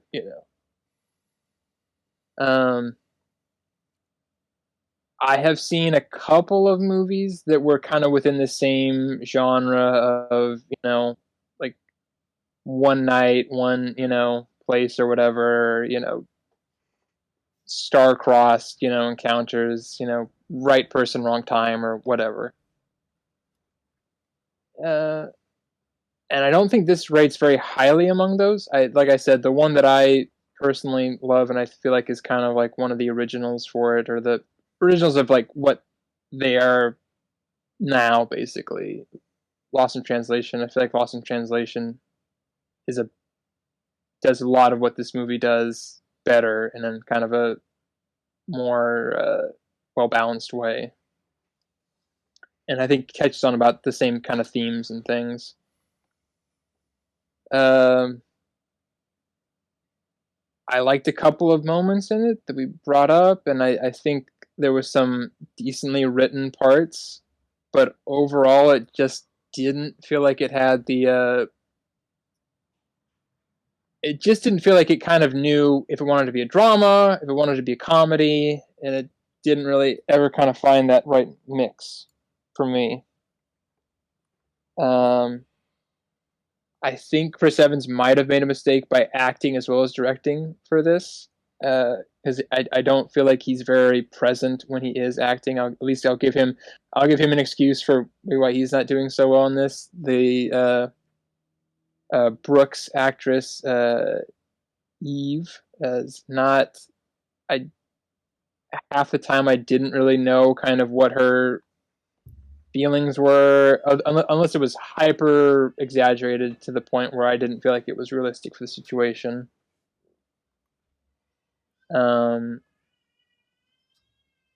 But I did find two characters that I liked that were both, I think, did a good job. Danny and the psychic. I liked them a lot. And I did like the interaction that Nick had with his ex. I think that was played fairly well to kind of a real life situation. Wasn't that big on the music, but we kind of touched on that it was somewhat filler. Wasn't super present for the whole thing. All in all, I probably wouldn't watch this again, so I have to give it a 4. Okay. Ryder, do you still need more time? No, I think I can go. I'm actually Okay. I think I might have settled, at least on my subjective and my objective. I'll ironically being doing the inverse of what I have for 200 cigarettes in my head. Interesting. Yeah. I still, while there are things in this movie I like, there are things I also don't like. Having felt awkward in the first 45 to 50 minutes watching this, because it was, they were trying to go with the hyper realism almost with that. It was hard for me to like this movie in a way that would make me want to really, really see this again. But I also did, and I won't deny that there are parts of this movie that I really enjoyed as well. So it's very, very down the middle, and this is subjectively a 5.5 for me. I think I'm very, very still. I don't know how I feel about it. Is kind of what I'm walking away with it still. Objectively, I recognize there's a lot of effort put into a lot of effort put into the dialogue between the two characters, because they are the two main draws of the film. I feel that most of it is pretty good. There are a lot of it where it's not to say that this movie doesn't have its issues with its dialogue, but everything's either at par or above for me in terms of dialogue in the film. Especially since it seems to be like the film's intent to portray that these are just two people living in the moment, trying to connect. Is I guess would be the word that I'm looking for. Biggest issues with world building. They didn't track the money. Usually when you introduce something like that at the very beginning, they both have limited resources. That's something I like when a writer keeps track of, and I think it was necessary for this film. They get away with a lot of it because they don't use a lot of it when they're perusing around the city and stuff like that. But the fact that they didn't keep track of it still, I would consider that a world building flaw.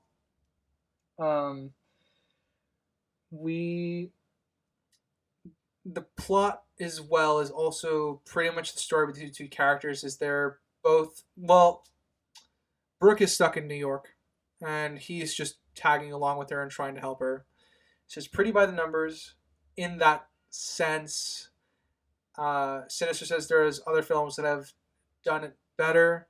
I'm not familiar with too many of them, so my one example that I would compare this to is 200 Cigarettes, because they both have a sort of similar conclusion, or they have a similar story that they're trying to tell.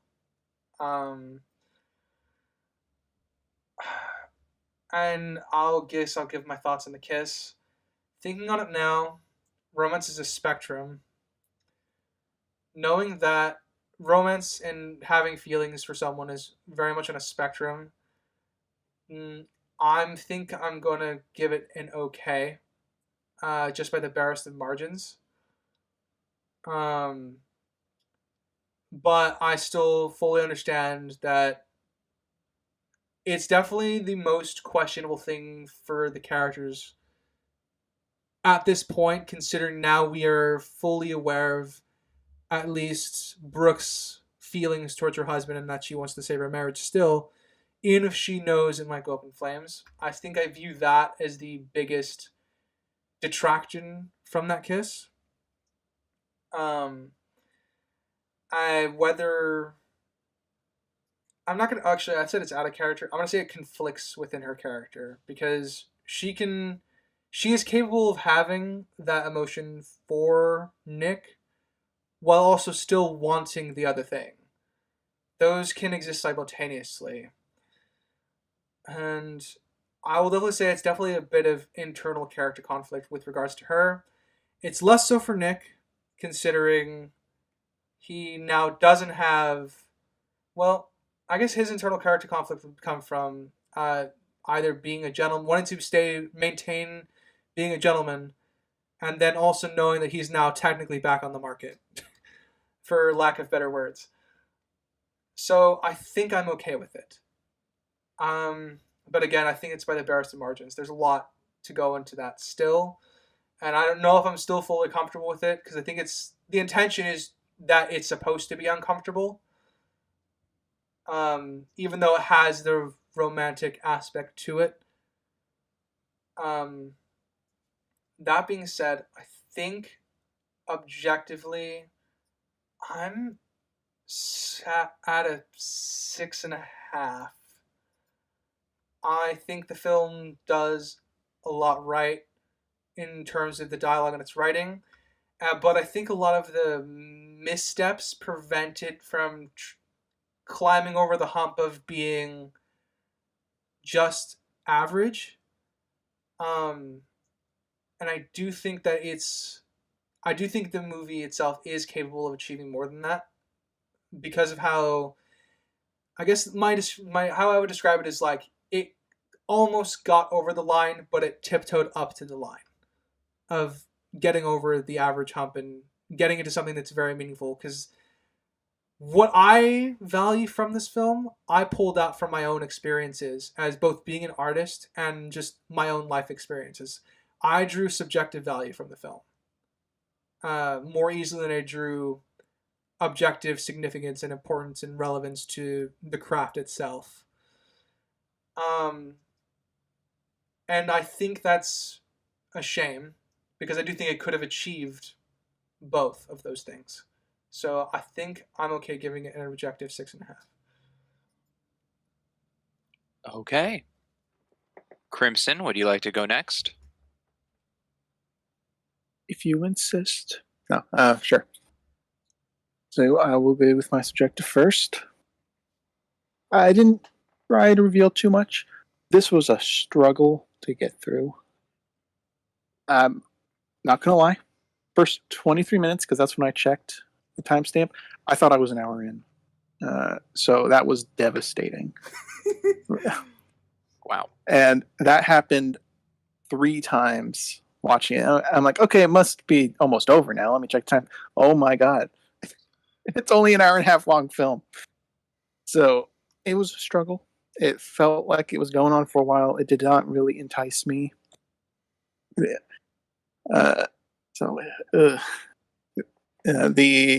was nothing in it that made me have negative thoughts, I suppose. That made me dislike it. It's just boring, and it didn't grab me. So for that, I'm giving it a 4.5. Likely to not watch again. Objectively, tricky one. I've been comparing it a lot to 5 Feet Apart in my head, because they're both similar in the way that there's not like a big plot. It's character driven, and that's a little bit more difficult, I think, for problems to align, because there's a lot of ways you can screw up a plot, but with characters it's a little bit more loosey goosey, because like Ryder said, characters can be multifaceted. That leaves some room for error within a character. I did bring up for Brooke 2 times. Well, I guess it's 3 times now. 3 times I thought she was off. The first overreaction, it's not big, but I do think she would pass it off and not react to it. When she was ditching Ben, was it Ben? Nick. Again? Got it. Jeez. Dude, I don't know why I can't think of Chris Evans as a Nick, I guess. I don't know. Nick. I do think that was out of character with the relationship they established at the time. Covered that pretty thoroughly. And then the kiss. I do believe both of them were out of character during that. With Nick, he didn't really do any advancements towards her up to this point. He has been the gentleman, as we keep calling him. Obviously, there's a connection between them, but he never acts on it up to this point. So I don't think there's any reason to believe he would at this point, even with his freedom from Hannah. And then, obviously, with Brooke, we covered her pretty thoroughly, and I agree with what people have said about her there. So I think the kiss entirely is objectively flawed, unfortunately. Fortunately, whatever. Which then kind of dominoes to the last kiss, which I agree that kiss is fine because we have the first one. But the first one I really don't think should be there, but I do have to go with what's present. So the fact that there's a first kiss, the second kiss is fine being present, which I don't like to say. Fine. We pointed out some parts like the purse that don't really push anything other than character, which is fine. It's not required to push the plot, so I don't find a problem with that. Something I should have said in my subjective segment is the handhold and artificial handhold camera stuff. I don't like it generally, and that goes for here as well. But that would be in my subjective category. The film work is adequate. I don't think it's anything special, but it's present. Depth of field is fine. Usually you find that with some of these lower budget films. Leaning towards indie, but this is not. I don't think this qualifies as indie film. A low budget film, I suppose. But with all that rambling, I'm giving it a 7.5, matching my 5 Feet Apart. Oh, in the acting, I thought got better, but there were some weak spots. There were 2 parts of my notes where I just wrote bad acting. I never covered it while we were talking, but that would take too long to look through them now. So there you go. So 7.5 was your objective? Yes. What was 4.5 subjective. 4.5. Okay. Okay. I guess that leaves me. I knew this would be an interesting take of a movie to share with the four of you, or the three of you, and all those who's listening. If either you've seen the movie before and want to get our takes, or this sparked up, hey, I'll go watch this one because Sprinks chose Greatest Showman and 5 Feet Apart, and these films that are a little different than the rest of the bundle in a season. So, what should I start with? My objective or subjective? That's a question. I'll start with my objective. As being a directorial debut from an actor of Chris Evans, I'm glad it was not a screwed up film. It was not effed up. I think the director approach, which is hard to see in a movie without the behind the scenes, really helps with the director's like vision and like tips and everything on for film are. But I never really touch on director, but I don't think this movie was a mess, which I'll guess goes into the credit of the director portion, I guess, of the film or whatever. So I think that's fine. The cinematography, the handheld usage, I think helps with this realism feel that writer said was to the point of discomfort. And I think if it was more still, it would ground you a little more into the thought of a movie, which is what this film does. It's a little wishy-washy for me because I think on my first viewing, I got to the point where it feels so real and natural in a part where the acting, is it even acting or is it them just having a conversation? Does it feel like these shots are actually chosen or just like that's where someone would stand with an iPhone of recording something? Like those thoughts crossed my head of like the way it comes across naturally. And it got to the point where, well, that was an actual choice. That was a choice for the film to do that, which I really enjoyed. I've touched on my takes on how I feel about realism, I guess, in films. I touched on it with my guilty pleasure back in episode 0 with Project Almanac, and I think I touched on it more when we covered Blair Witch Project. But I do like that sense of it draws you so far in that it doesn't feel like a movie. Like you're not watching an entertainment thing. Like it's entertaining, yes, but it's to the point where the acting, to me, I guess, as I see it, is so well done that it doesn't come across as acting. Like I don't see them like phoning something. Like Sinister said, he's thought the good first half, Chris Evans wasn't doing the greatest as acting. And to me, I just saw it as this is kind of just Chris Evans being Chris Evans, or this is just Alice Eve, I think the actress being Brooke. That is just kind of how it didn't really feel like acting to me. But then it's them putting on characters. This isn't them. This is a character they're portraying, and how natural it comes across, which also helps with the writing because that's the dialogue they're spitting out.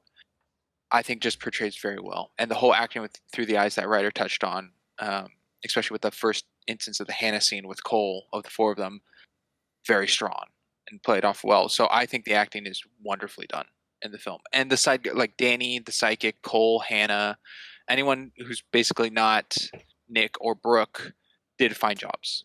They did really well jobs.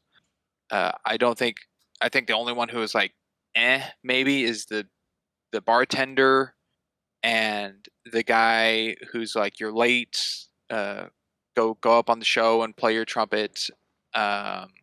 Maybe the guy who's like, what purse you looking for, in the back and punches him in the face. Like those are kind of like but I don't see them as bad. So I really like the acting. I think I started this with cinematography anyway. Cinematography, I think the choices of shots were fine. I'm not saying they're exceptionally wonderful. They're fine because they're either taken from far or close up. There's nothing really creatively shown in choices or even transitional cuts. And the transitional cuts I can even play that's more of an editing job, more editing choice. The cinematography choice I'll touch on that I did really like was the depth of field, where it seemed in parts of the film, at least to me, it came across as the parts of the film that were more jokes and the comedy side of things, everything was kind of in focus. The things that were more serious of either Brooke's point of view of her past or present, and same with Nick, were the blurred backgrounds to focus on the characters, which was a nice touch that writer saw that it was kind of pushing the world away. So it's like main focus on the two characters. I really like that, and it was played throughout the whole film. The lighting, it seemed a little artificial to me because it's New York at night, and I know it's a city that never sleeps, so there's lights everywhere, but it did seem like there wasn't really like shadows. There wasn't a lot of shadows of where they were. They were kind of in the light at all points. So that to me was it was okay, but a little like lower side, because that was the one part that didn't really feel natural to me a bit. What else? The dialogue and writing, I think, was very well done. I really like the parts of things that are played at the beginning to have a payoff later. And then there's a couple instances where the payoff comes off first, and then we get the part later that connects to it, which reminds me of one of my all-time favorite film, The Prestige, and how there's payoffs to things later versus other way around, where the payoff comes first and then connects. And this film does that, and I do really enjoy that. I also like it as a romance movie where these two are pretty much a couple friends, and they don't actually fall for each other. It's not like she leaves the husband for him. He's like, I'm not with Hannah, I'm going to be with her. They run away together. That doesn't happen. And I do like that it's not those normal I mean, this leans more, or as genre put it, as drama than comedy, yet we've all touched on a lot of comedic bits in the film. So I like that it's more, because it definitely plays more of the drama than the comedy throughout the film. The comedic bits add to the realism. Like, it feels like something would say. Something Yes. Somebody would say. No, I agree. Yeah, definitely. And I just really like that feel of tone throughout the film of what it does. I know I'm rambling a bit. I'm just kind of praising it. So being all that, and of course, like always, I leave something up. Fine. Wardrobe was fine. They're just in clothes. They're in New York clothes. Okay. I'm probably missing something out, like always. So objectively, I'm giving it an 8. It was originally an 8.5. I did lower it because of the instance of money. The money seemed to be a big problem throughout the whole film, of like needing to get up dough, need to get money. They go to Danny, who has money. They tell him to keep it, and then they need more money. They buy peas. They buy for his nose when it gets punched. They buy drinks at a bar. They're purchasing payphones. Like there's money all over the place, and they do they talk about at the beginning of how much Nick has. We're to assume that Brooke has nothing because her purse and wallet were stolen, but then she has enough to pay for payphones. So the money's all over the place on a movie that's focused on getting money. So I think that's a problem. The time thing, I didn't see that as an issue. I think it's believable, the passing of time throughout the whole night. It's okay to me that we never see a clock to give them more of a tension, like, oh, we got a half hour to do something, and kind of build up, because I'm sure that would have been the scene of like Nick trying to think of ideas, and Brooke's like, no, it wouldn't work, and it's like, I got 30 minutes, and I guess the only instance is kind of the joke Crimson really laughed at, which was a 25-minute difference in what they were saying. So yeah, those were the things that bumped it down. So 8 objectively. Subjectively, I really enjoy this movie. I would recommend it to people to watch. I think it's different than most romance movies. I'm one who really enjoys that realism feel of a film because it really drew me in. I would definitely watch it again. Subjectively, I give it a 9. All right, gentlemen. Shall I read us out, or do we have any final thoughts? Well, I do have a final thought, actually. Oh, that's why I offered. Go yes. ahead. I know writer usually go into the spiel and everything, but if you don't mind me stepping on your toes a little, fellas, before we go, do you have anything else to say? That was the planned one. there we go. All right. Am I still reading us out, no, or I are don't you have reading us anything. out now? No. I mean, that was the one thing I wanted to put in. But All right. I can safely say I do not. Yeah. Crimson, you said you didn't have any? No, I got nothing else. All right, then. As always, audience, thank you for listening, whether it be Spotify, Anchor, Amazon, CastBox, Google Podcasts, Pocket Casts, and Samsung. And if you're on the YouTube side of things, watching our slideshow of PNG YouTubers, thank you. Please feel free to like, comment, and subscribe everywhere. Tell us how much you hate our opinions and how much you love them. As always, I have been a geeky writer. I'm Crimson Maroon. I'm a character called Sinister Boy. And I'm Sprinks. And we will catch you next time.